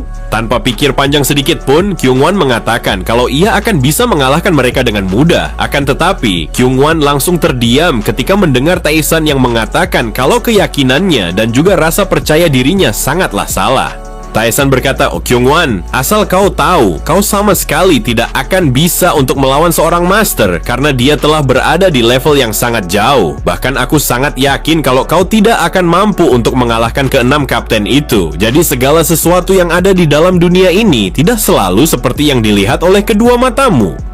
Terlihat Kyungwon langsung terdiam setelah mendengar perkataan Taesan. Di saat itu, ia menyadari kalau dirinya sangatlah lemah sampai-sampai ia dianggap tidak akan bisa untuk mengalahkan salah satu dari keenam kapten itu. Sambil tersenyum, Taesan bergumam, sudah pasti Kyungwon sama sekali tidak akan bisa mengalahkan mereka karena mereka adalah para anggota kultus Sacred Heavenly Demon. Aku mengetahui lokasi keberadaan mereka setelah aku memberikan sebuah perintah kepada Divine Physician untuk mencari tahu para anggota kultus demonik yang telah tersebar pada wilayah ini. Akan tetapi, tanpa diduga oleh siapapun, ternyata mereka telah menyamar sebagai pengawal agensi yang tidak jauh dari kediamanku. Namun sampai saat ini mereka semua sama sekali tidak mengetahui siapa sebenarnya diriku ini. Tetapi selama aku masih menggunakan nama Hyunwol sebagai alasanku, maka satu-satunya yang bisa mereka lakukan hanyalah tunduk dan juga mematuhi segala perintahku. Lalu Taesan mengatakan, mereka semua telah memiliki sebuah kemampuan yang sangat hebat untuk menyembunyikan kekuatan mereka. Jadi untuk bekerja sebagai pengawal agensi, mereka semua sama sekali tidak boleh terlihat begitu kuat. Dengan wajah yang begitu terkejut, Kyungwon berkata, Tuan Muda, bagaimana bisa kau memiliki sebuah hubungan yang begitu dekat dengan orang-orang seperti mereka? Dengan santainya, Taesan berkata, Kyungwon, dengarkan aku baik-baik. Ini adalah sesuatu yang sama sekali tidak akan pernah kau ketahui. Jadi untuk yang terjadi, jangan pernah sekalipun kau menanyakan sesuatu yang seperti ini. Setelah mengatakan itu, Taesan pun mengajak Kyungwon untuk pergi meninggalkan tempat itu. Di saat itu, Taesan mengatakan kalau dia akan memberikan sebuah pelatihan kepada Kyungwon dalam pertarungan yang nyata, yaitu dengan melawan salah satu tetua pasukan Zhongli. Cerita berpindah ke markas utama sekte Blood Blade. Di saat itu, pasukan elit yang dikirim oleh keluarga Zhongli telah sampai di tempat itu. Namun, bukannya merasa takut, Zhou Guang bersama pasukannya justru langsung berdiri untuk menghadapi mereka semua. Pasukan elit yang dikirim oleh keluarga Zhongli dipimpin oleh seorang tetua yang sangat berpengalaman di medan perang, dan dia bernama Zhongli Sang. Kemudian, dengan tatapan mata yang tajam, Zhou Guang berkata, "Dengarkan aku baik-baik. Mulai dari sekarang, sekte kami sama sekali tidak akan terikat lagi dengan kalian. Jadi pergilah sekarang juga." Mendengar itu, dengan santainya Zhongli Sang berkata, "Sepertinya kalian semua sudah menjadi gila, sampai-sampai kalian sangat berani mengatakan sesuatu yang seperti itu. Jadi, apakah kalian berpikir kalau kalian akan bisa mengalahkan kami?" Karena mentalnya sudah menjadi kuat setelah didukung oleh Taesan. Sambil berteriak, Zhou Guang berkata, "Siapa yang bilang kalau kami sudah gila? Asal kau tahu, kami semua melakukan ini agar kami tidak menjadi gila atas perbuatan kalian yang semena-mena kepada kami. Yang kami lakukan saat ini jauh lebih baik daripada kami bersembunyi dan juga ketakutan ketika kami menyadari kalau kami akan dihajar sampai mati." Mendengar ocehan Zhou Guang, Zhongli Sang bergumam, apa yang ia katakan? Ia mengatakan kalau mereka tidak ingin bersembunyi dan juga ketakutan. Apakah mungkin kalau orang yang menghajar mereka telah berada di balik semua ini? Tiba-tiba saja Zhongli Sang menyadari akan kehadiran seseorang yang memiliki sebuah energi yang tidak biasa di luar sekte. Lalu ia pun memerintahkan kepada pasukannya untuk membunuh semua orang yang ada di sana karena mereka telah berani menentang keluarga Zhongli. Namun sebelum ia pergi untuk memeriksa energi yang ia rasakan, ia meminta kepada pasukannya untuk menahan Zhou Guang karena ia ingin menanyakan siapa sebenarnya dalang di balik semua ini. Sambil berjalan meninggalkan ruangan itu, Zhongli Sang bergumam, "Yang aku rasakan ada sesuatu yang tidak beres. Selama ini aku telah mengalami begitu banyak pertempuran, tetapi aku sama sekali tidak pernah merasakan sesuatu seperti ini sebelumnya. Saat ini tubuhku berteriak dengan sangat keras, seakan-akan memberitahu kalau ada sebuah bahaya yang luar biasa telah mendekati kami." Zhongli Sang pun langsung melemparkan pandangannya ke arah atas setelah menyadari kehadiran Taesan dan juga Kyungwon. Sambil melompat ke arah bawah, Taesan berkata, "Ternyata instingmu begitu tajam. Bahkan yang aku rasakan auramu lumayan kuat. Ini seperti yang aku duga. Walaupun Zhongli adalah sebuah klan yang begitu lemah, tetapi yang namanya seorang tetua tetaplah seorang tetua." Dengan melihat kehadiran Taesan dan juga Kyungwon, Zhongli Sang mencoba untuk tetap tenang. Meskipun sebelumnya ia merasakan sesuatu yang sangat berbahaya. Ia berkata, "Jadi, apakah kau yang bernama Biok Taesan, seseorang yang menjadi dalang di balik situasi ini?" Taesan berkata, "Untuk apa kau bertanya sesuatu yang sama sekali tidak berguna seperti itu? Sedangkan sebentar lagi, kau tidak akan bisa mengingat apapun." Dengan geramnya, Zhongli Sang berkata, "Dasar sialan, aku tidak menyangka kalau kau memiliki lidah yang sangat tajam seperti ini. Namun, sepertinya kau akan berhenti berbicara apabila aku memotong salah satu anggota tubuhmu." Namun, Zhongli Sang langsung terdiam ketika melihat Kyungwon yang bersiap untuk menarik bilah pedangnya. Setelah berjalan tepat di hadapannya dengan tatapan mata yang tajam, Kyungwon berkata, "Aku rasa kau sama sekali tidak akan pernah mendapatkan kesempatan untuk menyentuh tuan muda."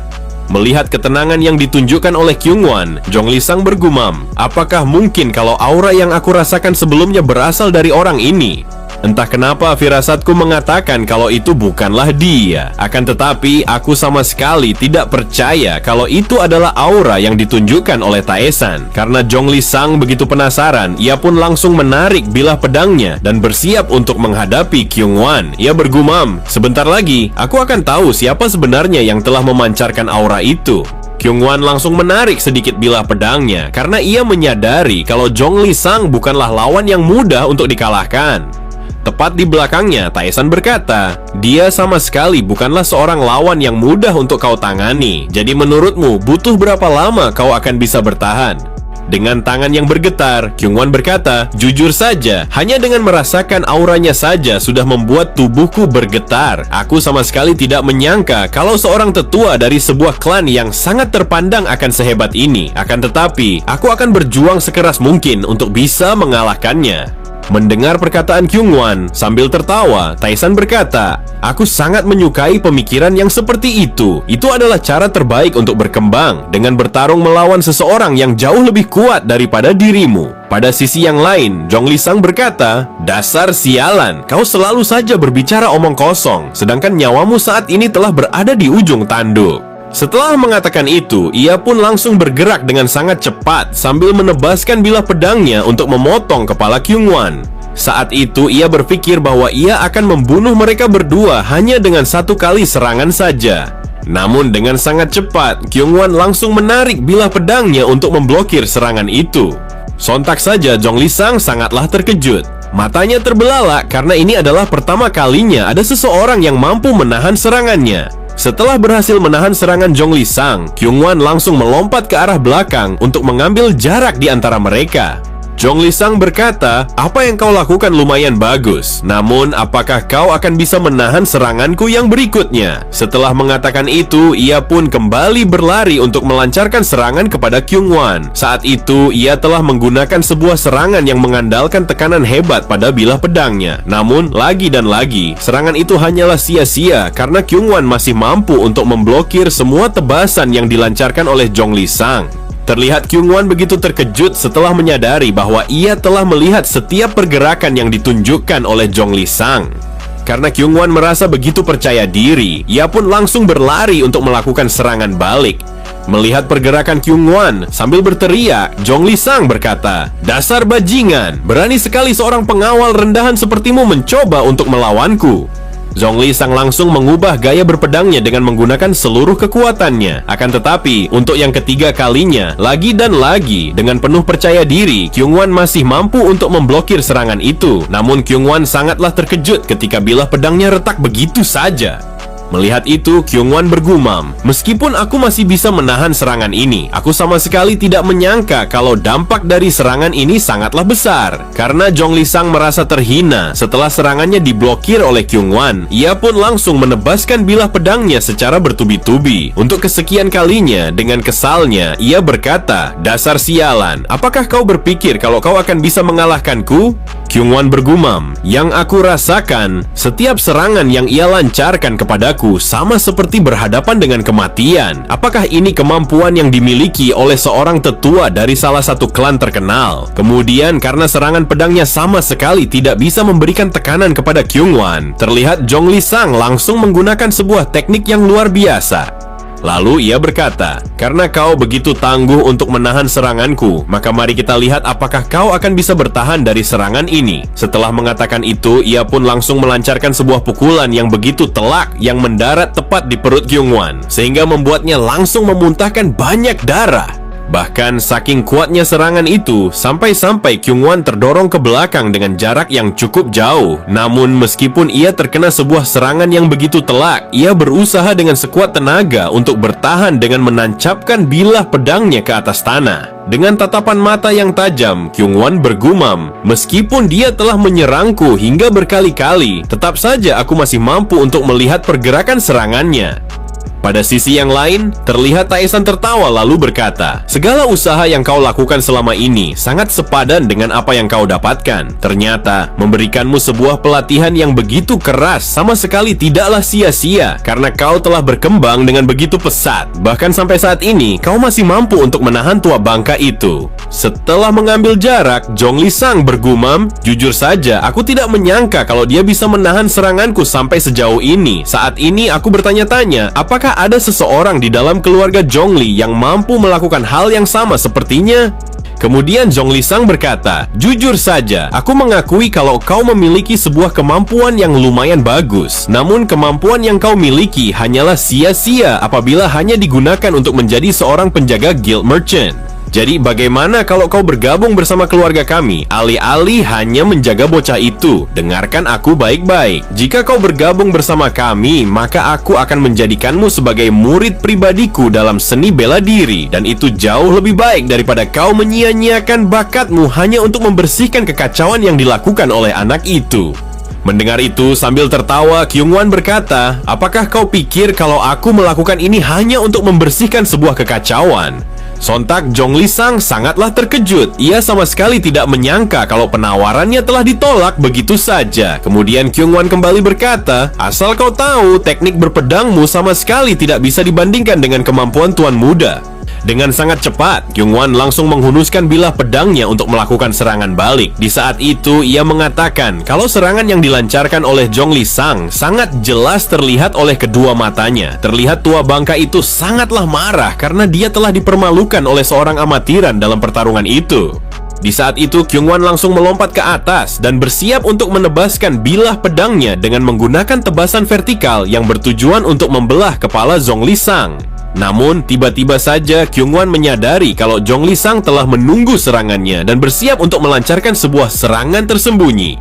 Dengan sangat cepat, Kyungwon langsung memiringkan kepalanya untuk menghindari serangan cepat itu. Namun, meskipun ia telah berhasil menghindarinya, tetap saja bilah pedangnya patah, sehingga tebasan itu tetap dapat melukai bahu kirinya, yang membuat Kyungwon terluka dan mengeluarkan banyak darah. Setelah terkena serangan tak terduga yang cukup parah pada bagian bahunya, Kyungwon pun langsung melompat ke arah belakang untuk mengambil jarak dari Jong Lee Sang. Lalu Kyungwon mencoba untuk menarik nafas. Terlihat Kyungwon begitu kelelahan dan kesakitan. Sambil memegang bahunya, Kyungwon mencoba untuk bertahan. Akan tetapi tetap saja Kyungwon merasakan rasa sakit yang sangatlah luar biasa. Pada sisi yang lain, Jong Lee Sang hanya terdiam karena ia tidak menyangka kalau ada seseorang yang mampu menghindari serangannya. Ia bergumam, padahal aku mengincar bagian leher, bukan bahunya. Akan tetapi dia masih mampu untuk menghindarinya. Aku bertanya-tanya, apakah mungkin kalau dia benar-benar bisa melihat pergerakan pedangku? Kemudian Jong Lee Sang berkata, sepertinya kau begitu kesakitan karena bahumu telah terluka cukup parah. Jadi aku akan mengakhiri penderitaanmu sekarang juga dengan mengakhiri pertarungan ini. Dengan tatapan tajam, Kyungwon berkata, sepertinya itu tidak berjalan sesuai keinginanmu, bajingan. Kau kira aku akan menyerah hanya karena luka ini? Meskipun luka ini menyakitkan, akan tetapi aku masih mampu untuk menghajarmu, tua bangka. Tanpa ia sadari, tepat di belakangnya, Taesan memintanya untuk tidak melanjutkan pertarungan itu. Sontak Kyungwon sangatlah terkejut. Dia sama sekali tidak menyangka kalau tuan muda telah memintanya untuk menyudahi pertarungan itu. Di saat itu, Kyungwon mengatakan kalau dia masih mampu melawan Jong Lee Sang meskipun hanya dengan menggunakan satu tangan. Akan tetapi, Kyungwon langsung terdiam ketika mendengar Taesan yang berkata, apakah engkau sadar kalau tanganmu akan cacat apabila kau memaksakan dirimu sendiri? Jadi, akan lebih baik kalau kau menyerah sekarang juga. Terlihat Kyungwon hanya terdiam. Ia merasakan kalau dirinya sama sekali tidak berguna untuk melindungi tuannya sendiri. Sampai-sampai di dalam pertarungan itu, ia terluka dengan cukup parah.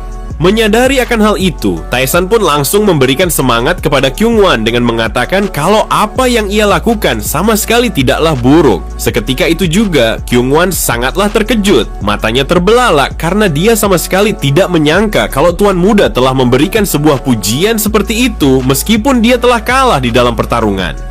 Lalu Taesan pun berjalan melewatinya dan menuju ke arah Jong Lee Sang. Taesan berkata, Kyungwon, mulai dari sekarang perhatikan pertarungan ini dengan sebaik mungkin. Bahkan, jangan pernah sedikit pun untuk mengedipkan kedua matamu karena ini akan sangat menyenangkan. Mendapatkan perintah itu, Kyungwon pun langsung memperhatikan dengan seksama apa yang akan dilakukan oleh Taesan untuk menghadapi Jong Lee Sang, yang merupakan seorang tetua dari keluarga Jong Lee. Mendengar perkataan Taesan, Jong Lee Sang berkata, apakah kau bercanda? Yang aku lihat kau bahkan tidak mampu untuk bertahan dengan energi yang tersumbat itu, namun kau berencana untuk melawanku dengan menggunakan pedang.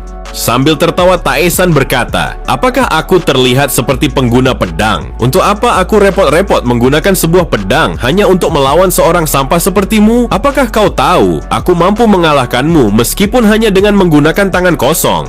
Terlihat Zhongli Sang sangatlah kesal karena dia telah diremehkan oleh seorang bocah yang meridiannya telah tersumbat. Ia berkata, "Dasar sialan, sepertinya aku harus mencabut lidahmu itu." Menanggapi ocehan Zhongli Sang, Taesan pun hanya tertawa karena ia sama sekali tidak khawatir meskipun yang ia hadapi adalah seorang tetua. Tetapi beda halnya dengan Zhongli Sang, ia begitu waspada kepada Taesan, namun ia sama sekali tidak mengerti mengapa seseorang yang meridiannya telah hancur sangat percaya diri untuk menghadapinya. Sambil memperhatikan, Zhongli Sang bergumam, "Yang aku perhatikan, bajingan ini sama sekali tidaklah istimewa." Akan tetapi, apa yang membuatnya menjadi sangat percaya diri dengan bertindak ceroboh seperti ini? Sampai-sampai ia pun mempertaruhkan nyawanya sendiri. Tetapi bagaimana mungkin aku bisa mengkhawatirkan sesuatu yang sama sekali tidak diperlukan? Dari sikapnya saja sudah menunjukkan kalau dia banyak celah. Aku terlalu mengkhawatirkan hal yang tidak perlu. Tanpa pikir panjang sedikit pun, Zhongli Sang langsung melompat dan bersiap untuk menebaskan bilah pedangnya kepada Taesan. Di saat itu, ia berpikir kalau Taesan sama sekali tidak akan bisa menghindari serangannya. Ia juga berpikir untuk mengakhiri pertarungan itu hanya dengan satu kali serangan saja. Bahkan, Zhongli Sang begitu yakin kalau tebasannya akan membelah tubuh Taesan karena itu adalah sebuah serangan yang telah diperkuat dengan tenaga dalam.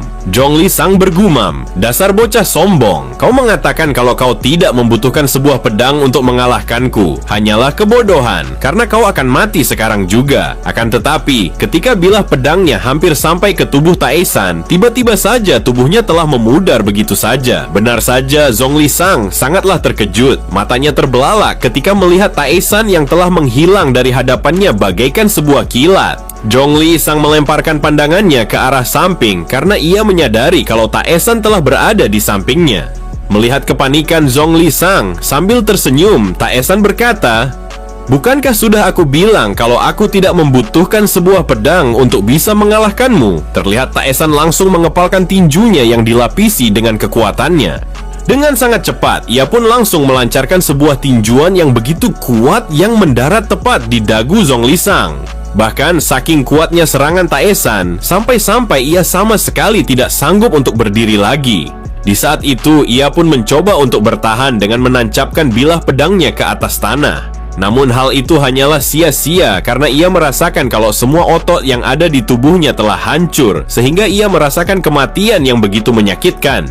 Ketika Zhongli Sang telah tersungkur ke atas tanah, ia pun mencoba untuk membuka kedua matanya dan memandang kepada Taesan. Dengan lirihnya, ia bergumam, "Siapa sebenarnya orang ini? Dia mampu mengalahkanku dengan sangat mudah hanya dengan menggunakan tangan kosong." Tetapi yang aku lihat, kalau pergerakannya sangatlah indah, sampai-sampai sebelum kematianku, aku sama sekali tidak bisa melupakannya. Bagaimana bisa ada seseorang yang memiliki sebuah pergerakan yang seindah itu? Apabila suatu hari nanti aku telah terlahir kembali ke dalam dunia ini, maka aku bersumpah aku ingin menjadi sepertinya. Setelah mengatakan itu, ia pun langsung menghembuskan napas terakhirnya, sehingga membuatnya langsung mati seketika. Pada sisi yang lain, Kyungwon hanya terdiam. Ia sama sekali tidak menyangka kalau seorang tetua yang begitu sulit untuk ia hadapi telah mati hanya dengan satu kali pukulan saja. Kyungwon merasakan kalau Taesan memiliki sebuah kemampuan yang sama sekali tidak bisa ia mengerti.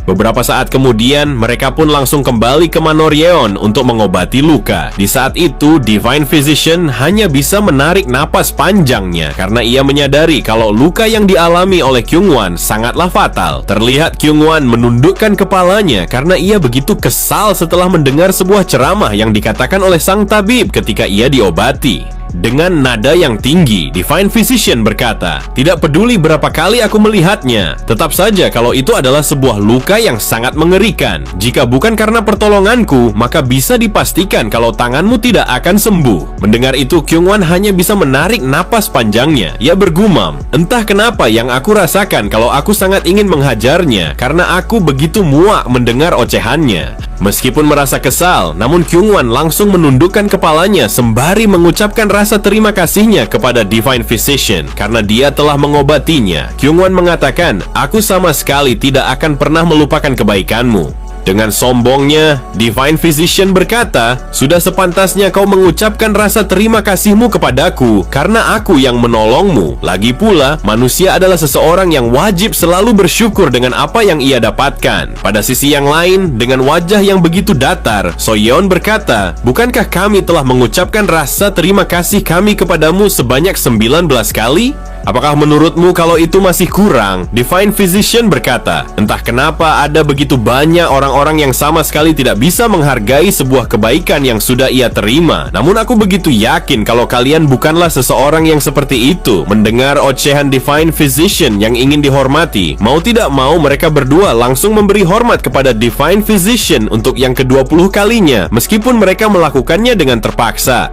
Kemudian Divine Physician langsung melemparkan pandangannya ke belakang karena ia merasakan kalau Taesan telah datang ke tempat itu. Karena Taesan benar-benar datang ke tempat itu, ia pun langsung berjalan menghampirinya karena ada sesuatu yang harus ia sampaikan kepada Taesan. Lalu ia berkata, "Pucuk dicinta ulam pun tiba. Kau telah datang di waktu yang sangat tepat. Apakah kau sudah mendengar tentang sebuah tawaran besar yang baru saja aku terima?" Mereka mengatakan kalau mereka akan memberikan uang dengan jumlah yang sangat besar dan juga banyak herbal. Akan tetapi, Divine Physician sangatlah terkejut ketika melihat Taesan yang langsung menatapnya dengan tatapan seakan Taesan akan memotong tubuhnya menjadi 2 bagian. Divine Physician berkata, "Tuan muda, entah kenapa kau tiba-tiba saja membuatku menjadi takut dengan melihatku seperti itu." Taesan pun berkata, "Aku sama sekali tidak akan menghentikanmu jika itu yang kau inginkan. Jadi pergilah sekarang juga." Saat mendengar Taesan yang mengatakan kalau dia boleh mengambil tawaran itu dan pergi menuju keluarga Zhongli, Divine Physician berkata, "Sejak kapan aku bilang akan pergi? Bukankah kau sudah tahu kalau aku akan mengabdikan diriku ini hanya untuk melayanimu?" Namun Divine Physician kembali terdiam ketika melihat Taesan yang membentangkan salah satu dari tangannya sembari berkata, "Aku tahu kalau kau telah mengurus orang-orang yang tidak mati dari keluarga Zhongli dengan sangat baik. Jadi pergilah sekarang juga untuk mengambil imbalanmu." Pada sisi yang lain, Kyungwon berkata, "Pemimpin dari agensi Dongho telah berurusan dengan mereka. Untuk sementara waktu, klan Zhongli sama sekali tidak akan berani untuk bertindak dengan gegabah." Taesan berkata, "Tidak, mereka mungkin panik dan akan segera bergerak dengan kekuatan penuh yang mereka miliki. Namun, asal kalian tahu, masalah yang sebenarnya bukanlah keluarga Zhongli." Sontak mereka semua sangatlah terkejut karena mereka tidak menyangka kalau Taesan akan mengatakan itu. Namun mereka bertanya-tanya siapa sebenarnya yang menjadi sumber masalah itu. Dengan santainya Taesan kembali berkata, "Yang aku tahu, mereka sama sekali tidak pernah berani untuk bertindak secara terbuka seperti ini. Dan itu artinya ada seseorang yang telah mendukung mereka dari belakang sehingga mereka sangat berani untuk memulainya. Jadi untuk saat ini kita harus menemukan orang itu sebelum sebuah masalah akan datang kepada kita." Lalu Taesan pun melemparkan pandangannya kepada Divine Physician. Kemudian Taesan bertanya, "Apakah ia telah melakukan sesuatu yang aku minta?" Sambil tertawa, Divine Physician berkata, "Tentu saja aku melakukannya. Lagi pula, para anggotaku telah bekerja dengan sangat keras untuk menemukannya selama 3 hari 3 malam. Terlihat Taesan langsung menyeringai. "Kalau kau telah menemukannya, maka tunjukkan jalannya kepadaku. Namun, aku sangat penasaran, siapa sebenarnya yang telah menarik sebuah benang yang terikat kepada keluarga Zhongli?" Cerita berpindah pada kediaman keluarga Zhongli. Ketika hari sudah semakin malam, terlihat seorang perempuan datang ke tempat klan Zhongli untuk bertemu dengan sang pemimpin keluarga Zhongli. Pada saat itu, para penjaga yang berdiri tepat di hadapan ruangan langsung memberi hormat kepada wanita itu dan berkata, "Kami akan memberitahu sang pemimpin klan Zhongli bahwa pemimpin dari rumah bordil White Flower datang untuk berkunjung." Mengetahui akan kedatangannya, tanpa pikir panjang, Cheon langsung memerintahkan kepada penjaganya untuk membuka pintu ruangannya. Secara perlahan, pintu ruangannya telah terbuka begitu saja, dan di sana terlihat seorang wanita muda langsung berjalan memasuki ruangannya dengan wajah yang begitu panik. Cheon berkata, "Nona, aku telah lama menunggu kedatangan Anda." Wanita itu berkata, "Yang aku dengar, salah satu elder dari keluarga Zhongli telah mati saat menjalankan sebuah misi. Lantas, apa yang terjadi kepadanya sampai-sampai ia telah mati dengan luka dalam yang sangat parah? Namun, bagaimana mungkin seorang anak dari keluarga para pedagang bisa melakukan sesuatu yang seperti itu kepada seorang tetua?" Dengan sedikit emosi, Cheon berkata, "Yang aku dengar, orang-orang di sekitarnya bukanlah orang-orang biasa. Tolong beritahukan aliansi Golden Heavenly untuk tidak mengkhawatirkan masalah ini, karena kami akan membereskannya." Akan tetapi Cheon langsung terdiam ketika permintaannya langsung ditolak oleh pemimpin para lacur itu. Lalu wanita itu berkata, "Kau tidak perlu melakukannya karena kami yang akan mengurus Byok Taesan. Namun yang perlu kau lakukan hanyalah mendukung kami dengan bantuan para prajurit. Lagi pula kami telah menyebarkan sebuah rumor yang sangat bagus untuk menarik perhatiannya. Dan aku sangat yakin kalau Taesan akan datang ke rumah bordil kami. Kami telah menyebarkan sebuah rumor tentang hubungan kami kepada aliansi Golden Heavenly. Jadi sudah pasti kalau dia akan termakan umpan itu sehingga ia sama sekali tidak akan lolos dari genggaman kami." Keesokan harinya, terlihat Taesan sedang berdiskusi dengan para bawahannya. Taesan yang memegang kepala sambil menarik napas panjang terlihat menyesali sesuatu karena telah terjadi kejadian yang tidak diinginkan. Seharusnya dia bilang pada Kyungwon dan Soyeon untuk tidak ikut. Dengan senyuman yang menjengkelkan, Divine Physician berkata, "Tuan muda, haruskah kita membuang mereka berdua agar tidak menjadi beban untuk urusan kita?" Namun Kyungwon berteriak sambil memperlihatkan auranya. Lalu ia berkata, "Tidak, aku bisa melakukannya." Divine Physician yang terlihat kesal berkata, "Apa yang kau lakukan? Dasar bodoh, mengapa kau mengeluarkan energi sebanyak itu? Jika kau tidak menuruti apa yang aku katakan, kau akan kutinggalkan. Jika kau bertindak bodoh seperti itu, mereka akan menangkap kita bahkan sebelum kita bertarung. Aku punya ide bagus. Bagaimana jika menggunakan racun?" Kyungwon berkata, "Dasar sialan, apa kau mencoba membunuhku? Mengobatiku dengan balsem saja sudah membuatku tersiksa. Sekarang kau akan menggunakan racun yang tidak jelas digunakan untuk apa?" Lalu Divine Physician menjelaskan, racun ini akan digunakan untuk meredakan ketegangan dan melumpuhkan otot-otot wajah untuk sementara, agar kau tidak bertindak bodoh. Meskipun begitu, namun ada beberapa efek samping kecil. Namun ini bisa membuat wajahmu tetap datar, tidak mempunyai ekspresi. Karena kita akan ke rumah bordil White Flower, aku takut kau mengacaukannya. Kyungwon berkata, "Tunggu, kau harus beritahu efek sampingnya. Karena yang kulihat selama ini, kau selalu melakukan banyak percobaan padaku." Sambil melangkah pergi dengan nada datar, Taesan berkata, "Tinggalkan saja dia, kita tidak mempunyai banyak waktu." Sontak saja, Kyungwon panik karena Taesan terlihat tidak memperdulikannya dan langsung menyetujui apa yang diperintahkan Divine Physician. Dengan senyuman jahatnya, Divine Physician berkata, "Ini adalah jarum yang dibuat dari racun yang dipadatkan. Racun ini akan larut dalam tubuhmu, jadi kau jangan khawatir." Bukan itu yang kau khawatirkan, namun efek samping yang belum jelas itu. Mengapa kau tidak memberitahukannya terlebih dahulu, dasar sialan? Ucap Kyungwon. Soyeon hanya menghela napas panjang melihat kelakuan konyol kedua temannya itu. Taesan pun terlihat kesal melihatnya sambil bergumam, "Kapan orang-orang bodoh ini akan menjadi orang yang layak? Seharusnya aku tinggalkan saja mereka karena membuang-buang waktu saja." Setelah Divine Physician memberikan racun untuk wajah Kyungwon, Soyeon yang melihatnya bergumam, wajahnya terlihat datar seperti orang idiot. Apa mungkin efek sampingnya menjadi orang bodoh? Beberapa saat kemudian, cerita berpindah berlatar di sebuah rumah bordil yang bernama White Flower. Taesan dan bawahannya telah tiba di sana. Soyeon berkata, "Apa tempat yang akan dikunjungi tuan muda adalah rumah bordil?" Divine Physician menjawab, "Apa yang kau lihat seperti rumah bordil biasa. Ini bukanlah rumah bordil seperti yang kau ketahui. Rumah bordil ini dijalankan oleh aliansi Golden Heavenly. Harus kau tahu, aliansi Golden Heavenly terlihat seperti aliansi pedagang biasa. Mereka bergabung untuk saling membantu, namun yang sebenarnya aliansi ini berniat menekan Golden Wall Merchant." Soyeon bertanya, apakah sebuah aliansi seperti ini bisa dengan bebas membuka rumah bordil untuk mereka kelola? Divine Physician menjawab, mereka sudah lama berdiam diri, akan tetapi mendadak mereka mengembangkan bisnis seperti ini, dan mereka membangun semua itu hanya di dekat properti Golden Wall Merchant. Sudah terlihat jelas mereka ingin menghancurkan Golden Wall Merchant secara perlahan.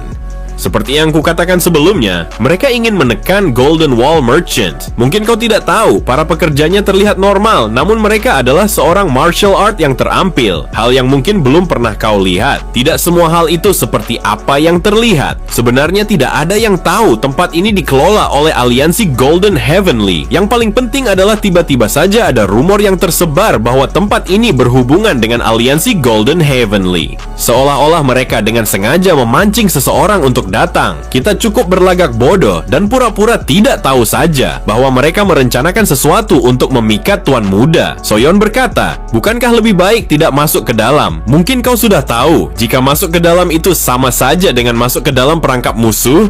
Akan tetapi, siapa yang kau khawatirkan di sini? Ucap Divine Physician. Terlihat Divine Physician dan Soyeon menatap Taesan setelah mengatakan itu. Soyeon berkata, benar juga. Setiap kali ada sesuatu yang berbahaya, Tuan Muda dapat menyelesaikannya dengan mudah. Saat Taesan dan bawahannya sudah masuk ke dalam rumah bordil itu, seorang pelayan menyambut mereka dengan ramah, lalu berkata, selamat datang, Tuan Muda. Sebelumnya kami bertanya-tanya, apakah Tuan Muda kedua Golden Wall Merchant Sang Raja Malam akan menghadiahi kami dengan kehadirannya. Kami sangat penasaran setelah banyak sekali rumor tentangmu yang beredar. Divine Physician dengan senyuman lebar menjawab, ternyata rumor Sang Raja Malam sudah menyebar secepat ini. Aku tidak menyangka kehebatan Tuan Muda Taesan dapat menyebar dengan sangat cepat. Sambil menggoda pelayan itu, Divine Physician mengatakan kalau Tuan Muda Taesan harus diperlakukan dengan spesial dan seperti seorang VIP. Saat Divine Physician sedang menggoda pelayan itu, tatapan tajam Taesan tertuju pada para penjaga rumah bordil. Terlihat aura mereka memancar seolah-olah mengatakan untuk tidak macam-macam dengan rumah bordil itu. Taesan bergumam, mengesankan. Masing-masing dari mereka setingkat prajurit dari keluarga bangsawan. Tidak mungkin aliansi Golden Heavenly bisa menghasilkan prajurit sekaliber ini. Pasti ada kekuatan yang jauh lebih besar di belakang mereka. Dengan tersenyum penuh keyakinan, Taesan melanjutkan gumamnya. Aku akan menemukan orang itu. Aku akan menghancurkan kalian karena telah mengusikku. Seorang pelayan berkata, silakan masuk Tuan. Ruangan ini telah kami siapkan khusus untuk Anda.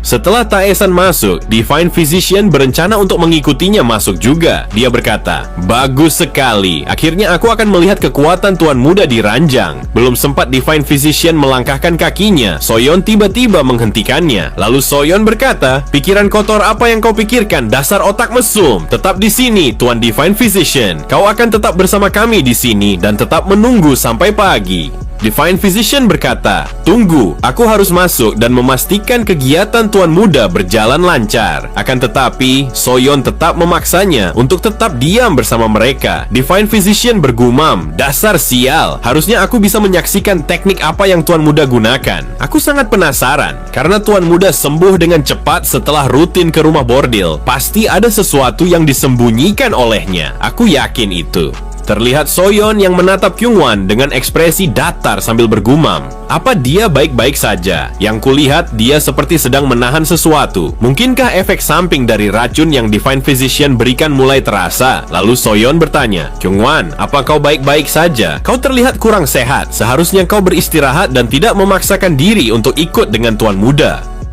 Ternyata memang benar, efek yang dirasakan Kyungwon adalah efek samping dari racun Divine Physician. Lalu Kyungwon menjawab, aku baik-baik saja. Tidak perlu khawatir, kita fokus saja untuk berjaga seperti biasanya. Lalu Kyungwon bergumam, sial, saat racunnya menghilang, efek sampingnya mulai terasa. Bagaimana mungkin efek samping seperti ini dianggap sepele? Dasar tabib bajingan. Ternyata inilah yang Kyungwon lihat saat Soyeon berkata, jika kamu kurang sehat, silakan duduk dan istirahat sebentar. Atau kau mau masuk bersama Tuan Muda?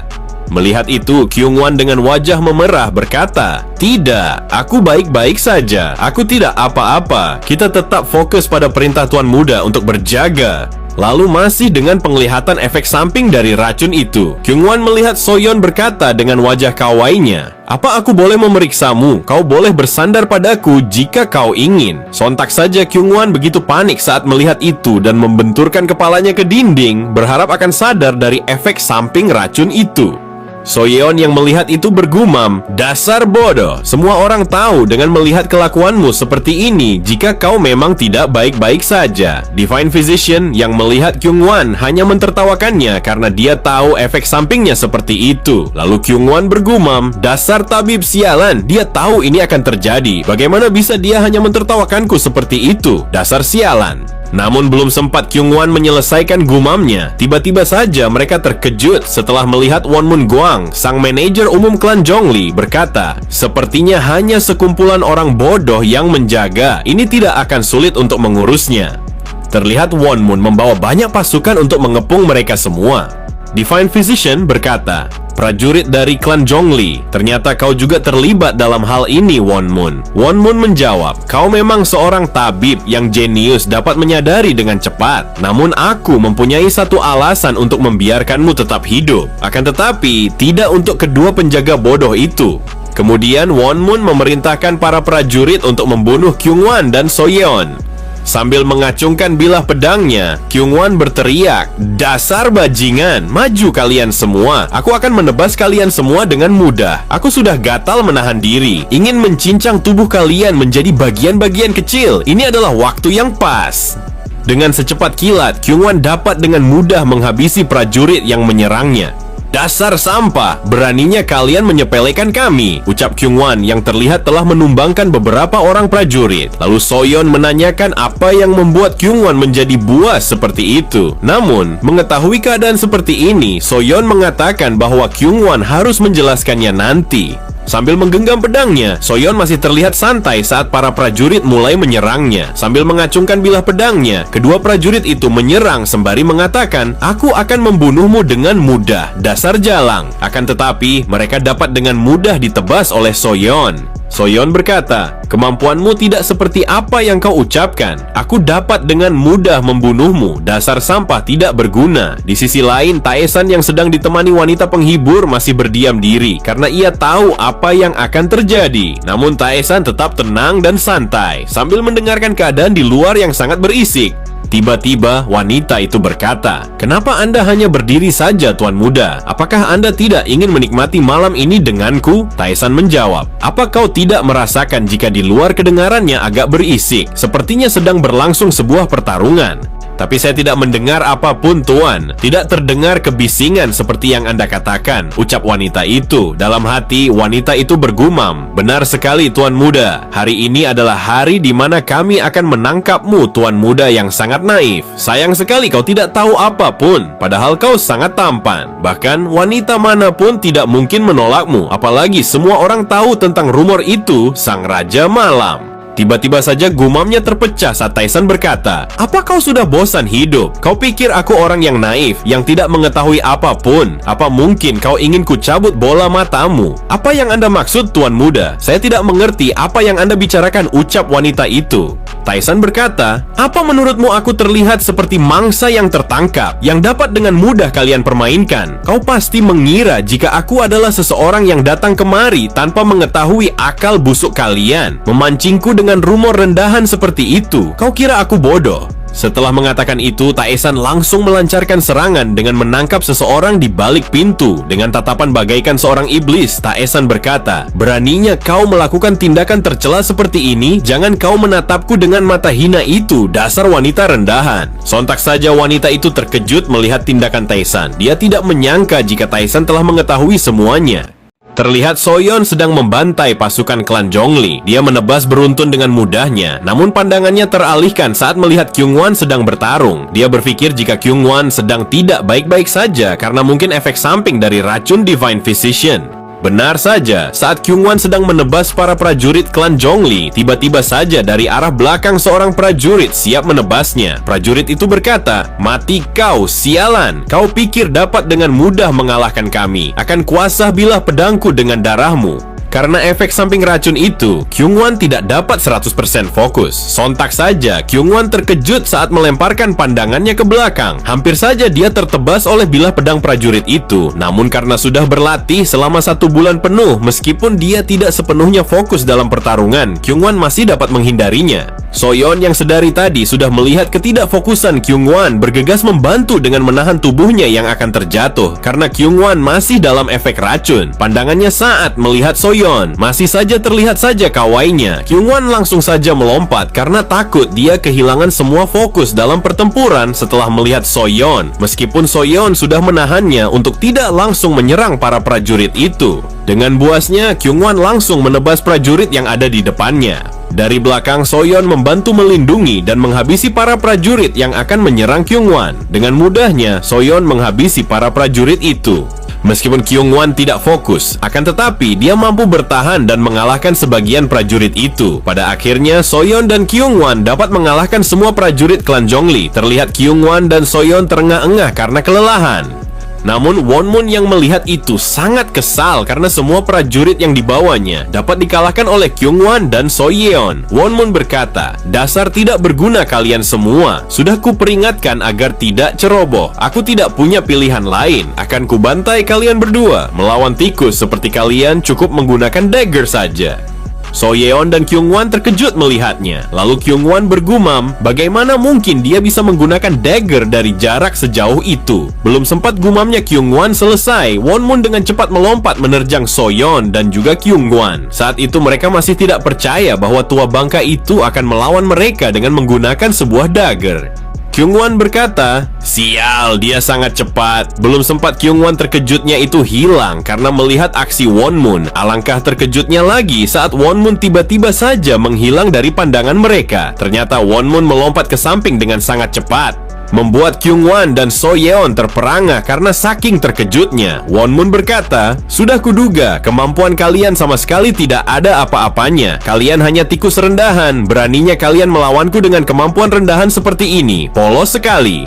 Dengan cepat, Wonmun melancarkan serangan bertubi-tubi yang membuat mereka berdua sangat kesulitan, sehingga wajah mereka terkena tebasan dagger itu. Sontak saja mereka berdua langsung melompat ke belakang untuk menghindari sesuatu yang tidak terduga dari serangan Wonmun.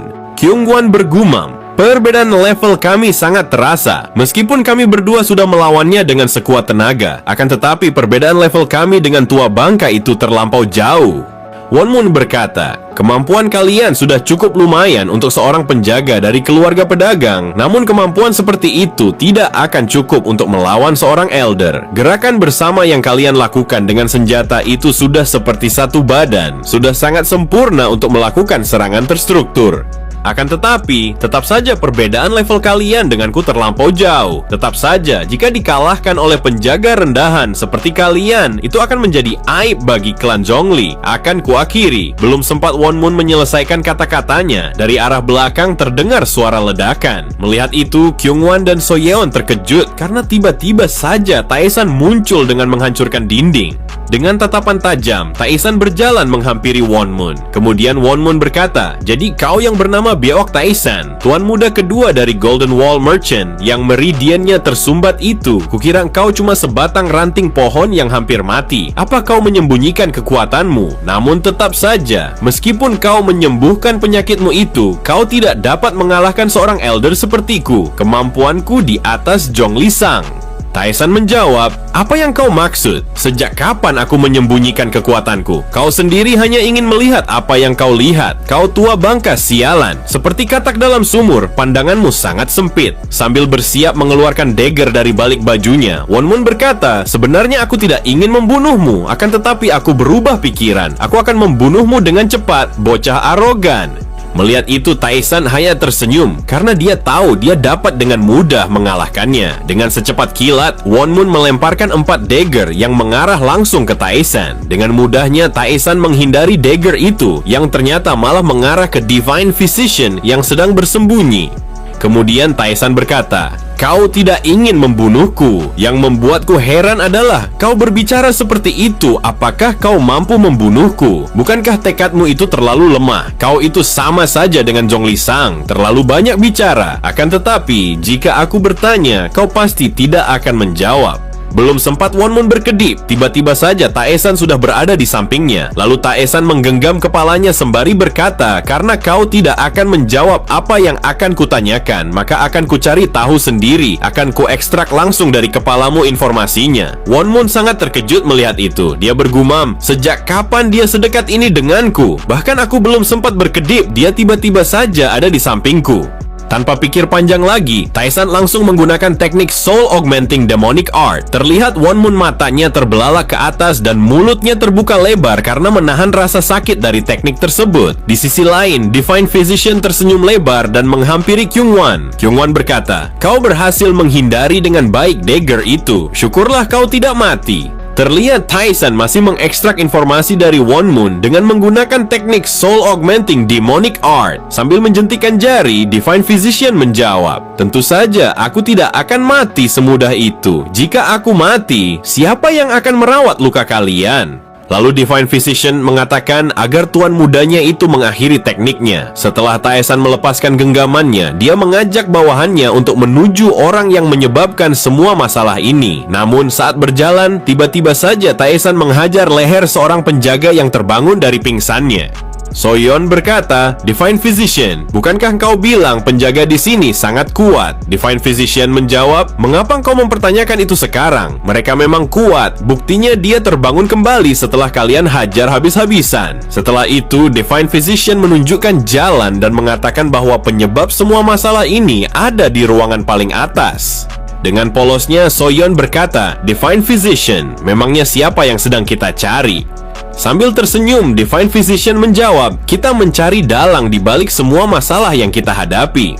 Terlihat seorang wanita sudah duduk sambil menundukkan kepalanya karena dia tahu Taesan akan segera mendatanginya. Kemudian Taesan masuk dan langsung bertanya, "Kaukah itu? Jangan sampai kau bilang jika rumah bordil White Flower tidak ada hubungannya dengan semua ini. Atau mungkin kau mau aku mencari tahunya sendiri dari kepalamu?" Pemilik rumah bordil itu menjawab, "Tidak mungkin. Aku sangat menghargai nyawaku untuk itu."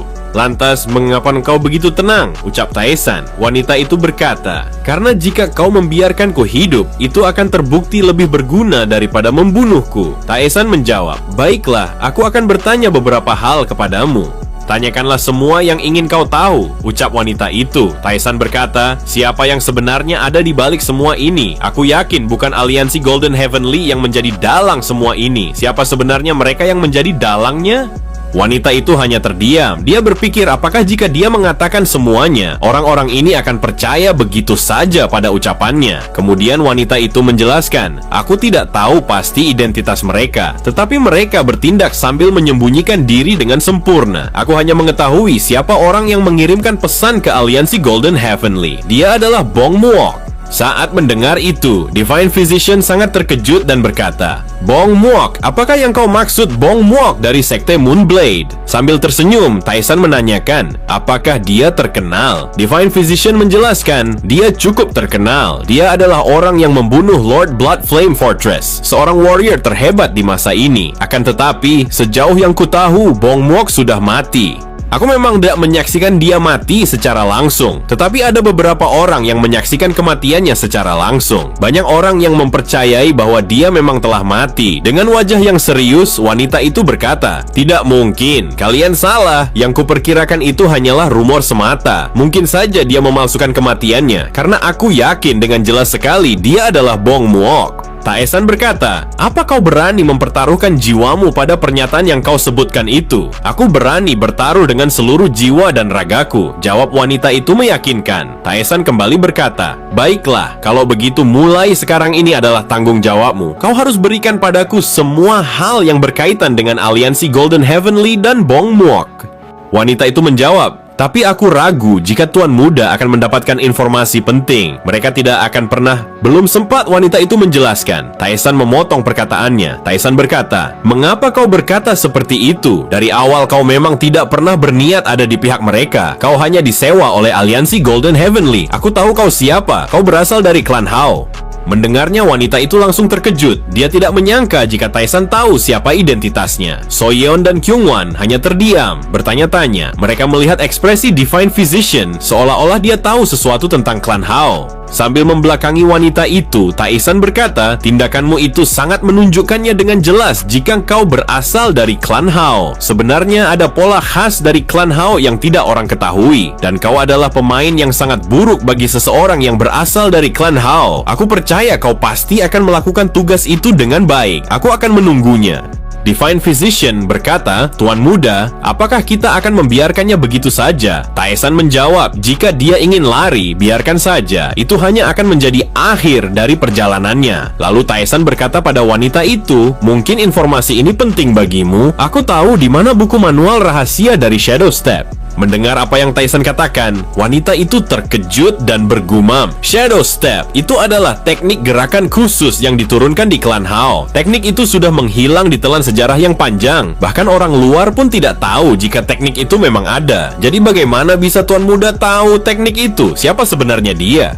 Kemudian, dengan tangan yang bergetar dan menundukkan kepalanya, wanita itu berkata, "Saya berjanji akan melaksanakan semua perintah Tuan Muda dengan segala kemampuan saya, agar Anda tidak merasa kecewa dengan saya." Taesan hanya diam saja dengan wajah yang datar saat mendengar apa yang wanita itu katakan. Cerita berpindah berlatar di sebuah tempat yang tenang dan indah. Terlihat seseorang sedang berjalan di koridor. Saat sampai di tujuannya, pria itu hanya terdiam. Kemudian seorang pria dengan penampilan serba putih bertanya, "Apa yang akan kau laporkan kepadaku? Katakan." Si bewok itu berkata, "Tuan, ada banyak hal yang terjadi di Wuhan. Klan Zhongli dan rumah bordil White Flower yang membantu aliansi Golden Heavenly telah dihancurkan dalam satu malam oleh suatu kelompok yang masih belum diketahui identitasnya." Pria berpenampilan serba putih itu berkata, "Mengapa kau melaporkan jika masih belum mengetahui siapa dalang yang ada di balik semua kejadian itu?" Si bewok menjawab, "Aku melaporkan semua itu karena yang kurasakan masalah ini cukup penting untuk Anda ketahui, Tuan. Jadi saya bergegas untuk melaporkannya dengan segera." Kemudian pria kecil yang berpenampilan serba putih juga berkata, "Kakak, bagaimana kau akan mengatasi semua masalah ini? Apa yang akan kau lakukan? Apa kau yakin dapat mempertahankan posisi sebagai penerus keluarga jika seperti ini? Kau harus mengambil tindakan, Kak." Kemudian pria berotot berkata, "Kalian jangan meremehkan wilayah Wuhan. Asal kalian tahu, di sana adalah pondasi dari klan kita." Pria dengan penampilan serba putih menjawab, "Ini adalah kesempatan yang datang setelah berabad-abad lamanya klan kita menunggu. Kita tidak boleh melakukan kesalahan sekecil apapun. Sebentar lagi, klan Nameless kita akan muncul ke dunia." Cerita berpindah berlatar di Wuhan, kantor agensi Dongho Escort. Terlihat Divine Physician sedang bertemu dengan ketua Dongho Escort. Kemudian Pak Tua itu berkata, "Pertemuan seperti ini sangat melanggar aturan. Apakah kau tahu itu? Situasi seperti ini akan membahayakan kita. Bisa saja kita terbunuh karena pertemuan ini." Divine Physician menjawab, "Apa yang kau maksud? Mengapa hanya sekadar pertemuan biasa seperti ini dapat membahayakan?" Pak Tua itu menjelaskan, "Aku tahu apa yang akan kau bicarakan mengenai situasi khusus, kan? Kau ingin membicarakan Mystical Heaven Enchantment. Bagaimanapun itu, kami tidak bisa memberitahukan berapa lama waktu yang diperlukan untuk kemunculan Supreme Leader yang baru. Jika saja pembicaraan ini sampai bocor, itu sangat berbahaya." Dengan santai, Divine Physician berkata, "Jika tentang masalah Supreme Leader, bukankah kita harus mempersiapkan diri untuk itu?" Pak Tua menjawab, "Apa yang kau maksud? Apakah kau mempunyai kandidat untuk itu? Sehingga kau datang padaku seperti ini. Bagaimana dengan Tuan Muda Taesan? Apa menurutmu dia kandidat yang tepat?" Ucap Divine Physician. Sambil membayangkan Taesan, Pak Tua berkata, "Jujur saja, aku tidak yakin akan hal itu. Dia jelas-jelas menggunakan sandi yang hanya dapat digunakan oleh para petinggi kultus kita. Selama aku berada di kultus, aku tidak pernah mendengar ada pemimpin muda yang memiliki otoritas seperti itu. Apakah kau punya tebakan tentang siapa Tuan Muda yang sebenarnya?" Divine Physician menjawab, "Aku mencurigai Tuan Muda adalah putra tersembunyi dari mendiang Supreme Leader. Namun itu hanya tebakanku saja, tidak lebih." Mendengar itu, Pak Tua sangat terkejut sampai-sampai dia memuntahkan minuman yang telah diminumnya. Lalu Pak Tua itu berkata, "Apakah kau telah melihat apa yang dia lakukan selama ini? Mungkinkah tebakanmu benar?" Sambil mendekatkan jari di atas bibirnya, Divine Physician berkata, "Tenanglah Pak Tua, orang lain bisa saja mendengar kita. Itu akan sangat berbahaya. Bukan hanya untuk kita, dia juga akan terkena dampaknya jika ada orang yang tahu. Ini mustahil. Akan tetapi, jika dipikirkan itu mungkin saja. Karena itu, mengapa dia bisa tahu sandi yang hanya bisa digunakan oleh petinggi kultus? Dia pasti sudah tahu jika aku adalah anggota kultus," ujar Pak Tua. Sambil tersenyum, Divine Physician berkata, "Ini menarik. Mungkin saja Supreme Leader yang baru akan segera muncul lebih cepat dari yang kita harapkan." Divine Physician berpikir, "Sejujurnya aku mengatakan seperti itu. Aku sendiri tidak yakin. Aku tidak tahu siapa sebenarnya Tuan Muda Taesan. Dia benar-benar diam, tidak mengungkapkan siapa dia yang sebenarnya. Mungkin seiring waktu berjalan, semua itu akan terungkap dengan sendirinya." Setelah pertemuan itu, Divine Physician kembali ke Golden Wall Merchant. Terlihat Tae-san sedang memakai baju dibantu oleh Soso. Kemudian Soso berkata, "Tuan muda, akhirnya dia memutuskan untuk datang. Siapa yang kau maksud?" ucap Tae-san sambil tersenyum. Soso menjawab, "Orang itu Tuan muda. Dia yang terkenal sebagai Needle Master."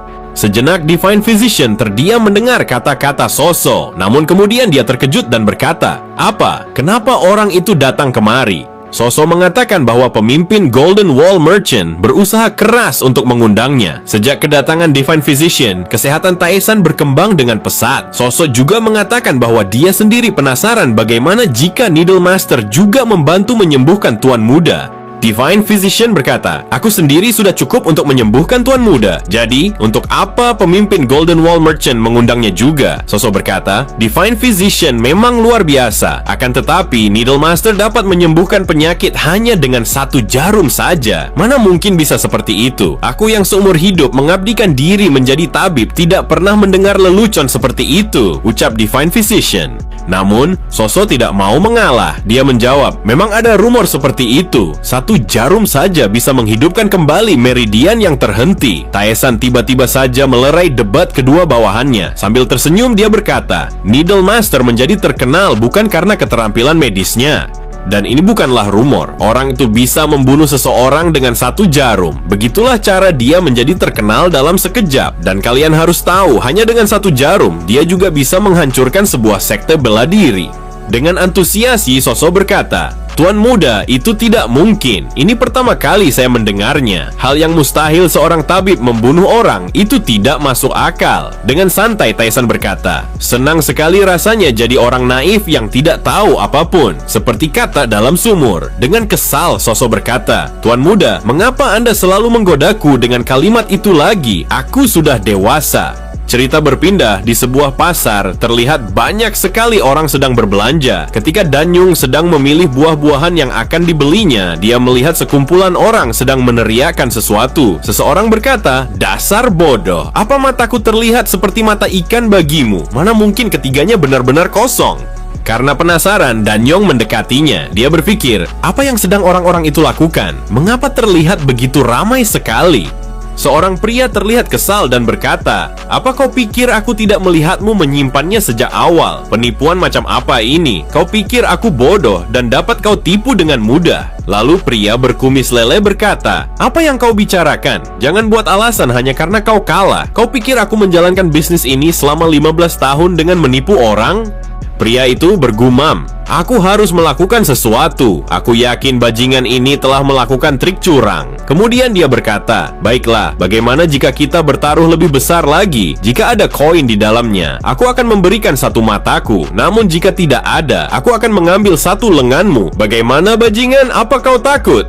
Pria berkumis lele itu sontak saja ketakutan. Dia khawatir trik curangnya akan ketahuan. Dengan senyuman jahat, pria itu berkata, "Ayo, kau pilih kiri atau kanan. Kau tentukan sendiri nasibmu, bajingan." Seorang penonton berkata, "Bahkan aku yang sudah bertahun-tahun melihat permainan ini tidak bisa menebaknya dengan mudah." Danyong yang masih menyaksikan kejadian itu bergumam, "Aku penasaran, sebenarnya apa yang sedang mereka lakukan? Bukankah ini benar-benar penipuan? Ayo cepat buka kau, sialan," ujar pria itu sambil gemetar karena takut triknya terbongkar. Pria berkumis lele melepaskan tangannya dari genggaman pria itu dan berkata, "Kenapa aku harus setuju dengan taruhan konyol seperti itu? Apa yang kau rencanakan dengan matamu itu?" Sambil tertawa, pria itu berkata, "Kenapa? Kau takut trik curangmu terlihat? Seharusnya jika kau memang tidak curang, ini bukan masalah. Jika kau memang jujur, tak perlu kau memperlihatkan ketakutanmu itu." Para penonton mulai memaksanya untuk segera membuktikan bahwa dia memang tidak curang.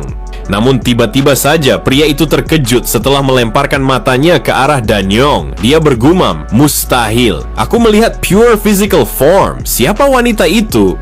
Menyadari pria itu mulai melihatnya dengan tatapan mencurigakan, Danyong bergegas untuk kembali pulang. Pria itu melemparkan sejumlah uang ke wajah bandar judi tersebut dan berkata, "Ambil ini dan pergi. Anggap saja kau beruntung hari ini." Kemudian pria itu bergegas mengikuti kemana Danyong pergi. Sambil tersenyum dia bergumam, "Sudah lama aku tidak menemukan sesuatu yang menarik. Aku harus mendapatkannya untuk kujadikan muridku." Sesampainya di depan pintu masuk Golden Wall Merchant, pria itu berkata, "Aku yakin mungkin dia masuk ke sini. Jika ini Golden Wall Merchant, bukankah itu tempat mereka tinggal saat ini? Kemudian, pria itu membuka pintu dan langsung disambut oleh Gamujin, kepala pelayan Golden Wall Merchant. Gamujin berkata, "Selamat datang. Sebuah kehormatan bisa melayani tamu seperti Anda."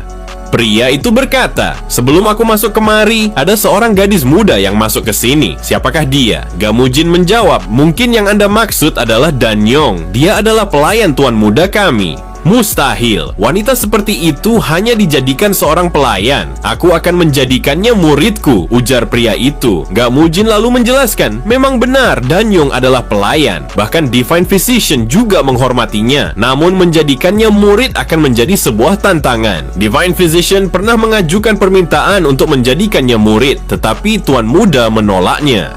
Sambil menarik napas panjang dengan kesal, pria itu menjawab, "Jangan bandingkan aku dengan orang bodoh yang tak tahu asal-usulnya itu. Jika aku yang menawarkannya, tidak mungkin ada seorang pun yang menolaknya." Kemudian Gamujin mengajak pria itu untuk bertemu dengan tuan muda Taesan. Setelah obrolan yang panjang di depan pintu masuk dengan Gamujin, pria itu akhirnya bertemu dengan Taesan dan Divine Physician. Dari ekspresi wajahnya, Divine Physician tampak tidak begitu menyukai pria itu. Mungkin saja dia mengetahui siapa sebenarnya pria tersebut. Pria itu bergumam dalam hati, "Untuk saat ini aku akan mencari tahu siapa sebenarnya tuan muda ini, dan kemungkinan pria di sampingnya adalah Divine Physician. Mereka terlihat lebih muda dari yang aku bayangkan. Apa mereka mengonsumsi obat-obatan tertentu?"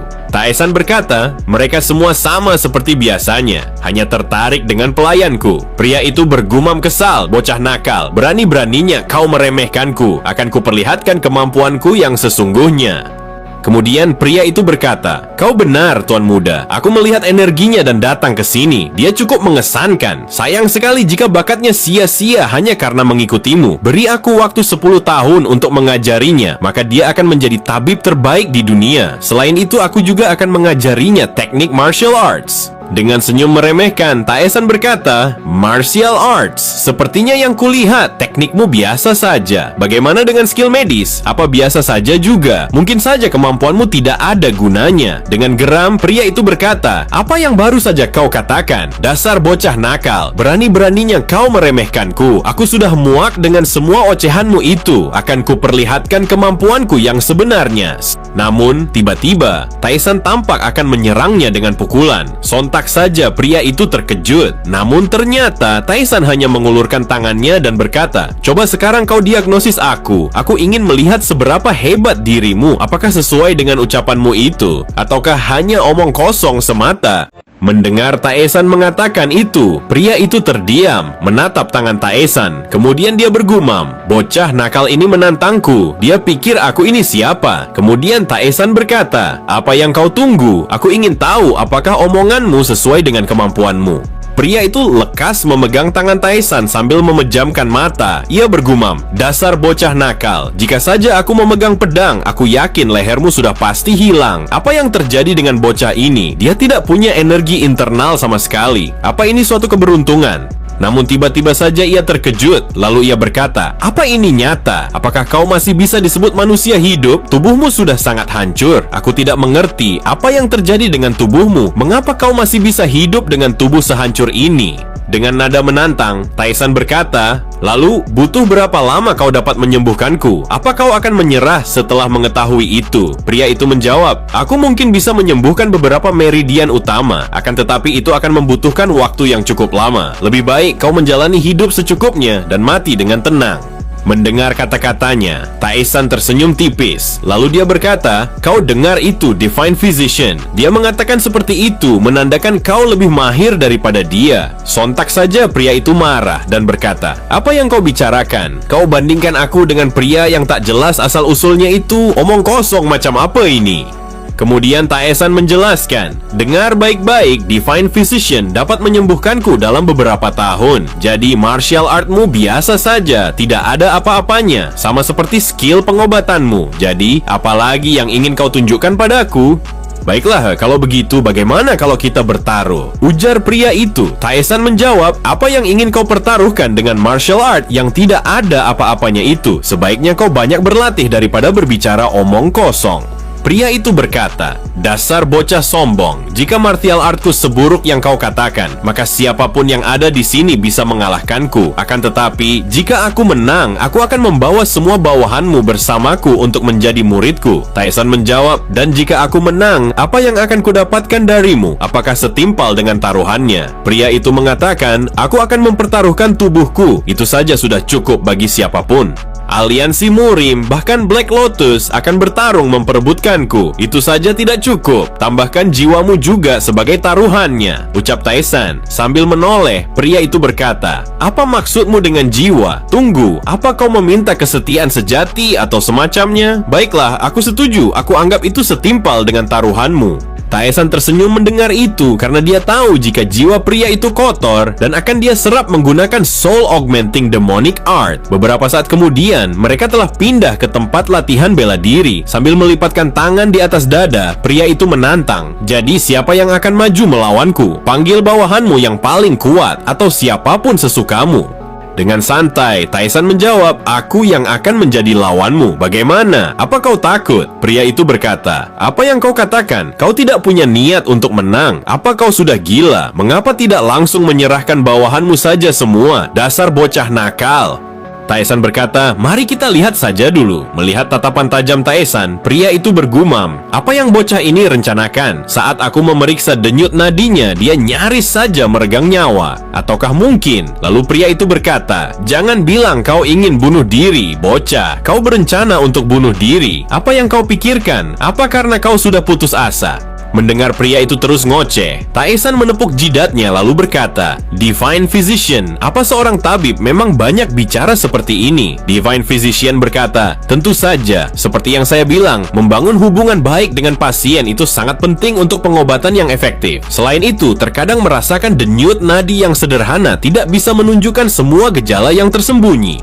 Tyson berkata, "Sudah cukup, sekarang jadi kau yang banyak bicara. Ayo kita mulai. Jadi apa kau tidak mau menyerang atau mungkin kau ketakutan? Baiklah, jangan salahkan aku jika kau mati," ujar pria itu. Tyson berkata, "Tentu saja aku mengerti. Keluarkan saja semua kekuatanmu."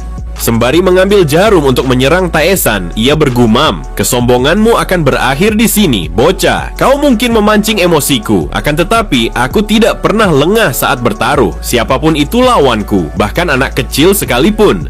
Kemudian pria itu melompat ke samping, melemparkan jarum, berniat untuk menarik perhatian lawannya. Dengan tatapan tajam, dia membidik tubuh Tyson. Dia akan menyerang titik vitalnya dengan jarum yang telah diisi dengan energi internal. Kemudian dia melemparkan jarum yang telah diisi dengan energi internal dan dia bergumam, teknik pamungkas yang tidak bisa dihindari. "Rasakan ini, bocah sombong, one needle strike." Tyson hanya menghindarinya dengan biasa saja. Pria itu langsung terkejut dan berpikir, apa yang terjadi? Tidak hanya satu jarum, tapi 6 jarum. Semuanya dia hindari dengan mudah. Tyson berkata, "Apa itu saja kemampuanmu? Aku sudah bilang, sebaiknya kau pulang dan berlatih lagi." Saat pria itu akan mengambil jarum, tiba-tiba saja Tyson mengeluarkan auranya dan berkata, "Sebenarnya lumayan untuk ukuran pemula, namun inilah akhirnya." Pria itu langsung menatap dengan tajam. Dia berkata, "Apa yang terjadi?" Tiba-tiba saja dia mendekat dengan cepat. Dengan teknik seorang Heavenly Demon, Tyson melesat menghampirinya dengan sangat cepat, membuat seolah-olah dia menghilang dan muncul kembali saat di depan pria itu. Hanya dengan menyentuhnya saja, pria itu langsung terpental, berguling-guling sampai membenturkan tubuhnya ke tembok. Saat pria itu tersadar bahwa dia telah terpental jauh, dia melihat 3 jarum sudah menusuk dadanya. Kemudian dia mencoba bangkit dan berkata, "Aku tidak tahu apa trik yang kau gunakan. Kecepatanmu sangat luar biasa. Aku belum sempat berkedip, namun kau sudah ada di hadapanku. Tapi kali ini, aku tidak akan kalah." Sambil tersenyum meremehkannya, Tyson berkata, "Sepertinya kau harus mati untuk mengakui kekalahanmu. Baiklah, aku akan akhiri ini dengan cepat." Dengan mata yang sudah dialiri energi internal, dia bergumam, "Aku tidak akan kalah kali ini. Dia tidak akan bisa menggunakan trik yang sama 2 kali. Aku sudah meningkatkan pandanganku dengan energi internal. Kau tidak akan bisa menghilang lagi."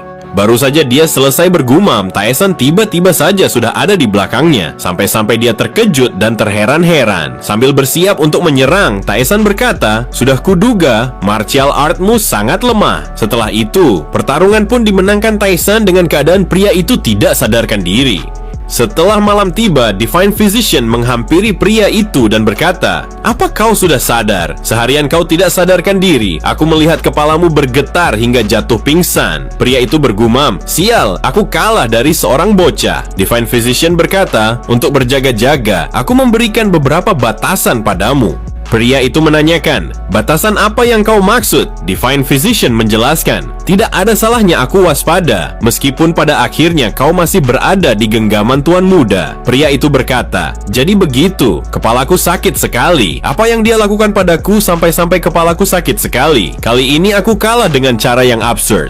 Divine Physician menjawab, "Karena kau sudah seperti ini, aku harap kerjasamanya mulai dari sekarang, Hyung." Pria itu berkata, "Siapa yang kau panggil Hyung? Menjijikkan. Hyung atau pria itu, kau pilih saja," ucap Divine Physician. Keesokan harinya, terlihat Taesan sedang berbicara dengan Byok Taeso. Diketahui dia adalah kakaknya Taesan, pemimpin keluarga Golden Wall Merchant. Taeso berkata, "Melihat dari kondisimu yang membaik, sepertinya Divine Physician dan Needle Master memang ahli. Sesuai dengan rumor mereka, aku dengar Needle Master juga ingin berada di sisimu dalam waktu yang cukup panjang. Sebenarnya aku memanggilmu karena aku ingin meminta tolong. Ada pesan yang datang dari Manor Yeon beberapa waktu lalu bahwa aliansi martial Hubei mengadakan pertemuan martial art muda dan Nona Harin juga diundang ke sana." Taesan bertanya, "Apa yang kakak maksud dengan martial Hubei?" Dengan tersenyum ramah, Taeso menjawab, "Meskipun agak aneh bagi keluarga merchant bisa ikut dalam pertemuan seperti ini, akan tetapi Needle Master juga membuat permintaan serupa." "Mengapa Needle Master meminta hal semacam itu?" ujar Taesan. Taeso berkata, "Aku tidak tahu detailnya. Namun sebelum Needle Master datang kemari, dia sudah memutuskan untuk hadir. Jadi aku ingin kau juga ikut hadir. Jadi kau memanggilku kemari karena kau ingin aku hadir juga." Dengan antusias, Taeso berkata, "Apa kau mau menerima permintaan kakakmu ini?" Sambil tersenyum, Taesan menjawab, "Itu tak masalah. Lagi pula, aku juga perlu latihan." "Terima kasih. Aku khawatir kau akan menolak karena kesehatanmu belum seutuhnya pulih," ucap Taeso. Kemudian Taeso menjelaskan bahwa aliansi martial Hubei adalah organisasi martial art terbesar di Hubei. Kita tidak boleh melewatkan kesempatan besar ini karena kita juga memiliki kantor di sana. Mendengar itu, Taesan bergumam, "Aliansi martial Hubei. Aku sudah kehabisan teman sparring. Semoga saja mereka memiliki beberapa warrior yang layak." Di sisi yang lain, di Pavilion White Flower, Klan Hao cabang Wuhan, sang pemimpin berkata, "Apakah belum ada tanggapan dari aliansi Golden Heavenly?" Seorang warrior wanita menjawab, "Sepertinya belum. Mereka cukup terkejut oleh kekuatan yang tak terduga dari Golden Wall Merchant." Sang pemimpin bergumam, "Bahkan aku pun tak tahu. Siapa sangka ada monster yang bersembunyi di sana. Siapa sebenarnya tuan muda itu? Bahkan dia tahu tentang teknik Shadow Step." Kemudian sang pemimpin menginstruksikan, "Mulai sekarang investigasi Golden Wall Merchant. Cari tahu martial art atau obat-obatan yang baru-baru ini mereka dapatkan. Kita harus sangat berhati-hati. Anggap ini seperti kita sedang menyelidiki klan bangsawan. Dan apapun yang kalian lakukan, jangan pernah mendekati Tuan Muda Byok Taesan. Firasatku mengatakan insiden ini menentukan hidup dan matinya klan Hao." Cerita berpindah ketika malam hari, terlihat Soso sedang menuliskan surat untuk ibunya. Ia menceritakan pada ibunya tentang apa yang terjadi hari ini. Dalam surat itu, Soso menuliskan sejak pagi hari saat ia terbangun dari tidurnya. "Halo ibu, aku harap kamu baik-baik saja. Hari ini aku bangun pagi sekali, karena aku akan pergi bersama Tuan Muda. Mungkin besok kami akan pergi dari Wuhan ke aliansi martial Hubei. Jadi sepertinya aku tidak bisa menghubungimu untuk sementara waktu. Apakah ibu percaya aku akan pergi ke aliansi martial Hubei? Untuk orang-orang sepertiku, betapa hebatnya tempat itu. Tuan Muda Taesan sungguh luar biasa. Akhir-akhir ini, 2 tabib terkenal datang berkunjung, tetapi mereka tidak bisa melakukan apapun melawan Tuan Muda. Ibu pasti tidak percaya. Itu sungguh menakjubkan." Selama beberapa malam terakhir, mereka bertiga selalu pergi keluar. Sepertinya mereka melakukan latihan yang sangat aneh. Aku sering mendengar teriakan-teriakan yang tidak wajar dari tabib itu, yang membuatku terheran-heran. Yang sebenarnya terjadi adalah Taesan sedang menggunakan teknik Soul Augmenting Demonic Art kepada kedua tabib itu. Dengan wajah naifnya, Soso hanya terheran-heran mendengar jeritan-jeritan mereka. Namun ketika pagi harinya tiba, Tuan Muda jadi terlihat lebih sehat. Dan anehnya, kedua tabib itu juga terlihat lebih muda. Tuan Muda mengatakan penampilan tabib jadi lebih baik daripada wanita malam yang sebelumnya ingin menjadi pelayannya. Terkadang aku kebingungan sendiri karena tuan muda selalu mengatakan hal yang tidak aku mengerti. Intinya sekarang aku menghabiskan waktu dengan orang-orang yang baik. Dulu aku merasa kesepian, tapi sekarang aku merasa punya keluarga baru. Jadi aku akan baik-baik saja. Ibu tidak perlu mengkhawatirkanku. Aku akan menghubungimu saat aku kembali ke Wuhan.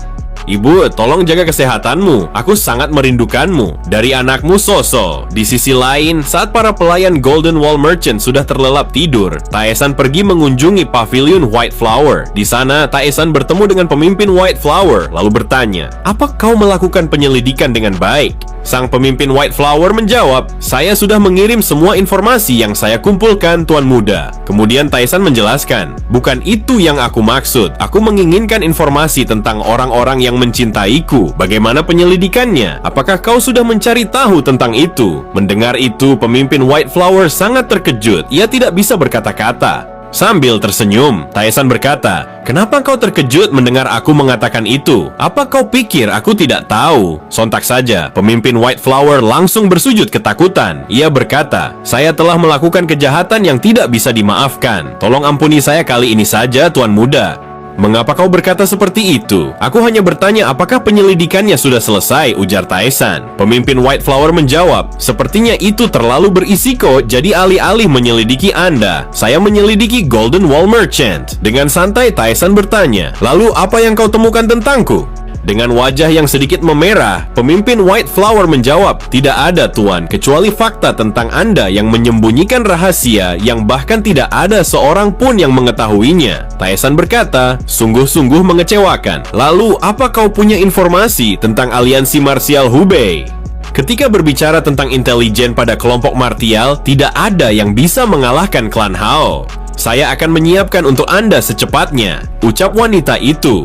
Sambil tersenyum, Taesan mengatakan, "Bagus, dan pilih beberapa orang yang layak untuk menemaniku. Aku punya urusan di sana. Sekarang ambilkan pena dan tinta." Dengan cepat, Taesan menuliskan teknik Shadow Step milik klan Hao, lalu melemparkannya pada pemimpin White Flower. "Ambil hadiah ini untukmu," ucap Taesan. Melihat itu, pemimpin White Flower membacanya, lalu ia bergumam, "Meskipun hanya sekilas aku mengingatnya, aku tahu bahwa catatan ini adalah teknik Shadow Step asli klan Hao."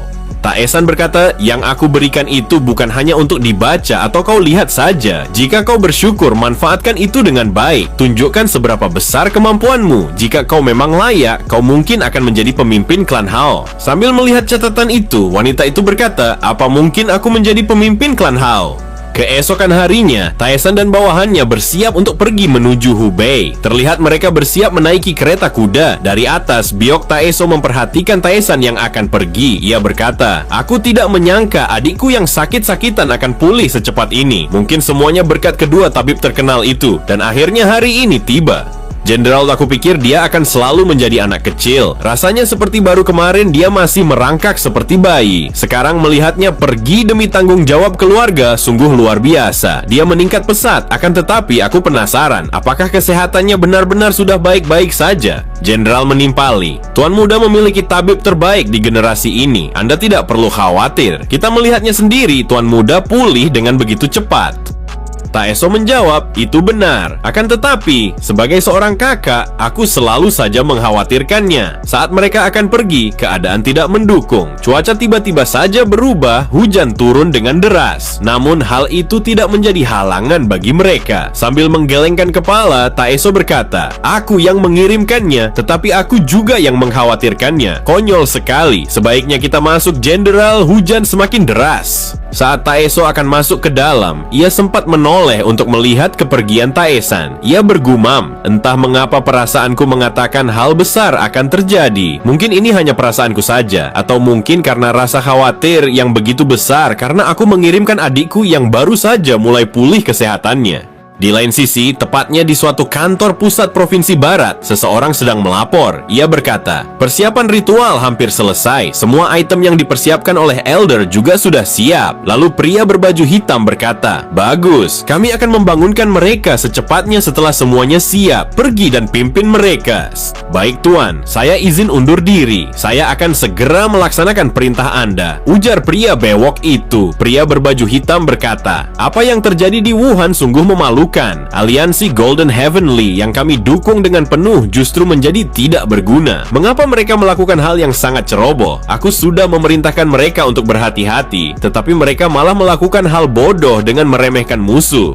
Jika kami gagal lagi kali ini, Elder akan menghukum kami secara pribadi. Mungkin kami bisa mati dengan tragis. Dan jika itu terjadi, kami tidak akan bisa beristirahat dengan tenang setelah mati. Jiwa kami akan mengembara di alam baka selamanya. Sambil menghela napas panjang dan melihat Gucci yang diberi tanda jimat, pria itu berkata, "Saat waktunya tiba, tunggu sebentar lagi. Aku akan segera melepaskan kalian. Jadi, tunggulah sebentar lagi sampai saat itu tiba." Cerita berpindah ke perjalanan Tae-san dan bawahannya. Terlihat Tae-san sedang memejamkan matanya sambil menyilangkan tangan di dadanya. Di sebelah kanan dan kirinya, kedua tabib yang selalu bersamanya duduk, tetapi mereka seperti kucing dan anjing yang tidak pernah akur. Mereka selalu berbeda pendapat dalam berbagai hal. Kemudian Needle Master membuka obrolan. Ia berkata, "Kereta ini terasa nyaman. Sepertinya kepala keluarga cukup memperhatikan hal ini." Divine Physician menjawab, "Tentu saja, Tuan Muda Tae-san memang sudah seharusnya mendapatkan persiapan sebaik ini. Benar kan? Sebaiknya jangan mengatakan hal-hal yang tidak perlu," ujar Needle Master.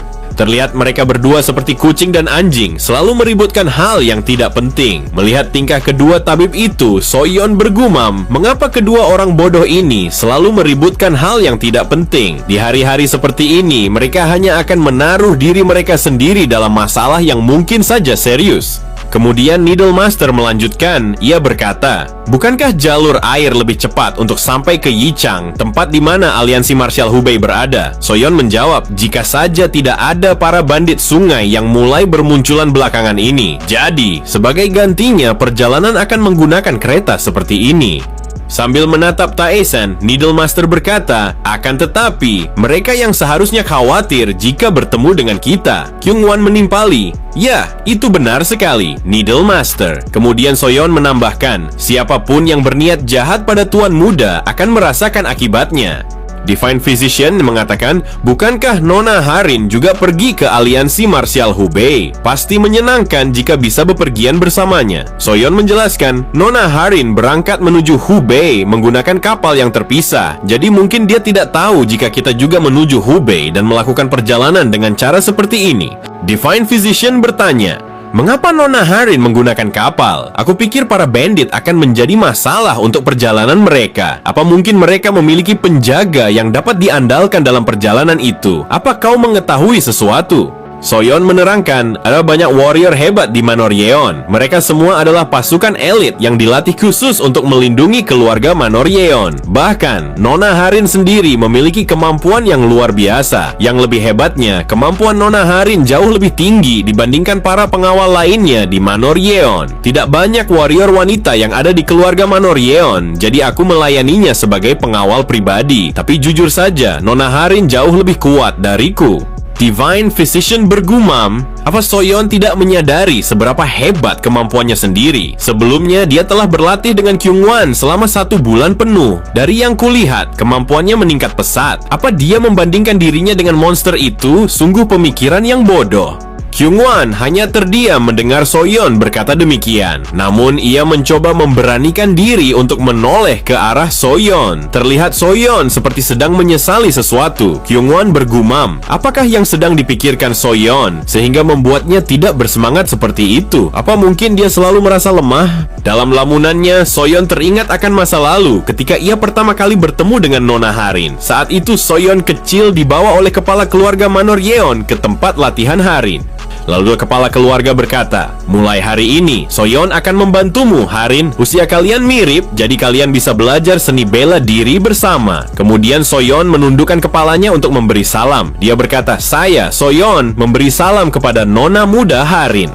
Mendengar itu, Harin lekas menghentikan latihannya dengan napas yang terengah-engah. Soyeon hanya tertunduk karena dia takut jika Harin tidak bisa menerimanya menjadi pengawal atau pelayannya. Namun semua yang ia pikirkan tentang Harin ternyata berbeda. Dengan tersenyum ramah, Harin menjulurkan tangannya lalu berkata, "Halo, senang bertemu denganmu. Aku Yeon Harin. Ayo kita berkembang bersama-sama." Saat mentari mulai tenggelam, rombongan Tae-san dan bawahannya berhenti untuk beristirahat. Terlihat di sana para pelayan sedang sedang mempersiapkan makan malam mereka. Kyungwon dan Soyeon berlatih sekalian meregangkan otot-otot karena terlalu lama duduk di dalam kereta kuda. Sebelum menyerang, Soyeon menarik napas panjang lalu melesat berlari menerjang Kyungwon. Namun Kyungwon terheran-heran melihat Soyeon yang tidak seperti biasanya. Dia terlihat tidak fokus, seperti mempunyai beban pikiran yang berat. Sampai-sampai Kyungwon pun dapat dengan mudah menyerangnya. Tanpa sengaja, Kyungwon melukai tangan kanan Soyeon karena biasanya dia dapat menahan serangan itu, namun kali ini berbeda.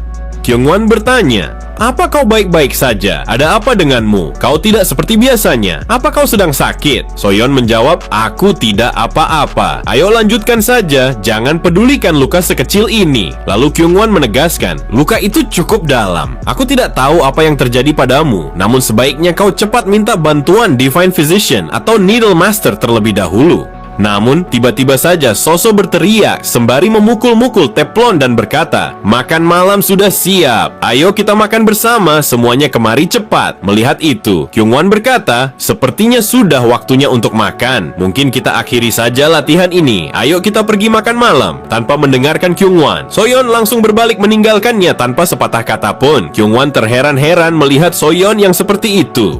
Saat sedang berkumpul di depan api unggun, terlihat kedua tabib masih saja melakukan hal-hal konyol yang membuat Danyong dan Soso tertawa. Namun Kyungwon masih kepikiran apa yang terjadi dengan Soyeon. Melihat Kyungwon melamun, Divine Physician mendekatinya dan berkata, "Apa kau khawatir? Kalau kau sampai sebegitunya, mengapa tidak memeriksanya sendiri saja? Kau akan menyesal nanti kalau tidak melakukan apa-apa." Dengan tatapan kosong, Kyungwon mengatakan, "Aku tidak tahu apa yang sebenarnya terjadi padanya dan apa yang harus kukatakan. Jika ini tentang perasaan, aku memang terlalu naif. Apa kau tahu apa yang harus kulakukan?" Divine Physician menjelaskan, "Jangan terlalu memikirkan itu. Biarkan dia tahu jika kau juga peduli padanya. Namun kau jangan bersikap sok keren. Itu akan mengacaukan segalanya. Atau mungkin kau ingin kuberi racun seperti waktu itu. Jika kau ingin, aku bisa memberikannya. Namun efek sampingnya saja yang menggelikan."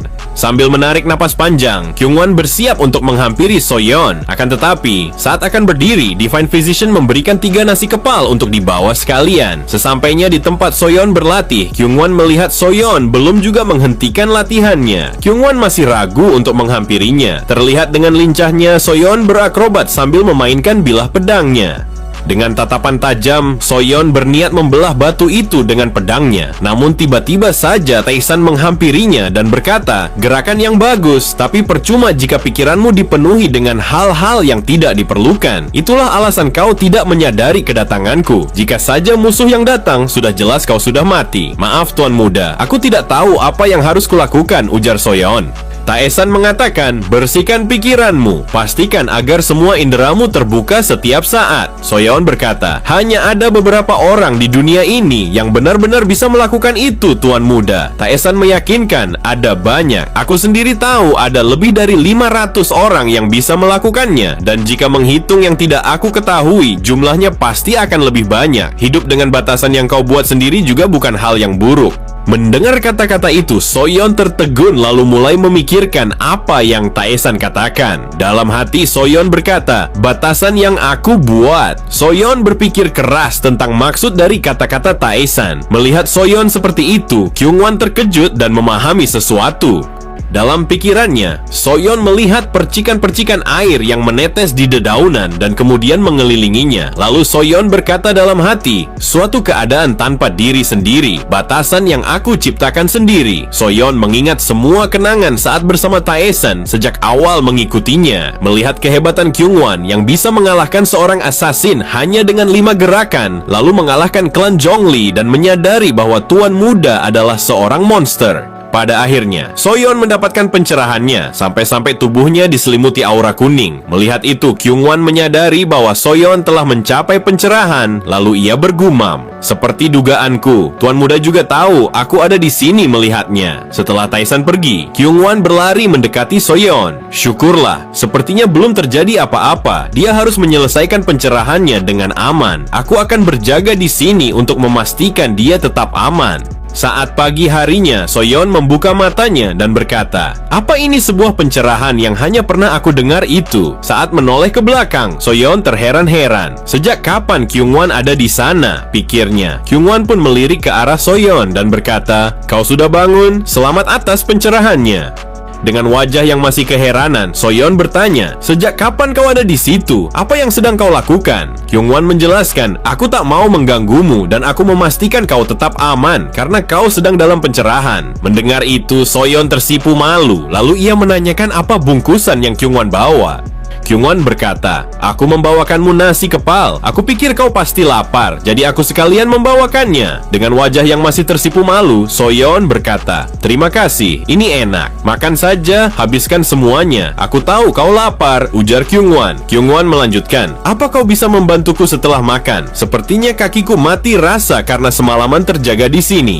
Kemudian mereka semua melanjutkan perjalanan. Taesan berkata, "Tampaknya kau berhasil menyelesaikan pencerahan dengan baik." Sambil memberi hormat, Soyeon mengatakan, "Ini semua berkat Anda, Tuan Muda. Saya sangat berterima kasih atas bimbingan dari Anda." Taesan menjelaskan, memasuki keadaan pencerahan saat di luar seperti itu jelas sangat berbahaya. Jika kau mengalami penyimpangan energi, luka dalam mungkin akan terjadi dalam tubuhmu. Paling parahnya, mungkin kau tidak akan bisa bangun lagi. Baik, saya akan mengingat itu dengan baik. Terima kasih, Tuan Muda. Sambil tersenyum, Taesan melanjutkan, "Namun saat itu ada seseorang yang menjagamu, jadi aku biarkan saja." Dengan wajah memerah, Kyungwon dan Soyeon saling melirik. Di tengah-tengah, Soso yang menyadari situasi dan perasaan mereka pun menjadi salah tingkah. Si pengecut akhirnya melakukan hal yang berguna untuknya kali ini, gumam Taesan. Tak lama setelah perjalanan yang melelahkan itu, mereka semua tiba di provinsi Hubei, Yichang. Dengan senyuman bahagia, Divine Physician berkata, "Akhirnya sampai di Yichang." Kemudian, sambil memegang pinggangnya, Divine Physician melanjutkan, "Akhirnya aku bisa tidur dengan kasur yang lebih baik." Needle Master menjawab, "Jika kau sampai mendengkur keras saat tidur, aku akan menghajarmu." Namun tiba-tiba saja seseorang melapor pada Taesan. Pria itu membisikkan sesuatu kepadanya. Soso menanyakan, "Tuan Muda, siapakah orang itu?" Sebelum Taesan menjawab, Divine Physician berkata, "Dia tampak seperti orang dari klan Hao. Apa aku salah?" Taesan tidak menjawabnya, namun ia berkata pada Soyeon, "Kapal dari Manor Yeon akan tiba sekitar setengah jam lagi. Pastikan kau menemuinya dan kau yang akan mengawalnya." Melihat Tuan Muda berkata seperti itu, Soso berkata, "Astaga, Tuan Muda, apa Anda sengaja melakukan ini? Bertemu dengan Nona Harin akan sangat menyenangkan untuk Soyeon." Sambil memejamkan mata, Taesan berkata, "Ini hanyalah kebetulan saja. Sudah lama kalian berdua tidak bertemu. Apa aku salah?" Melihat Taesan melangkah pergi, Soso bergumam, "Tuan Muda jadi sangat pengertian akhir-akhir ini. Aku sangat terharu." Soyeon hanya terdiam tanpa mengatakan apapun, namun kemudian ia tersenyum kecil karena sangat bahagia, lalu memberikan hormat pada Taesan. Tak lama setelah itu, rombongan Manor Yeon tiba. Terlihat Harin dikawal oleh para pelayannya. Saat itu Harin bergumam, "Sudah lama waktu berlalu sejak aku terakhir kali bertemu dengan Soyeon. Seandainya saja Soyeon ikut bersamaku, mungkin aku tak akan merasa kesepian seperti ini." Tiba-tiba saja Soyeon memanggilnya. Harin terkejut, matanya membelalak seakan tak percaya dengan suara yang memanggilnya. Dengan wajah bahagia, Harin tersenyum dan kemudian berlari untuk memeluknya. Karena sudah sangat lama sejak Soyeon ditugaskan untuk mengawal Taesan, mereka tidak bertemu. Harin berkata, "Apa yang sedang kau lakukan di sini? Aku tak pernah membayangkan kalau kita akan bertemu seperti ini. Aku selalu memikirkanmu. Aku sangat kesepian sejak kau meninggalkan Manor. Bersama dengan orang-orang yang baru ini rasanya sangat canggung." Tiba-tiba seseorang menanyakan, "Siapa orang itu?" "Nona Muda Yeon." Diketahui bahwa dia adalah putra tertua dari klan Seomun. Dengan nada merendahkan, dia melanjutkan, "Sepertinya kalian sudah saling kenal, namun penampilannya itu sungguh mengecewakan." Dalam hati, Soyeon berkata, "Mereka pasti orang-orang yang Nona bicarakan." Dengan nada sedikit tinggi, Harin membela, "Dia adalah pengawalku dan juga teman dekatku." Sambil menutup mulut dengan kipas, Tuan Muda Seomun berkata, "Seorang pengawal yang juga menjadi teman. Kau memang orang yang rendah hati, Nona Muda Yeon." Dalam hati, bajingan ini bergumam, "Bagaimanapun, bagian itu darimu sangat menggemaskan." Tuan Muda Seomun melanjutkan, "Meski begitu, terlalu dekat dengan bawahan seringkali membuat mereka tidak tahu diri." Seorang pengawal yang malah bepergian sendiri, membuat tuannya tidak terlindungi. Selain itu, dia juga terlihat lemah. Apa dia bisa melindungimu dan menjagamu dengan benar? Harin menjawab, tidak seperti itu. Soyeon tidak ada bersamaku karena aku memintanya untuk mengawal tunanganku. Setelah mengatakan itu, Harin teringat masa kecilnya bersama Soyeon. Saat itu, Soyeon telah menghajar anak laki-laki yang mengejeknya. Harin menanyakan, siapa yang melakukan itu?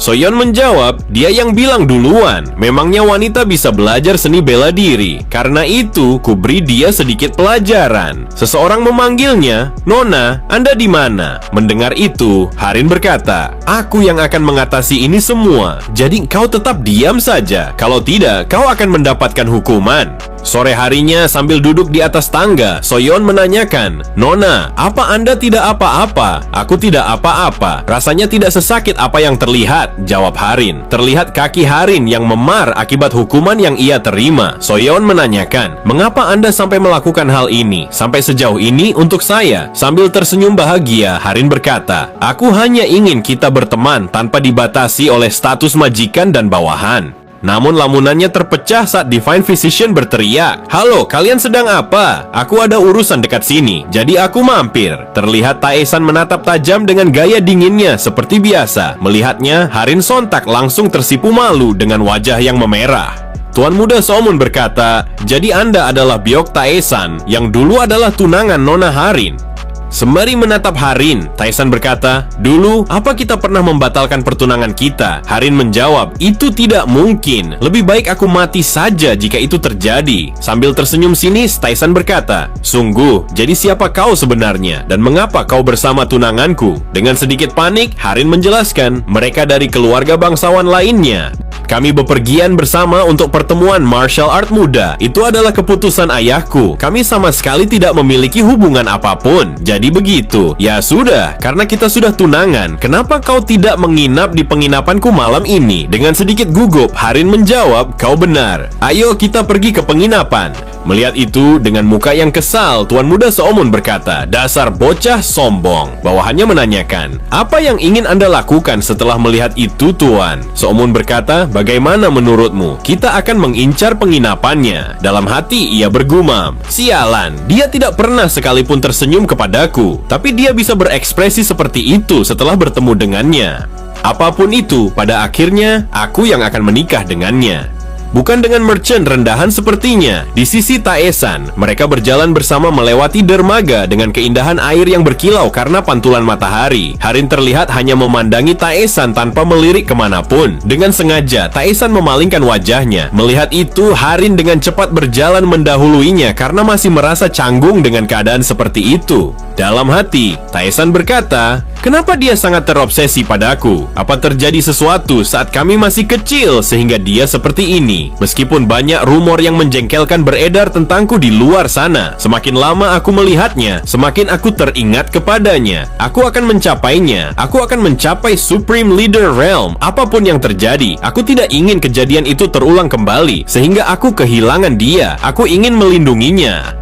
Tak lama kemudian, mereka semua telah sampai di tempat yang dinamakan Aliansi Martial Hubei. Sambil berjalan, Taesan berkata, tempat ini lebih baik dari yang aku kira. Tempat ini hampir setengah dari ukuran Aliansi Murim. Divine Physician menjawab, ya memang seperti itu, Tuan Muda. Lagi pula, ini Aliansi Martial Hubei. Mereka menyebut ini aliansi regional. Tapi jika melihat skalanya, tidak salah jika menganggapnya sebagai miniatur Aliansi Murim. Taesan mengatakan, ini lumayan, aku juga menyukainya. Dengan kegirangan, Soso berkata, wow Tuan Muda, tempat ini sangatlah besar. Seorang pelayan tua menyambut mereka dan berkata, kami telah diperintahkan untuk memberikan pelayanan khusus kepada tamu penting. Silakan lewat sini Tuan Muda. Divine Physician mengatakan, Aliansi Martial Hubei sungguh mengetahui kehebatanku, sampai-sampai mereka menjamu kita seperti ini. Hidup memang melelahkan, namun bukan berarti harus diam jika kesempatan itu datang. Di sebelahnya, Needle Master menjawab, dasar bodoh, itu semua berkatku. Kemudian mereka berdua langsung bertengkar seperti biasa. Divine Physician berkata, bagaimana mungkin ini karenamu? Sudah jelas ini karena reputasiku. Needle Master menjawab, mereka awalnya hanya mengundangku. Sudah jelas ini semua berkat reputasiku. Dasar tabib yang tak jelas asal-usulnya. Dasar bocah sialan. Bawahan Taesan yang lainnya hanya terdiam karena mereka sudah terbiasa melihat tingkah bodoh mereka berdua yang kerap bertengkar seperti kucing dan anjing.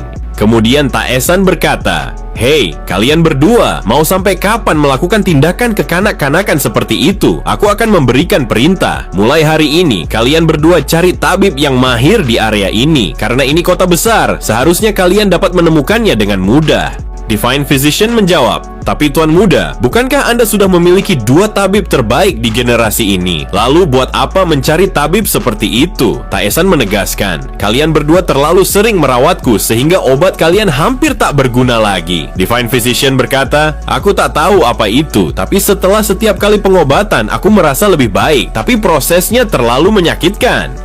Needle Master menambahkan, "Dan juga, bagaimana kami bisa menemukan tabib secara mendadak seperti ini? Kami tak mengenal siapapun di sini." Dengan penuh keyakinan, Divine Physician berkata, "Aku punya ide bagus. Mari kita sewa seseorang selagi kita keluar mencari mereka." "Apa maksudmu dengan menyewa orang?" ujar Needle Master bingung.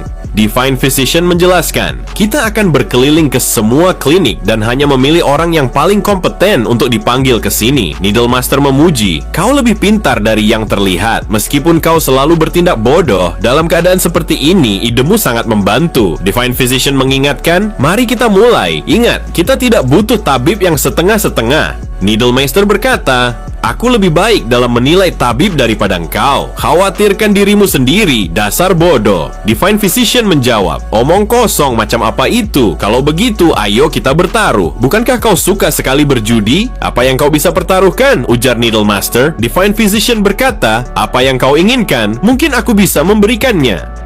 Needle Master diam sejenak, berpikir untuk meminta pertaruhan apa. Kemudian Needle Master berkata, "Aku menginginkan identitasmu yang asli." Dengan tatapan tajam, Divine Physician berkata, "Apa kau bisa melakukannya? Itulah kekhawatiranku tentang dirimu yang sebenarnya. Hal itu selalu mengganggu pikiranku."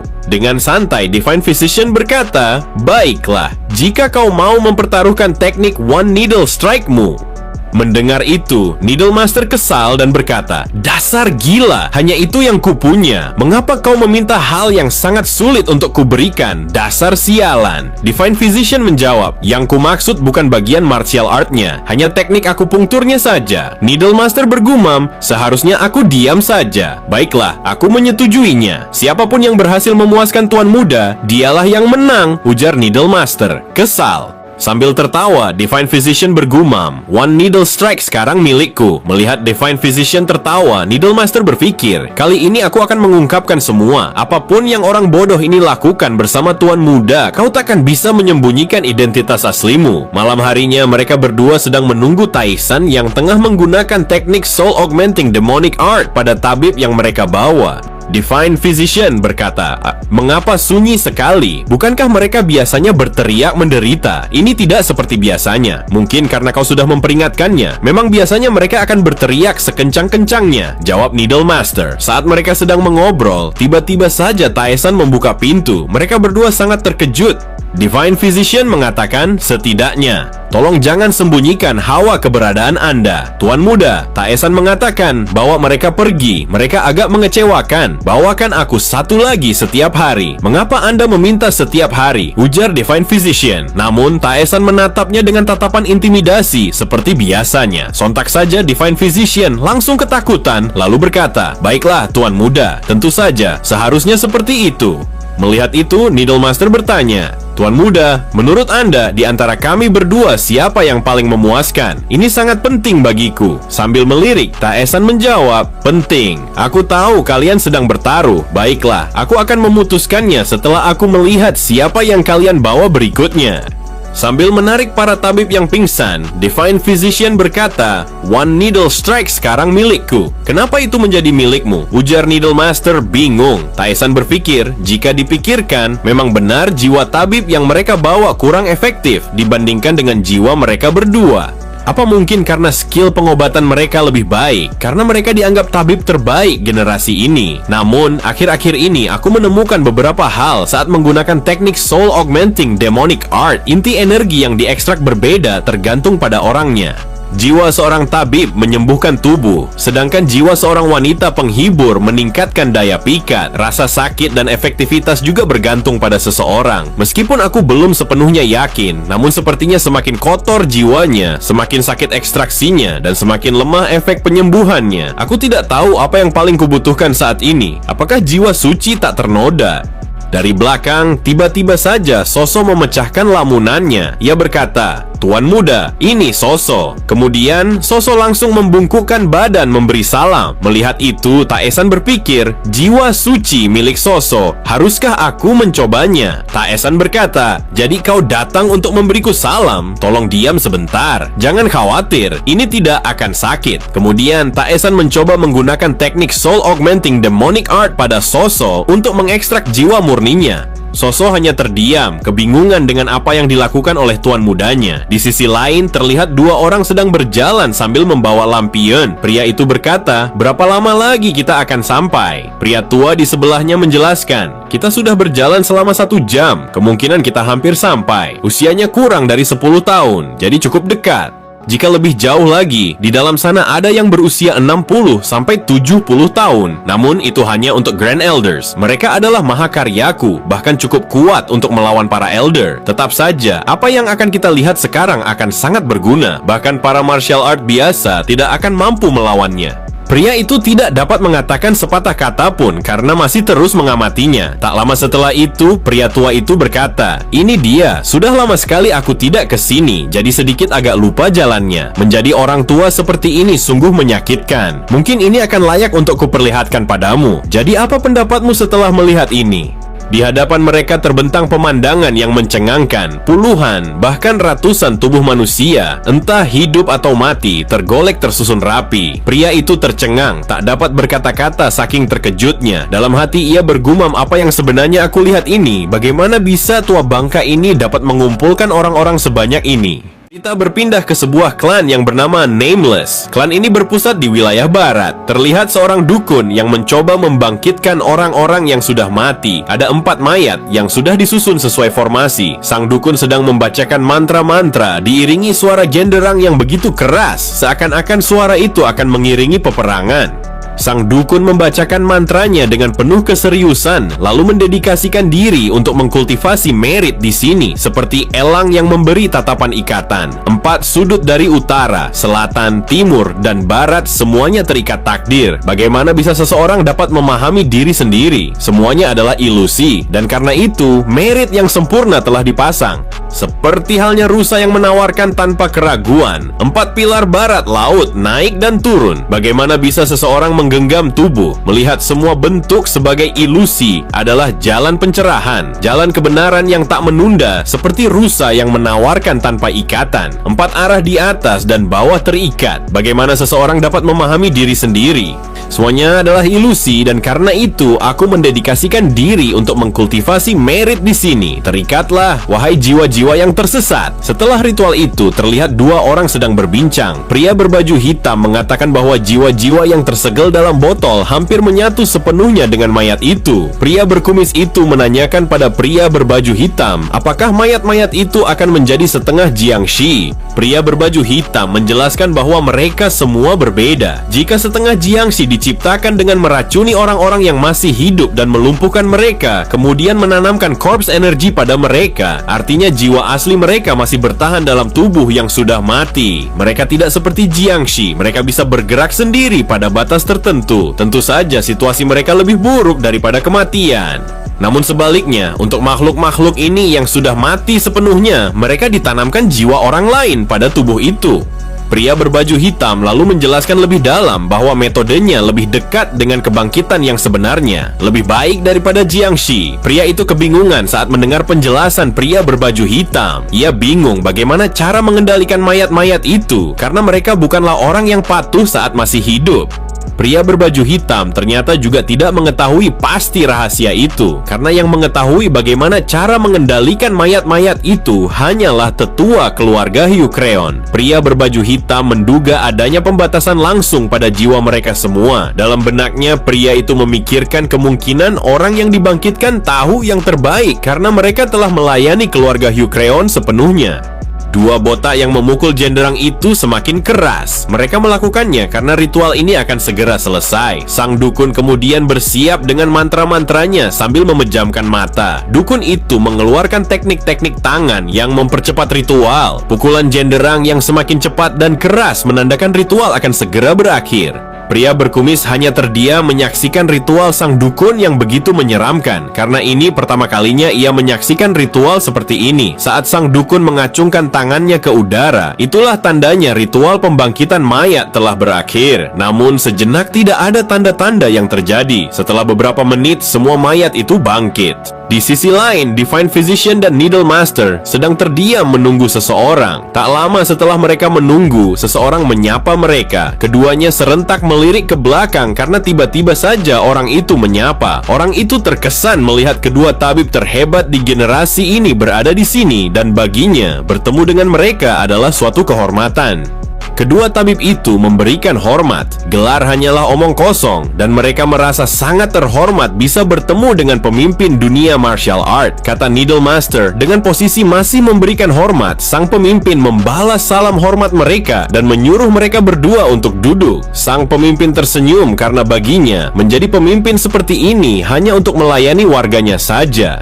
Sang pemimpin itu dikenal sebagai Baek Liop di aliansi martial Hubei. Dalam benaknya, Needle Master memikirkan bahwa pemimpin aliansi martial Hubei ternyata seperti ini. Menurutnya, hawa keberadaannya sungguh luar biasa. Sang pemimpin menanyakan apakah benar mereka berdua sekarang bekerja di keluarga Golden Wall Merchant. Sang pemimpin terkejut saat mendengar berita itu. Ia kebingungan mengapa kedua tabib tidak bergabung dengan faksi-faksi tertentu, malah memilih bergabung dengan keluarga pedagang. Sang pemimpin juga mendengar bahwa kedua tabib telah direkrut oleh beberapa klan kuat, tetapi mereka justru menolaknya.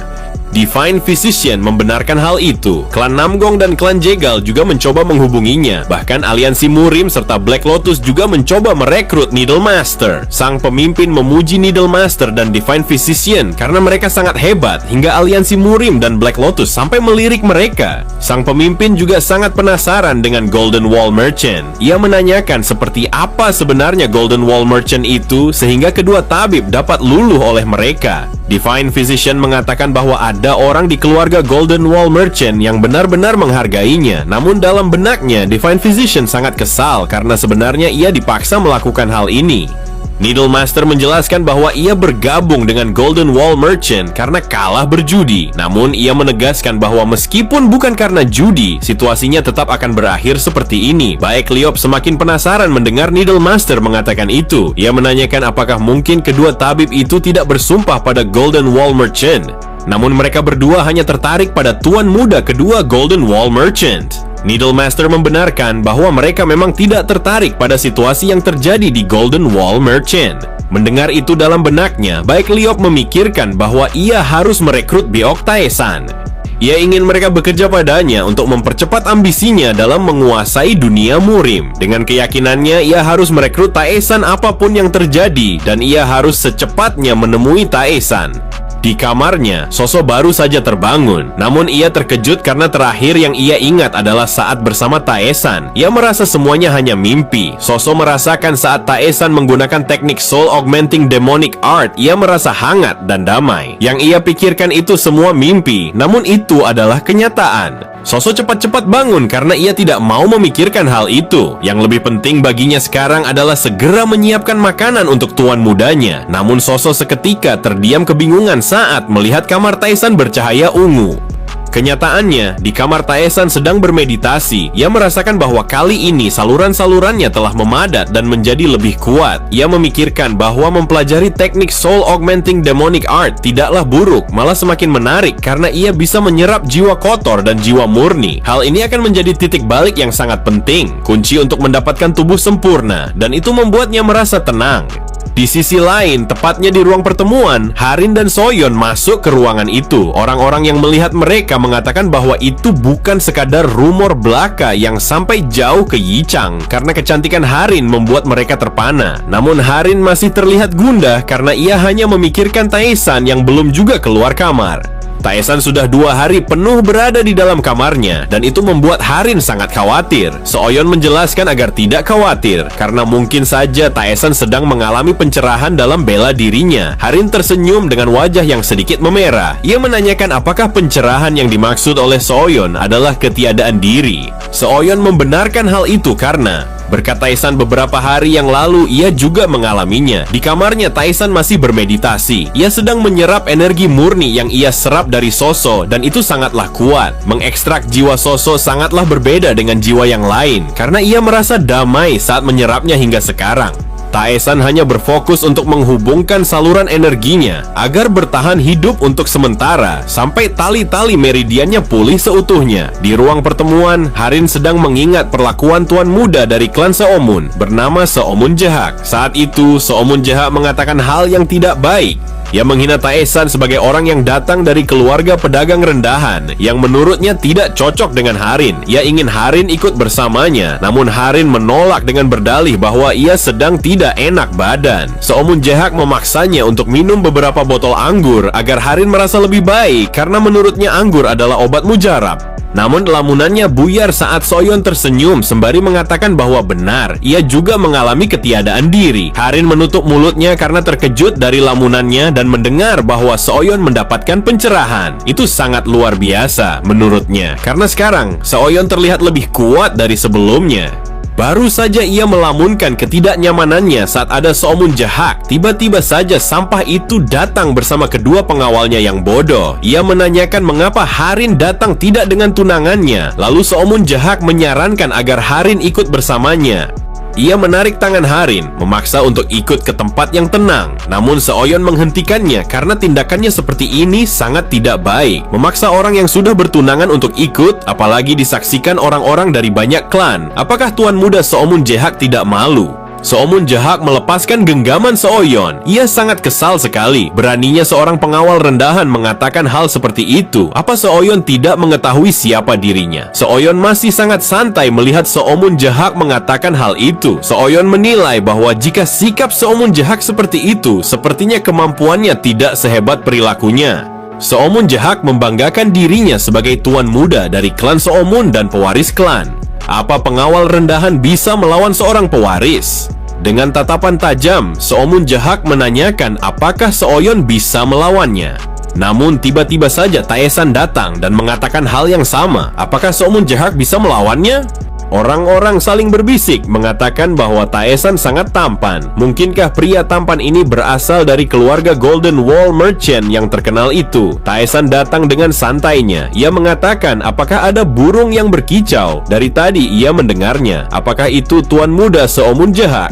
Di sisi lain, para mayat yang sedang dibangkitkan akhirnya bangkit semua. Para mayat itu mengaum layaknya monster. Namun ternyata mayat-mayat itu memiliki kesadaran tersendiri. Seorang mayat melihat tangannya. Ia terheran-heran mengapa ia terbangun dan di mana ia berada. Ia sangat yakin bahwa sebelumnya telah mati. Namun, mengapa sekarang hidup kembali? Ia merasakan tubuhnya berbeda dan berubah. Pria berbaju hitam menanyakan apakah Guangdong Monster sudah sadar. Namun, Guangdong Monster berniat menebas lehernya karena ia kebingungan. Ia menanyakan siapa yang sedang ada di hadapannya itu.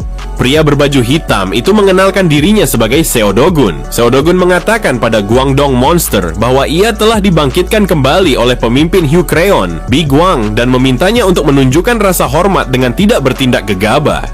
Mendengar itu, para monster terheran-heran. Mengapa mereka yang sudah mati dibangkitkan kembali oleh orang yang bernama Hyukreon Biguang? Kembali ke sisi Taesan yang baru saja tiba dan mengatakan hal-hal yang membuat Seomun Jehak kesal. Kemudian ia mengatakan ini sangat kebetulan karena ia sedang mencarinya.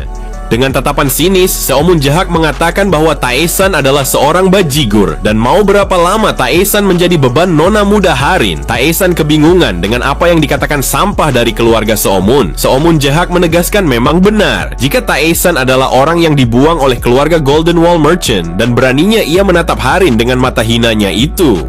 Taesan tersenyum tipis. Ia mengerti dengan apa yang dimaksud olehnya. Ia menyangka Taesan dengan sengaja mengincar Harin. Seomun Jehak berkata, jika memang sudah tahu apa yang aku maksud, jelaskan mengapa kau tidak membatalkan pertunanganmu. Jika kau memang sungguh peduli dengan Harin, biarkan saja dia mencari pasangan yang cocok dengannya. Taesan tersenyum merendahkan. Ia menjawab, "Oh, biar ku tebak. Orang yang cocok yang dimaksud adalah engkau. Apa aku salah?" Seomun Jahak sangat kesal. Ia memaki Taesan dan mengatakan jika Taesan adalah seorang bajigur rendahan dan Golden Wall Merchant berani merendahkan klan Seomun. Taesan menanyakan mengapa Seomun Jahak tiba-tiba saja menyeret persoalan klan. Taesan mengira jika Seomun Jahak tak berdaya tanpa keluarganya, dan itu sebabnya ia sangat membanggakan klannya dan mengklaim dirinya adalah penerusnya. Orang-orang membicarakan pertengkaran itu. Mereka semua pikir jika Taesan akan takut dengan Seomun Jahak. Lalu Seomun Jahak menyuruh Taesan untuk keluar dari ruangan.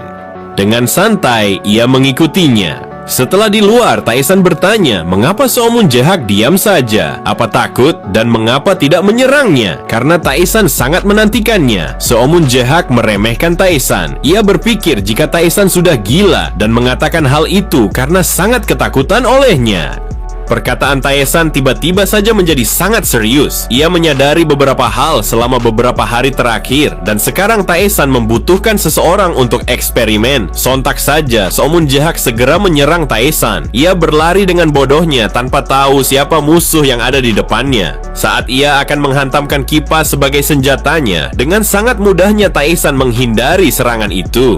Lalu Taesan menangkap tangan Seomun Jahak. Ia terkejut, matanya membelalak. Mengapa serangannya dapat dengan mudah Taesan hindari? Lalu Taesan memutar tangan Seomun Jahak hingga terpelanting ke atas udara dan melemparkannya ke depan bawahannya. Kedua bawahannya itu terkejut melihat tuan muda Seomun Jahak dikalahkan dengan satu serangan.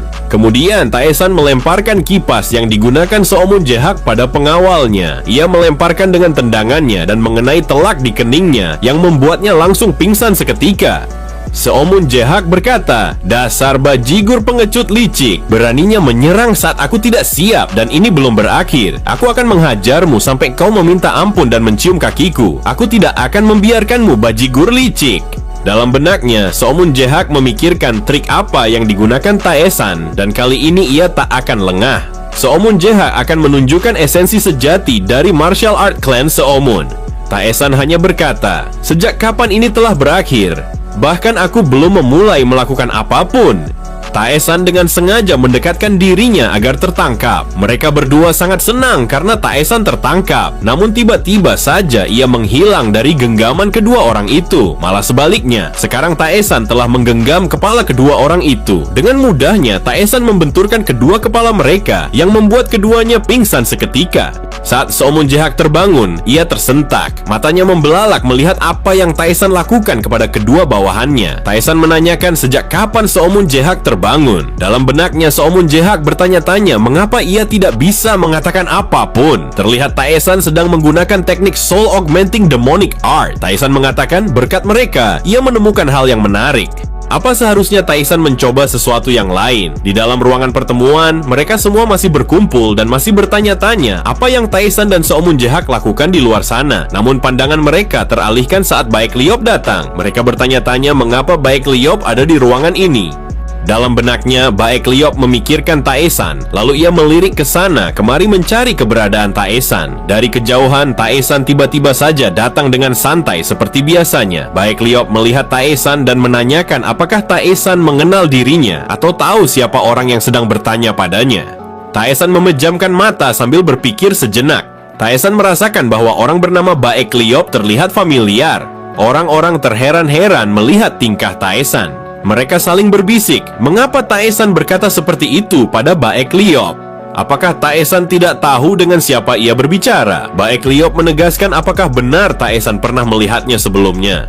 Taesan mengingatnya, saat itu Heavenly Demon yang belum bereinkarnasi menjadi Taesan beberapa puluh tahun yang lalu mengingat Baek Liop sebagai seseorang yang datang bersama beberapa orang lainnya saat negosiasi dengan aliansi Murim. Saat itu mereka gemetar berhadapan dengan Heavenly Demon. Jadi Baek Liop adalah bocah nakal yang menahan aura intimidasi yang saat itu ia keluarkan. Tekadnya sangat mengesankan untuk level skillnya, dan sekarang bocah itu telah menjadi pemimpin aliansi martial Houbei. Kelihatannya ia bekerja cukup keras.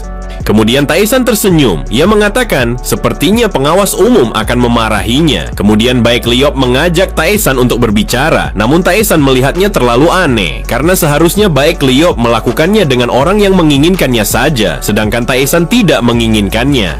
Namun Baek Liop tetap memaksa Tae-san untuk berbicara dengannya. Ia berpikir bahwa dirinya bebas untuk berbicara dengan siapapun dan ia menginginkan Tae-san sebagai orang pertama yang mengobrol dengannya. Tae-san menegaskan untuk mengabaikannya. Ia pun memanggil seseorang untuk berbicara dengan Baek Liop. Jelas saja orang itu sangat kebingungan. Mengapa Tae-san memberikan hal sepenting itu padanya? Itu nanti akan membuat orang-orang iri. Namun Tae-san tetap santai dan menyuruhnya untuk tetap berbincang dengan warrior terkuat aliansi martial Hubei.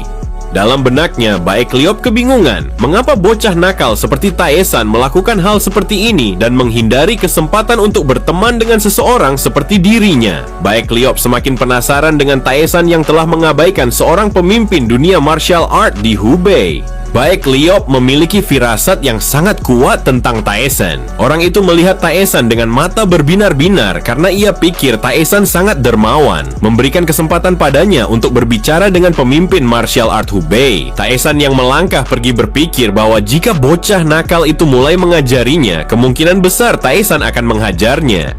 Meskipun menghajar pemimpin aliansi martial art Hubei mungkin akan menyebabkan beberapa masalah. Situasi di Black Iron Workshop, fasilitas penempaan senjata di Yichang, terlihat dua orang pria tua sedang menempa pesanan yang sudah ditunggu oleh pelanggan mereka. Namun pandangan salah satu pria tua itu teralihkan saat kabut semakin tebal. Temannya mengingatkan untuk membiarkannya saja karena nanti juga akan menghilang dengan sendirinya. Yang terpenting mereka harus cepat menyelesaikan pesanan aliansi martial Hubei dalam beberapa hari. Pria itu terheran-heran. Kemana perginya orang yang disuruh mengambil peralatan? Ia tidak kembali sejak tadi, padahal mereka sedang dikejar deadline. Pria tua itu melihat orang yang disuruhnya berada di dalam kabut bersama seseorang. Lantas ia menanyakan apa yang sedang mereka lakukan di sana. Pria tua itu kebingungan dengan apa yang sedang terjadi. Saat kabut mulai menghilang secara perlahan, terlihat Guangdong monster telah menggigit pesuruh yang ia tunggu-tunggu. Dengan mata merah menyala, monster itu menatap tajam ke depan. Kedua pandai besi itu terkejut melihat tatapan para monster. Mereka masih berpikir jika monster itu adalah manusia. Mereka menanyakan apa yang sedang dilakukan orang-orang itu sampai-sampai tega membunuh dengan cara menggigit. Namun monster itu masih menatap tajam kedua pandai besi itu yang membuat mereka semakin bingung. Seseorang memerintahkan agar monster itu menyerang. Hanya dengan melambaikan tangan, ia memerintahkan para monster untuk menyerangnya. Sontak saja monster itu langsung membuka mulutnya lebar-lebar dengan mata merah menyala. Kedua pandai besi sangat ketakutan melihat para monster mulai menyerangnya. Lebih dari 4 monster maju melesat menyerang dengan ganasnya. Terlihat puluhan monster berlarian mengikuti untuk menangkap kedua orang itu. Mereka menyelamatkan diri mencari tempat persembunyian. Saat pria itu sedang bersembunyi, ia terus berpikir keras bagaimana cara mengelabui para monster. Dengan monster sebanyak itu, tidak ada jalan keluar untuk melarikan diri. Pria itu terheran-heran mengapa mereka tidak menyerang kuda. Kemudian ia berpikir untuk melarikan diri menggunakan kuda itu. Ia akan berusaha mencapai kuda bagaimanapun caranya agar bisa melarikan diri, karena mungkin hanya ini kesempatan satu-satunya. Pria tua itu terdiam sejenak memperhatikan para monster yang berjalan-jalan di sekitarnya. Saat para monster mulai menjauh, ia lekas berlari menuju kuda sembari bergumam dalam hati, tolong sempatkanlah. Hanya ini cara satu-satunya untuk selamat. Akhirnya ia mendapatkan apa yang ia inginkan. Ia mencapai kuda dengan selamat. Namun para monster yang melihat langsung mengejar. Ia bersyukur dapat menaiki kuda dengan mudah. Saat gerbang desa sudah di depan mata, tinggal beberapa langkah ia bisa melarikan diri. Satu monster melompat dan langsung menerkamnya. Seketika itu juga pria tua itu langsung mati. Terlihat 4 orang sedang berdiri di antara mayat-mayat warga desa yang telah terbunuh. Ternyata mereka sedang akan melakukan ritual untuk menyatukan darah-darah dari orang-orang yang mati. Terlihat darah berkumpul di satu titik, membentuk pusaran secara perlahan. Darah-darah itu berkumpul untuk diserap oleh seseorang yang mereka sebut sebagai Elder Clan Nameless. Pria itu menyerap darah itu dan mengumpulkannya sehingga darah itu berkumpul di satu titik yang berada di dahinya. Di sisi lain, terlihat Tae-san sedang memikirkan efek baru dari teknik Soul Augmenting Demonic Art. Ia mulai mengerti saat setelah membakar 3 fragmen jiwa, Tae-san mulai menemukan efek baru dari teknik Soul Augmenting Demonic Art. Dengan perlahan membakar bagian luar dari fragmen jiwa, ada pikiran yang membanjiri pikiranku, sebuah kekuatan spiritual yang lebih kecil dari tabib-tabib yang diserap sebelumnya. Namun, itu semua berguna hanya untuk mengekstrak informasi rahasia. Soul Augmenting Demonic Art, semakin aku mempelajarinya, semakin luar biasa hasilnya. Tiba-tiba saja Divine Physician dan Needle Master datang. Mereka mengatakan membawa tabib yang lebih baik dari sebelumnya. Tyson menjelaskan bahwa tabib yang mereka bawa sama saja seperti sebelumnya dan hasil dari taruhan mereka hasilnya seri. Sejujurnya kalian masih kurang dalam mencari apa yang aku inginkan. Jadi kalian berdua kalah, ucap Tyson santai. Divine Physician menanyakan apa maksud dari ucapan Tyson itu. Tyson menegaskan untuk mengabulkan taruhan mereka masing-masing agar selesai dengan cepat. Mereka berdua mengatakan jika itu semua mustahil. Mendengar itu, Tyson menyeringai yang membuat kedua tabib itu ketakutan. Tyson akan memeriksa tabib yang mereka bawa sampai akhir. Dan jika mereka berdua melakukan taruhan konyol seperti itu lagi padanya, maka Tyson akan melenyapkan mereka berdua tanpa belas kasih. Sontak saja, mendengar perkataan Tyson, kedua tabib itu berkeringat dingin. Mereka berdua tidak menyangka Tyson akan bertindak tegas kepada mereka berdua. Di saat yang sama, seseorang telah melaporkan pada pemimpin aliansi. Pria itu berkata jika Black Iron Guild telah menghilang. Baik Liop berkata, apa yang dimaksud dengan menghilang? Guild itu bukanlah sebuah objek. Jelaskan lebih detailnya sampai aku mengerti. Pria tua itu menjelaskan, seperti yang saya katakan, mereka melewatkan tanggal pembayaran. Jadi aku mengirimkan seseorang untuk memeriksa. Namun saat sampai di sana, yang tersisa hanyalah bangunannya saja dan orang-orang serta barang lainnya menghilang tanpa jejak. Baek Liop berkata, apa yang sebenarnya sedang terjadi? Apa kita mempunyai hutang sampai-sampai terjadi situasi seperti ini? Pria tua itu melanjutkan, kami tidak yakin, tapi sepertinya serangannya dari luar dan secara kebetulan sebuah wabah terjadi juga di sana. Kemudian Baek Liop memerintahkan pria tua itu untuk meminta bantuan Needle Master dan Divine Physician untuk menginvestigasi.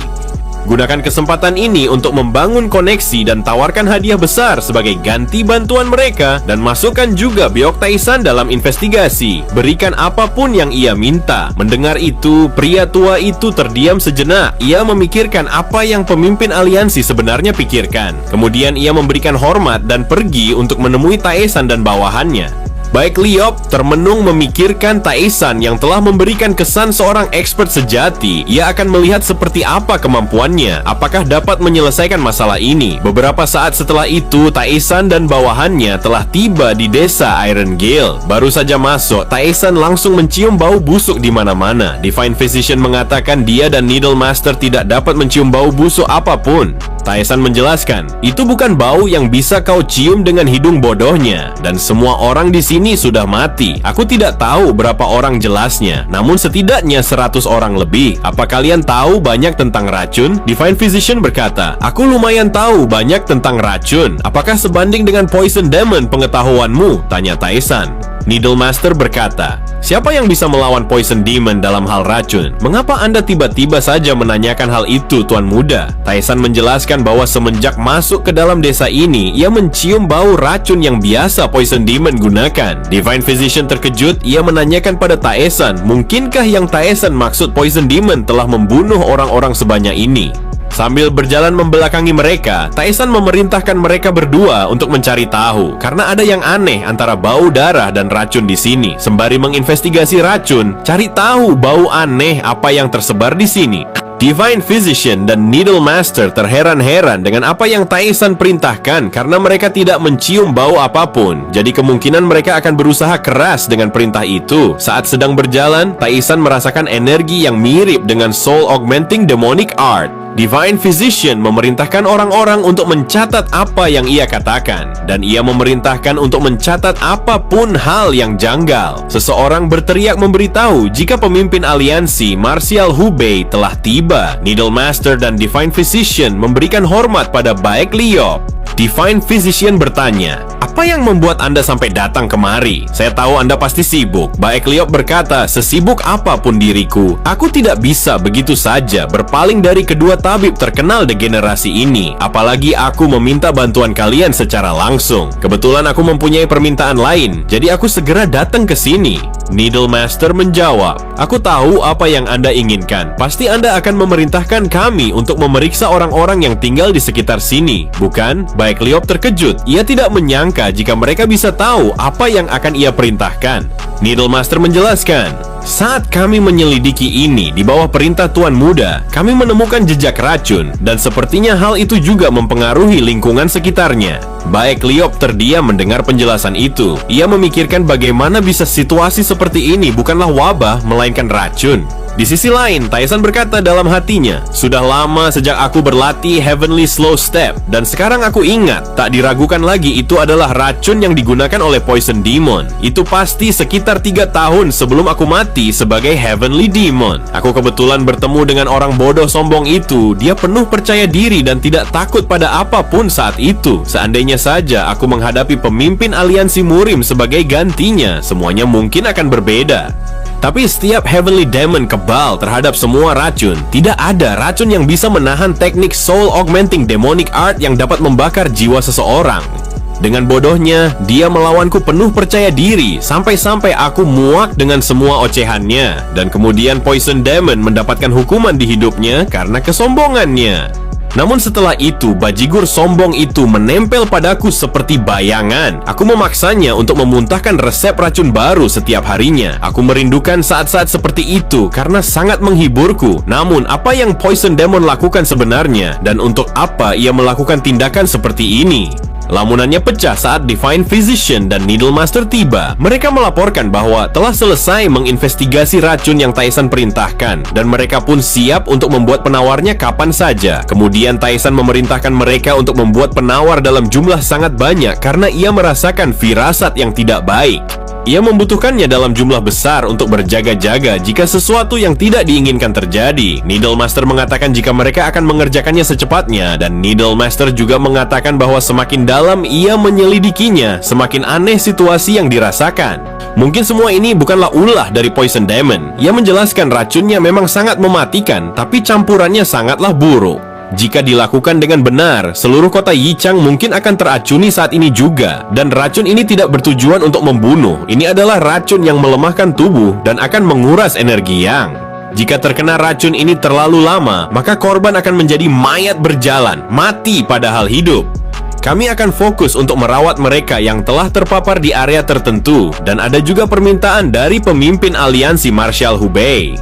Tyson terdiam. Ia memikirkan apa yang Needle Master jelaskan. Ia berpikir jika mungkin saja ini ada hubungannya dengan jejak Soul Augmenting Demonic Art yang dirasakan sebelumnya. Aku membutuhkan banyak informasi, dan aku harus pergi ke klan Hao. Tyson mengajak Kyungwon ikut dengannya. Namun tiba-tiba saja Harin memanggilnya. Ia menanyakan akan pergi kemana tunangannya itu. Sembari tersenyum, ia menjelaskan bahwa ia dan Soyeon akan pergi untuk membantu Divine Physician dan Needle Master.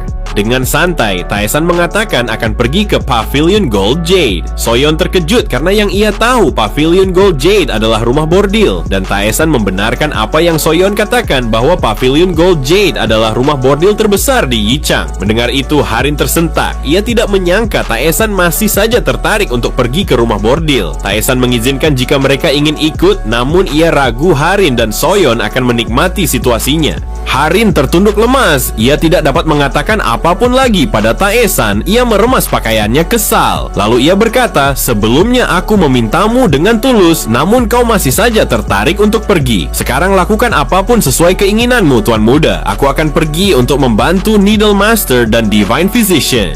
Taesan terdiam sejenak. Ia memikirkan apa yang sebenarnya pemilik tubuh ini janjikan sebelumnya. Aku belum bisa sepenuhnya mengingat apa yang ada dalam pikiran pemilik tubuh ini sebelumnya. Kemudian Taesan mengajak Kyungwon untuk segera pergi ke Pavilion Gold Jade. Suasana di klinik medis dekat aliansi Marshal Hubei terlihat banyak sekali orang-orang sedang berkumpul.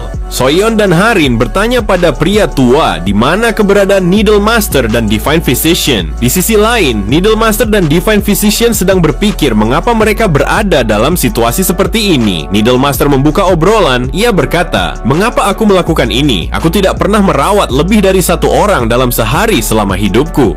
Divine Physician menjawab, "Dan bagaimana mungkin kau bisa sangat mahir meskipun dengan pengalaman yang minim seperti ini?" Needle Master menjelaskan, "Sebelum menjadi ahli, aku biasa merawat 100 orang dalam sehari. Aku sangat bekerja keras untuk menjadi seorang tabib." "Cuma 100 orang, aku 200 orang," ujar Divine Physician, tidak mau kalah. Needle Master berkata, "Kau hanya membual dengan angka-angka itu. Apa kau pikir aku akan percaya oleh ocehanmu itu?" Divine Physician mengatakan bahwa ia hanya mengatakan kebenarannya, bahkan tangannya mulai gemetar saat memikirkan untuk menyembuhkan banyak orang seperti ini. Needle Master membenarkan itu juga terjadi padanya, dan juga menangani pasien dengan terburu-buru itu tidak baik untuk mereka. Divine Physician kesal teringat pada saat itu ia sebenarnya tidak ingin melakukan hal seperti itu, menangani pasien dengan terburu-buru, namun masternya memaksa dan tidak ada pilihan lain selain mengerjakannya.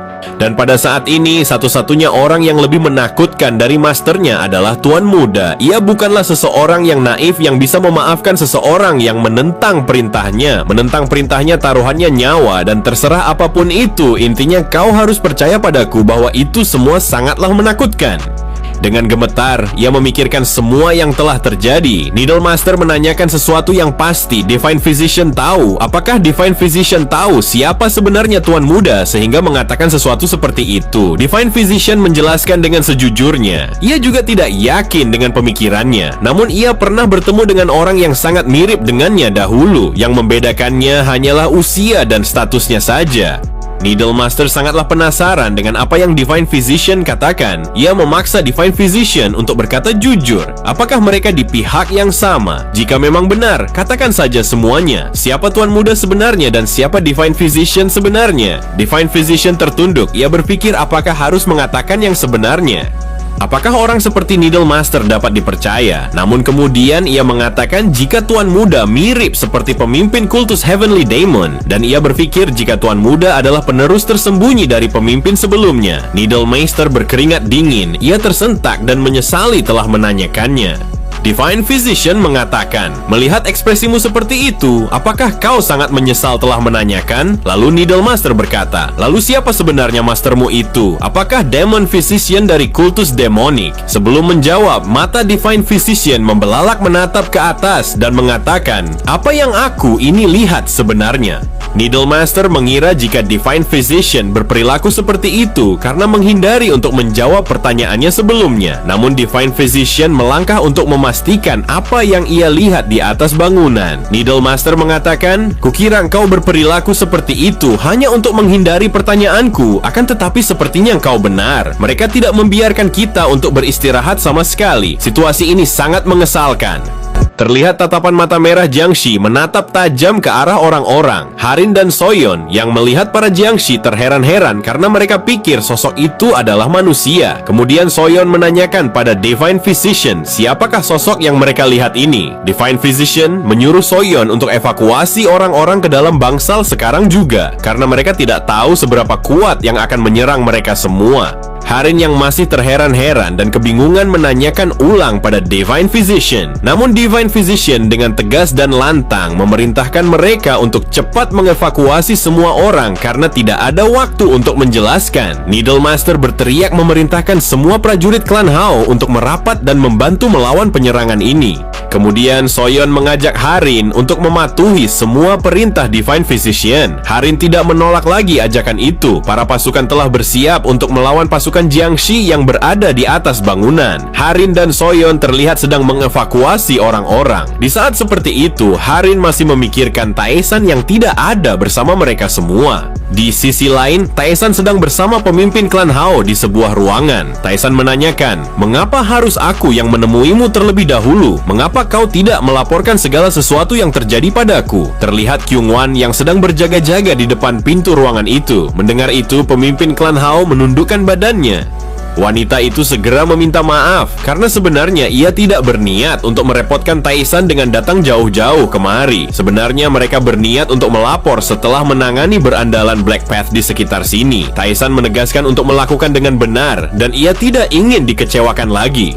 Wanita itu masih menundukkan badannya dan ia mengerti apa yang Taisan perintahkan. Taisan melirik wanita itu dengan tatap sinis. Ia menanyakan mengapa ia sampai datang jauh-jauh ke Yichang. Wanita itu menjelaskan jika akhir-akhir ini pergerakan aliansi marsial Hubei terlihat cukup aneh dan ia sebenarnya datang untuk membantu Taisan secara langsung. Ia menjelaskan mereka datang ke klan Hao cabang Yichang yang menyamar sebagai Pavilion Gold Jade dan mereka juga menyelidiki Black Iron Workshop. Namun saat sedang menjelaskan, seseorang melaporkan jika baru saja ada orang tergesa-gesa dari aliansi martial Hubei. Wanita itu memerintahkannya untuk masuk. Setelah ia masuk bersama Kyungwon, pria itu menjelaskan jika Divine Physician dan Needle Master meminta Taesan untuk kembali. Taesan yang merasakan sesuatu yang tidak beres, ia berpura-pura bodoh. Ia mengatakan mengapa mereka memanggilnya. Kemudian pria itu memberitahu jika mereka memerlukan Taesan karena ada hal yang sangat penting untuk disampaikan. Taesan menanyakan di mana mereka berdua saat ini. Pria itu sembari memberikan hormat, ia mengatakan jika mereka berdua ada di penginapan dekat dari sini. Taesan yang masih berpura-pura bodoh menanyakan apa yang mereka lakukan di sana dan mengapa tidak merawat pasien seperti yang ia perintahkan sebelumnya. Orang itu membenarkannya jika kedua tabib itu memiliki alasannya dan ia akan mengantarkan Taesan ke sana secepatnya. Kemudian Taesan mulai serius, ia meragukan pria itu. Ia menanyakan bagaimana pria itu bisa tahu Taesan ada di sini karena Taesan tidak pernah mengatakan pada kedua tabib bodoh itu akan pergi kemana. Pria itu mulai berkeringat dingin. Ia mulai berbicara gugup, mengatakan jika ia hanya kebetulan tahu. Taesan dengan tegas memerintahkan Kyungwon untuk menangkap pria itu. Dengan cepat Kyungwon langsung melumpuhkan pria tua itu. Pria itu sangat terkejut. Ia menanyakan apa yang sedang mereka lakukan padanya. Wanita itu bertanya-tanya, menanyakan sebenarnya apa yang sedang terjadi. Ia menjelaskan jika pria itu adalah seorang warrior dari aliansi marsial Hubei. Lalu Kyungwon menjelaskan jika apa yang dikatakan pria itu terdengar sangat aneh. Bahkan ia sendiri telah menyadari sejak awal. Kyungwon melanjutkan bahwa ada banyak hal mencurigakan. Tapi yang paling aneh menurutnya adalah pernyataan bahwa Needle Master dan Divine Physician menyuruh tuan muda ke sana. Kyungwon menegaskan bahwa hal itu tidak mungkin karena jika mereka mengatakan begitu berarti mereka ingin mati. Taesan lalu memerintahkan wanita itu untuk mengirim seseorang memeriksa bawahannya karena ia yakin pria ini berencana menjebaknya dan menculiknya. Wanita itu masih terlihat bingung dengan situasinya.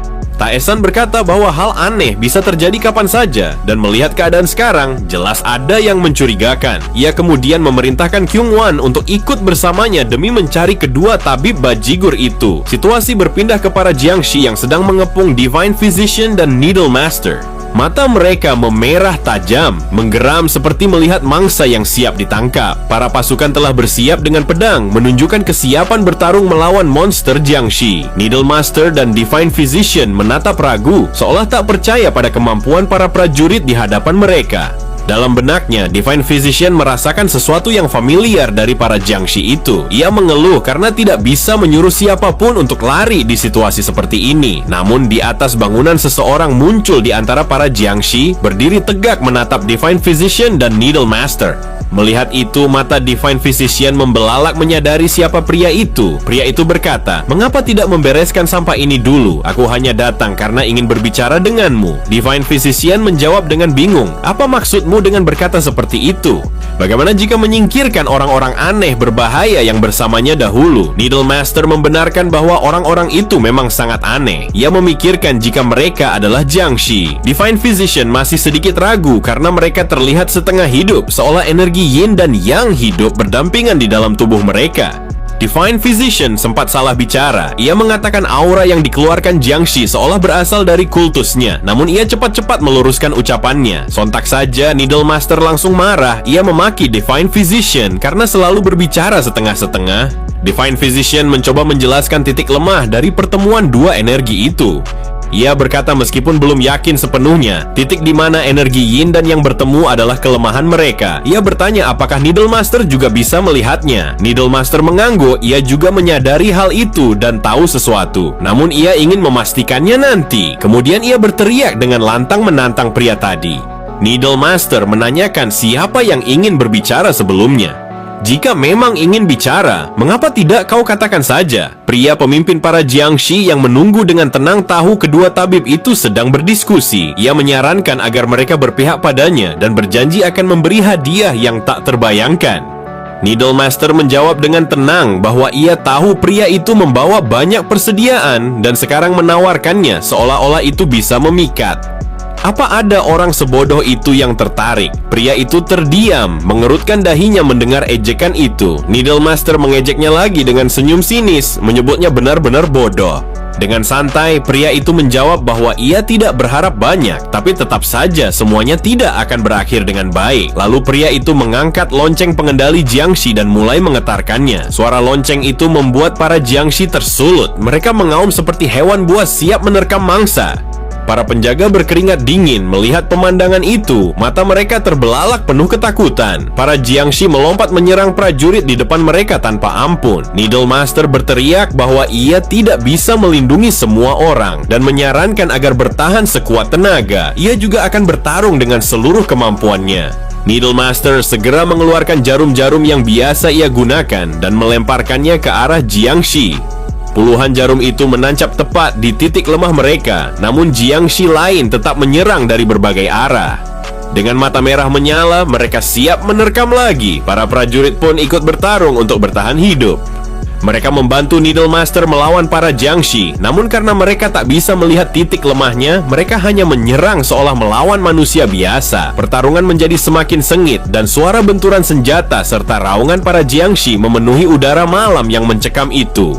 Prajurit itu menebaskan pedangnya ke arah bahu musuh, namun tidak berefek apa-apa. Jiangshi itu hanya menggeram saat bahunya terkena tebasan dan langsung menyerang balik, mencabik-cabik tubuh prajurit itu membabi buta seperti binatang kelaparan. Para prajurit lain tertegun, berkeringat dingin, menyaksikan temannya dibantai dengan sangat mengerikan. Needle Master terus melemparkan jarum-jarumnya ke arah para Jiangshi yang menyerang dari segala arah. Ia berteriak memanggil Divine Physician. Disinilah nama Divine Physician akhirnya terungkap, Cheoncho. Needle Master memanggilnya dengan lantang, memperingatkan bahwa jika ini berlanjut, semua orang di tempat itu akan mati sia-sia. Ia menanyakan apakah ada cara lain untuk mengalahkan para monster itu. Divine Physician menjawab dengan nada tertekan bahwa ia sedang memikirkan sesuatu dan meminta Needle Master untuk tidak mendesaknya. Sementara itu, para Jiangshi yang telah dikalahkan justru kembali bangkit dan melompati benteng pertahanan tanpa henti. Saking banyaknya, Needle Master mulai kewalahan menghadapi mereka. Dalam benaknya, Cheoncho sangat terkejut karena para monster itu datang terus-menerus, tak ada habisnya. Ia tahu titik lemah mereka, tapi jumlah mereka terlalu banyak. Ia sempat berpikir, andai saja Taishan dan Kyungwon ada di sini. Tanpa ia sadari, sesosok Jiangshi telah berada di atas kepalanya dan siap menerkam. Monster itu langsung menangkapnya.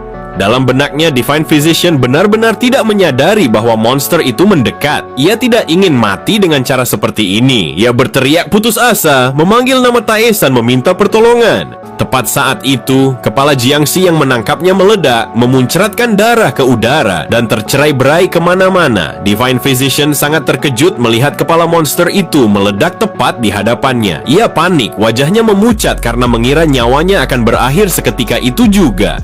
Dari belakang Harin muncul sambil menatap polos dan bertanya apakah Divine Physician baik-baik saja. Ternyata Harinlah yang membunuh Jiangshi tersebut. Divine Physician terbata-bata mengucapkan terima kasih karena Harin telah menyelamatkannya. Ia sangat tidak menyangka bahwa Harin akan muncul di saat-saat genting seperti itu.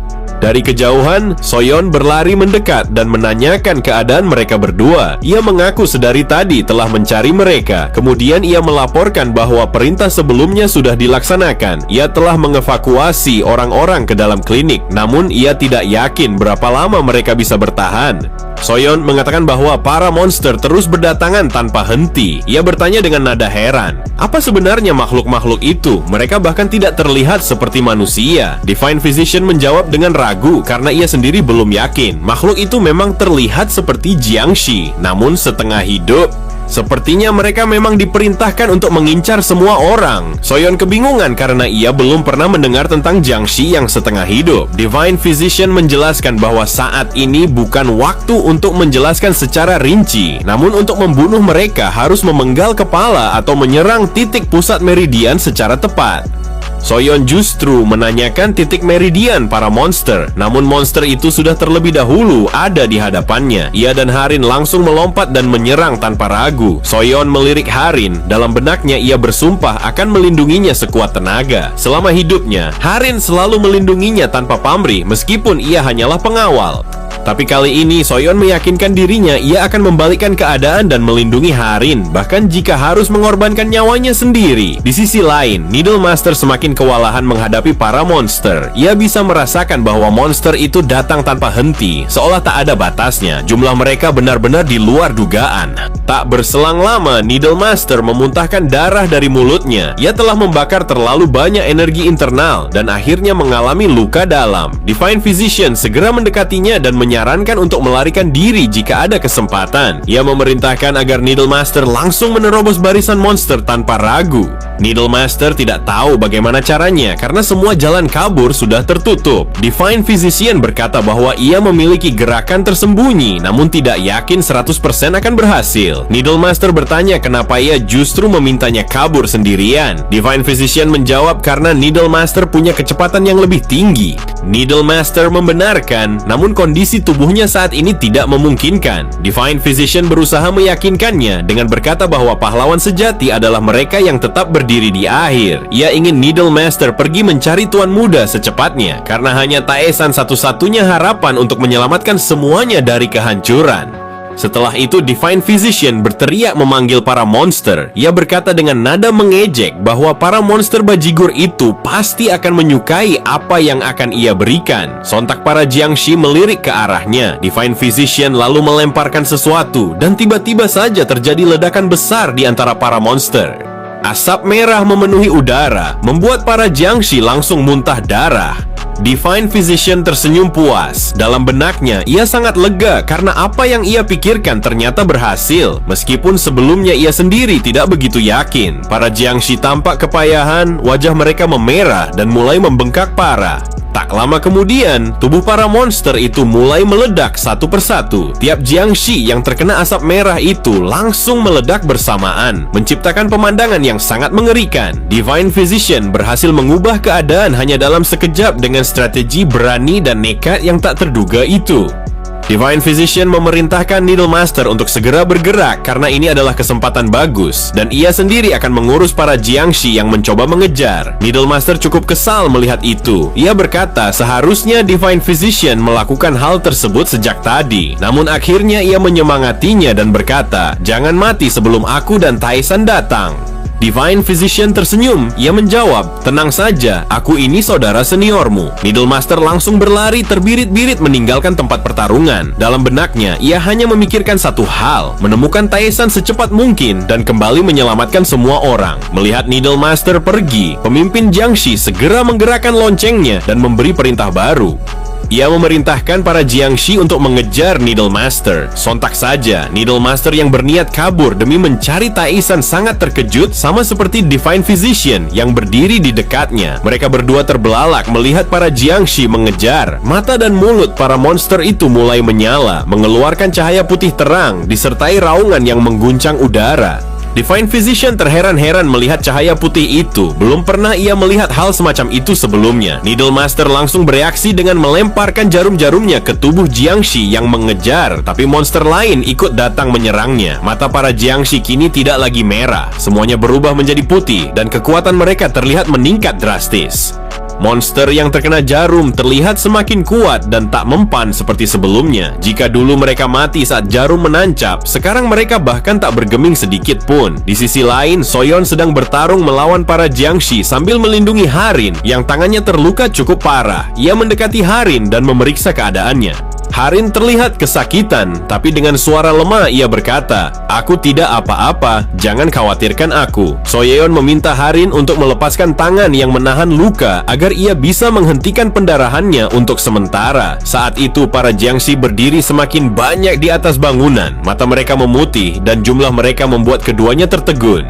Soyeon dalam benaknya mulai putus asa melihat begitu banyaknya Jiangshi yang berdiri mengelilingi mereka. Harin tiba-tiba berkata, "Aku marah pada Tuan tuan muda sebelumnya, dan aku berharap bisa melihatnya untuk terakhir kali sebelum mati. Harin tersenyum, air matanya mengalir, namun ia berkata ia tetap senang karena bisa mati di sisi Soyeon. Senyuman itu membuat Soyeon teringat akan masa kecil mereka saat Harin juga tersenyum dengan air mata yang sama ketika melindunginya. Soyeon menggenggam tangan Harin erat-erat dan berkata dengan penuh keyakinan, "Jangan takut, aku akan tetap di sini menemanimu sampai akhir hayatmu. Aku akan bertarung sampai akhir sebagai temanmu." Para Jiangshi mulai menyerang. Mereka melompat dan menerkam siapapun yang ada di depannya. Harin dan Soyeon pasrah. Mereka sudah bersiap untuk bertarung sampai akhir. Keduanya mengacungkan pedang ke arah para Jiangshi. Namun di detik-detik terakhir, tiba-tiba saja para Jiangshi meledak di udara tepat di hadapan mereka berdua. Dari belakang terlihat Taesan yang menggenggam leher salah satu Jiangshi dengan santainya. Harin sangat terkejut. Dalam benaknya ia tidak percaya dengan apa yang ia lihat. Ia berpikir jika ini semua hanyalah mimpi karena Taesan benar-benar ada di depan matanya. Sepertinya Taesan menggunakan teknik Soul Augmenting Demonic Art yang menyebabkan para Jiangshi meledak serempak. Taesan menatap ke depan dan berkata, "Apa yang sudah kau lakukan padaku? Apa kau benar-benar tidak mengingatnya?" Semua orang terlihat sangat bahagia karena Taesan datang untuk menolong, terutama Divine Physician dan Needle Master yang sempat kewalahan. Namun setelah itu terjadi sesuatu yang aneh dan mengerikan. Pemimpin para Jiangshi tiba-tiba mengucapkan kalimat yang sama seperti yang dikatakan Taesan tadi, berulang-ulang, "Apa yang sudah kau lakukan padaku? Apa kau benar-benar tidak mengingatnya?" Setelah mengulanginya berkali-kali, pria itu langsung memakan sebuah pil misterius. Sontak saja tubuhnya mengalami perubahan yang mencengangkan. Setelah menelan pil itu, ia berubah menjadi sosok monster. Needle Master dan Divine Physician tersentak melihat perubahan tersebut. Dalam benaknya, mereka bertanya-tanya apa yang sebenarnya sedang terjadi. Mengapa setelah kedatangan Taesan, pria itu justru berubah menjadi monster mengerikan? Pria itu meledakkan energi internalnya dan kini sudah bukan manusia lagi. Dalam benaknya, Taesan juga merasakan hal yang tidak biasa. Ia merasa seolah-olah bukan hanya kekuatan pria itu yang berubah, tapi juga seperti ada sesuatu yang mengikat jiwanya, sesuatu yang lebih gelap dan lebih dalam dari sekadar kekuatan fisik.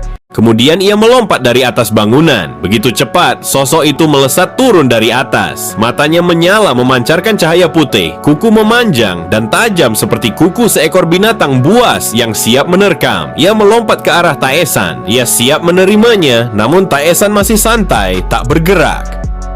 Monster itu mulai melancarkan serangan. Kukunya yang tajam mencoba mengoyak tubuh Taesan. Harin dan Soyeon terkejut melihat pemandangan di depannya yang penuh dengan asap. Mereka tidak dapat melihat Taesan yang sebelumnya diserang. Terlihat monster itu di balik asap yang berterbangan di udara. Ia merasa telah mengalahkan Taesan. Namun tiba-tiba saja, Taesan muncul di belakangnya. Monster itu sedikit terkejut karena Taesan ternyata selamat dari serangannya. Taesan mengatakan jika monster bodoh itu sangat berisik sekali. Monster yang terprovokasi oleh kata-kata Taesan berbalik dan mencoba menyerangnya. Taesan merasakan ada sesuatu yang aneh. Ia melihat makhluk di depannya memiliki jiwa namun tidak sinkron dengan tubuhnya. Monster itu menyerangnya membabi buta tanpa henti, seolah-olah ia sangat dendam dengan orang di depannya. Sampai-sampai tembok tempat Taesan berpijak hancur tak berbentuk.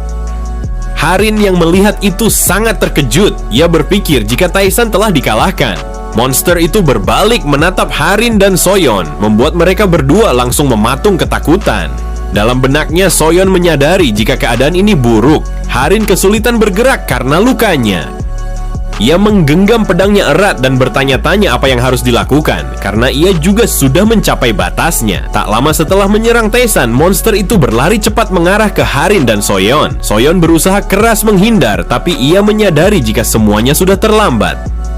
Namun saat keputusasaan menghantuinya, tiba-tiba saja seseorang menebas jari monster itu. Ternyata Kyungwon datang menyelamatkan mereka berdua. Monster itu menggeram. Ia kesakitan dan amarahnya memuncak. Matanya berubah merah. Ia melancarkan serangan pada Kyungwon dengan kuku tajamnya. Kyungwon mencoba bertahan sekuat yang ia bisa, melindungi Harin dan pujaan hatinya, Soyeon. Kyungwon bergumam dalam hati, "Aku memblokirnya, tapi dia jauh lebih kuat dari yang kukira. Apakah aku akan mati di sini bersama Nona Harin dan Soyeon?" Monster itu menerjang dengan amarah besar. Namun di saat-saat terakhir, tiba-tiba Taesan berkata, "Berusaha keras melawan makhluk lemah seperti ini sungguh menggelikan." Taesan memukul pinggang monster itu dengan keras, cukup untuk menghempaskannya jauh hingga membentur 3 lapis tembok benteng. Suara benturannya menggema di tempat yang mencekam itu. Taesan berkata, "Sepertinya jalanku masih panjang. Apa yang kulihat sebelumnya lenyap begitu saja. Aku jelas merasakannya tadi." Harin yang melihat pertarungan itu terheran-heran karena Taesan begitu kuat. Ia berpikir, jika sebelumnya Taesan memang kuat, tapi ia tidak menyangka Taesan bisa sekuat ini. Ia lebih kuat dari sebelumnya. Para Jiangshi yang berada di atas bangunan menatap mereka sembari menggeram. Taesan berkata jika ia hampir lupa dengan para Jiangshi itu. "Seharusnya aku membinasakan mereka semua sebelumnya." Mereka semua menyerang Taesan, berlari mendekatinya dengan bergerombol. Namun dengan santai ia menjulurkan tangannya dan mengepalkannya. Sontak saja para Jiangshi yang ada di depannya langsung meledak memancarkan cahaya ungu. Taesan yang sejak tadi merasakan firasat mulai menyadari jika tubuh para Jiangshi dipenuhi banyak macam hal. Kemudian ia melihat Jiangshi yang lain yang masih berada di atas bangunan. Taesan mengacungkan tangannya ke udara. Ia mengatakan sangat malas untuk mengejar mereka, jadi ia berencana melenyapkan mereka semua dengan teknik Soul Augmenting Demonic Art. Mayat-mayat bergelatakan begitu saja, puing-puing sisa pertempuran berserakan di mana-mana. Needle Master berkata, "Kau dengar itu, bodoh? Apa yang Tuan Muda katakan? Aku malas mengejar kalian." Tuan Muda sepertinya sudah bertambah kuat. Lihatlah monster itu. Ia terlihat seperti orang tua, tapi saat tadi dia berbicara, dia tidak terdengar seperti orang tua. Divine Physician mengatakan, itu karena dia menggunakan semua kekuatannya. Orang ini menukarkan nyawanya dengan kekuatan. Needle Master bertanya, "Kau menyadari sejak pertama kali kau melihat orang-orang ini, kau tahu sesuatu kan?" Melihat Divine Physician hanya terdiam, Needle Master marah. Ia berkata, "Ayolah, jangan mengulur-ulur waktu. Katakan saja padaku siapa orang-orang ini sebenarnya, dan apa yang kau maksud dengan Jiangshi setengah mati." Divine Physician menjelaskan, persis seperti namanya, mereka memiliki corpse energy yang disuntikan ke dalam tubuh yang masih hidup. Kemudian corpse energy secara bertahap mengambil alih tubuh dan mengubahnya menjadi Jiangshi sepenuhnya. Itu sungguh tindakan keji. Tentu kau tidak bisa menyuntikannya begitu saja. Sebenarnya ada teknik demonik yang terlibat. Pertama-tama, kau harus menguras kekuatan hidup mereka sampai tersisa kekuatan yang hanya cukup untuk bernapas. Needle Master sangat terkejut mendengar penjelasan itu, mulutnya sampai terbuka lebar. Divine Physician melanjutkan, racun yang digunakan untuk membuat orang-orang ini. Seharusnya aku sadar saat pertama kali kita menemukan racun itu. Hal yang aku lemparkan sebelumnya adalah penawar yang kami buat. Penawar yang mengacaukan keseimbangan dua energi. Tapi tubuh mereka tidak bisa bertahan. Needle Master menanyakan bagaimana Divine Physician mengetahui semua hal ini. Divine Physician berkata, menciptakan setengah Jiangshi memicu kekuatan terpendam. Ini adalah penelitian kultus kami. Needle Master sangat ketakutan ketika memikirkan itu, karena ia menyadari kultus apa yang Divine Physician maksud. Kemudian ia berbisik dan mengatakan, kultus Sacred Heavenly Demon. Divine Physician tidak menjawab apa yang dibisikkan Needle Master. Divine Physician berkata, siapa lagi yang haus kekuasaan selain kultus Heavenly Demon? Tapi pada akhirnya kami membuang itu semua karena terlalu banyak kelemahan. Dan lagi pula itu bukan hal yang manusiawi. Tapi sepertinya ada seseorang yang ingin mengubah orang-orang menjadi prajurit. Menilai dari kejadian ini, sepertinya mereka berhasil sampai batas tertentu. Ketika Divine Physician membuka mulut Jiangshi yang Taesan kalahkan sebelumnya, ia melihat pil yang tersangkut di giginya. Divine Physician menyadari jika pil itu bertujuan meledakkan kekuatan terpendam. Mereka mencabut giginya dan menanamkan ini di situ. Ini harus dilaporkan pada Tuan Muda, katanya. Melihat Taesan yang masih menggunakan teknik Soul Augmenting Demonic Art, Needle Master berkata, sebenarnya ada hal lain yang lebih membuatku penasaran. Saat Tuan Muda muncul, makhluk-makhluk menyeramkan itu mulai meledak. Bagaimana dia melakukannya? Apa dia sungguh manusia? Divine Physician bergumam dalam hati. Itu adalah energi spiritual yang sangat kuat. Rasanya seperti dia mengonsumsi eliksir yang sepenuhnya dibuat dari energi murni. Dalam benaknya, Taesan merasakan jika makhluk-makhluk ini tidak tahu mengapa, tapi saat mereka memicu Soul Augmenting Demonic Art, keseimbangan tubuh mereka hancur dan semua energi di dalamnya meledak begitu saja. Sepertinya mereka memasukkan kekuatan spiritual ke dalam tubuh setengah mati. Tapi untuk seseorang yang bisa mengendalikan energi sebebas ini, apa sungguh ada orang lain selain Heavenly Demon? Dan energi yang melekat pada makhluk itu, energi yang aku rasakan pada saat itu jelas ada kaitannya dengan Soul Augmenting Demonic Art. Sedikit berbeda, tapi mirip, dan aku harus menemukan mereka. Jika aku melakukannya, seharusnya ada banyak makhluk seperti ini di sana. Setelah itu, mereka kembali ke aliansi martial Hubei. Terlihat Harin yang berlari-lari menuju ruangan tempat Taesan berada. Saat itu ia berkata, "Tuan muda, apa itu benar?" Taesan yang melihat Harin tiba-tiba saja berkata seperti itu bertanya-tanya, apa maksud dari kata-katanya? Harin melanjutkan, apakah benar Anda tinggal di sini karena kedua tabib itu? Taesan menjelaskan jika satu-satunya yang tinggal di sini adalah dia. Harin berkata, pertemuan terakhir para jenius telah berakhir dan mereka telah menyuruh yang lain untuk kembali. Taesan berkata, ini bukan waktu yang tepat untuk terus mengadakan pertemuan, mengingat hal yang terjadi sebelumnya. Harin mengatakan jika ia hanya ingin berterima kasih. Dengan wajah yang memerah, Harin berterima kasih karena Taesan telah menyelamatkannya. Taesan hanya tersenyum mendengar itu, dan ia juga menyadari jika Harin selalu ada di dekatnya selama ini. Ia juga menyadari jiwa Harin sama murninya dengan Soso. Taesan bertanya, apakah Harin juga akan pulang hari ini? Harin mengatakan jika ia tidak akan pulang hari ini, mungkin ia akan pulang besok. Taesan berdiri mendekatinya. Ia menyarankan Harin agar datang ke kamarnya malam ini. Sontak saja wajah Harin memerah. Ia sangat terkejut mendengar Taesan berkata seperti itu. Ia tidak pernah menyangkanya. Ia menatap Taesan, jantungnya berdetak dengan sangat cepat. Lalu ia berkata dengan nada terbata-bata, "Saya akan datang. Jam berapa aku harus berada di kamarmu, Tuan Muda?" Sambil melangkah pergi, Taesan menyarankan agar Harin datang saat ia merasa nyaman. Harin mengiyakan perkataan Taesan. Harin sangat senang saat itu. Menurutnya, apa ini mimpi? Saat malam hari tiba, Harin mondar-mandir di kamarnya. Itu jelas membuat Soyeon bertanya-tanya apa yang sebenarnya ia lakukan. Harin terlihat seperti gelisah dan kurang nyaman. Harin mengatakan bahwa ia tidak apa-apa dan bukan hal yang penting. Namun dalam hatinya, ia menyalahkan Soyeon karena ia masih berada di dekatnya. Kemudian Harin berkata, ini sudah malam, jadi bukankah kau harus beristirahat sekarang? Soyeon menjawab, tidak. Setelah kejadian baru-baru ini, saya akan melindungi Anda sepanjang malam, Nona. Harin lemas mendengar itu. Ia menjelaskan kalau itu tidak mungkin terjadi, mengingat sekarang mereka ada di markas aliansi, dan sesuatu seperti itu tidak mungkin terjadi lagi. Harin mengerti dengan perasaan Soyeon, tapi ia ingin masalah ini dianggap selesai. Soyeon terkejut dan menyadari sesuatu. Ia menanyakan, apa mungkin apa yang kupikirkan benar? Harin berkata, jadi akhirnya kau sadar, jadi tolong mengertilah. Soyeon menggenggam bahu Harin dan berkata, ada beberapa hal yang menggangguku, tapi Anda bisa melakukan ini, Nona. Tolong pergi sebelum terlambat. Dengan tatapan tajam dan keyakinan yang hakiki, Harin mengiyakan apa yang Soyeon katakan. Setelah itu Harin menyamar. Ia menggunakan topeng seperti assassin untuk menutupi wajahnya. Ia menaiki benteng dan melompatinya. Ia bersembunyi di semak-semak karena ia melihat Kyungwon yang sedang berjaga-jaga. Harin melepaskan baju penyamarannya dan mengendap-endap. Saat di depan pintu kamar Taesan, ia meyakinkan dirinya jika ia bisa melakukannya dan ia harus tenang. Saat membuka pintu, ia sangat terkejut karena Taesan sudah berdiri saja di depannya. Taesan memerintahkannya untuk cepat masuk saja. Harin sangat gugup. Ia memikirkan apakah ia baru saja terlihat aneh. Taesan menunjukkan letak kasurnya. Namun Harin karena sangat malu, ia berlari menuju ke kasur yang Taesan tunjukkan. Ia sudah tak peduli lagi dengan situasinya dan segera berbaring di sana. Taesan hanya tersenyum melihat tingkah konyol Harin. Taesan menyadari jika ini mungkin pengalaman pertamanya berada di dalam kamar bersama seorang laki-laki.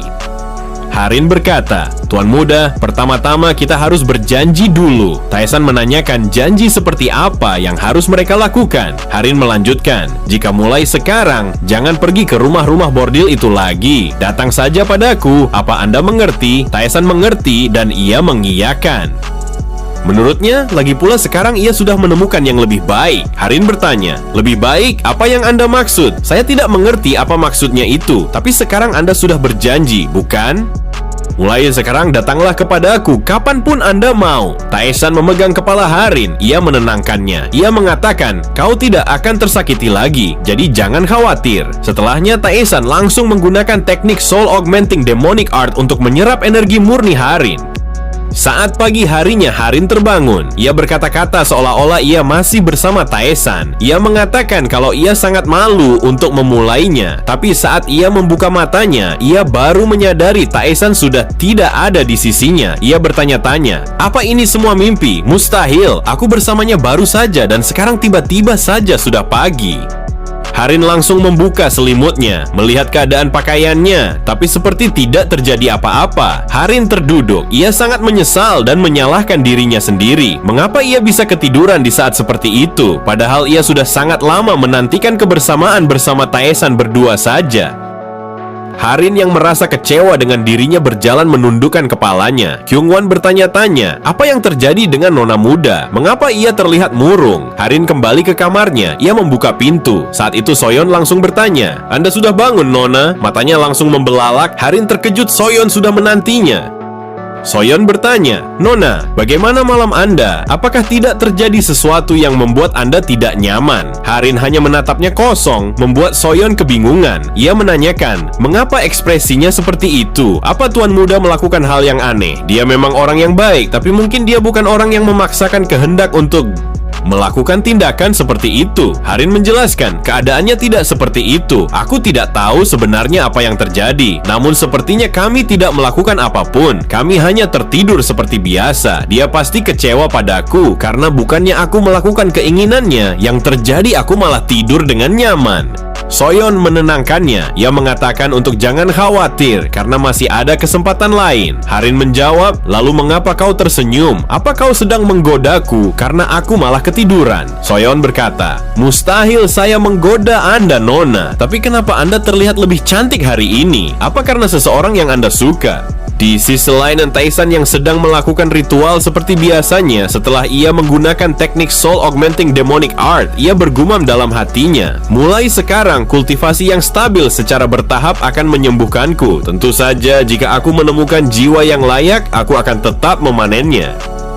Aku sangat tidak menyangka jiwa Yeon Harin bahkan lebih stabil daripada Soso. Energi spiritualnya lebih murni dan besar dari siapapun. Dan kali ini aku yakin dengan pasti jiwanya bercampur dengan jiwa anak itu, jiwa Seon Haryong. Mustahil jika ini hanya sebuah kebetulan. Jiwa Seon Haryong bersemayam di dalam tubuh yang bereinkarnasi ini. Namun apakah benar ada orang yang berani mempermainkan Heavenly Demon? Atau ada arti yang lebih mendalam dari semua ini? Sungguh menghibur. Apapun itu tidak masalah. Aku hanya ingin menikmati hidup dengan tenang. Jika ada hal yang menghalangi, aku akan menghancurkannya. Terlihat energi Taesan yang meluap-luap terpancar memenuhi area sekitarnya. Kedua wanita pemimpin dari rumah bordil sangat terkejut melihat aura kekuatan itu. Ia bertanya-tanya, apa-apaan energi kekuatan dan menakutkan ini? Kurasakan ini dari dalam. Apakah ini kekuatan tuan muda Taesan?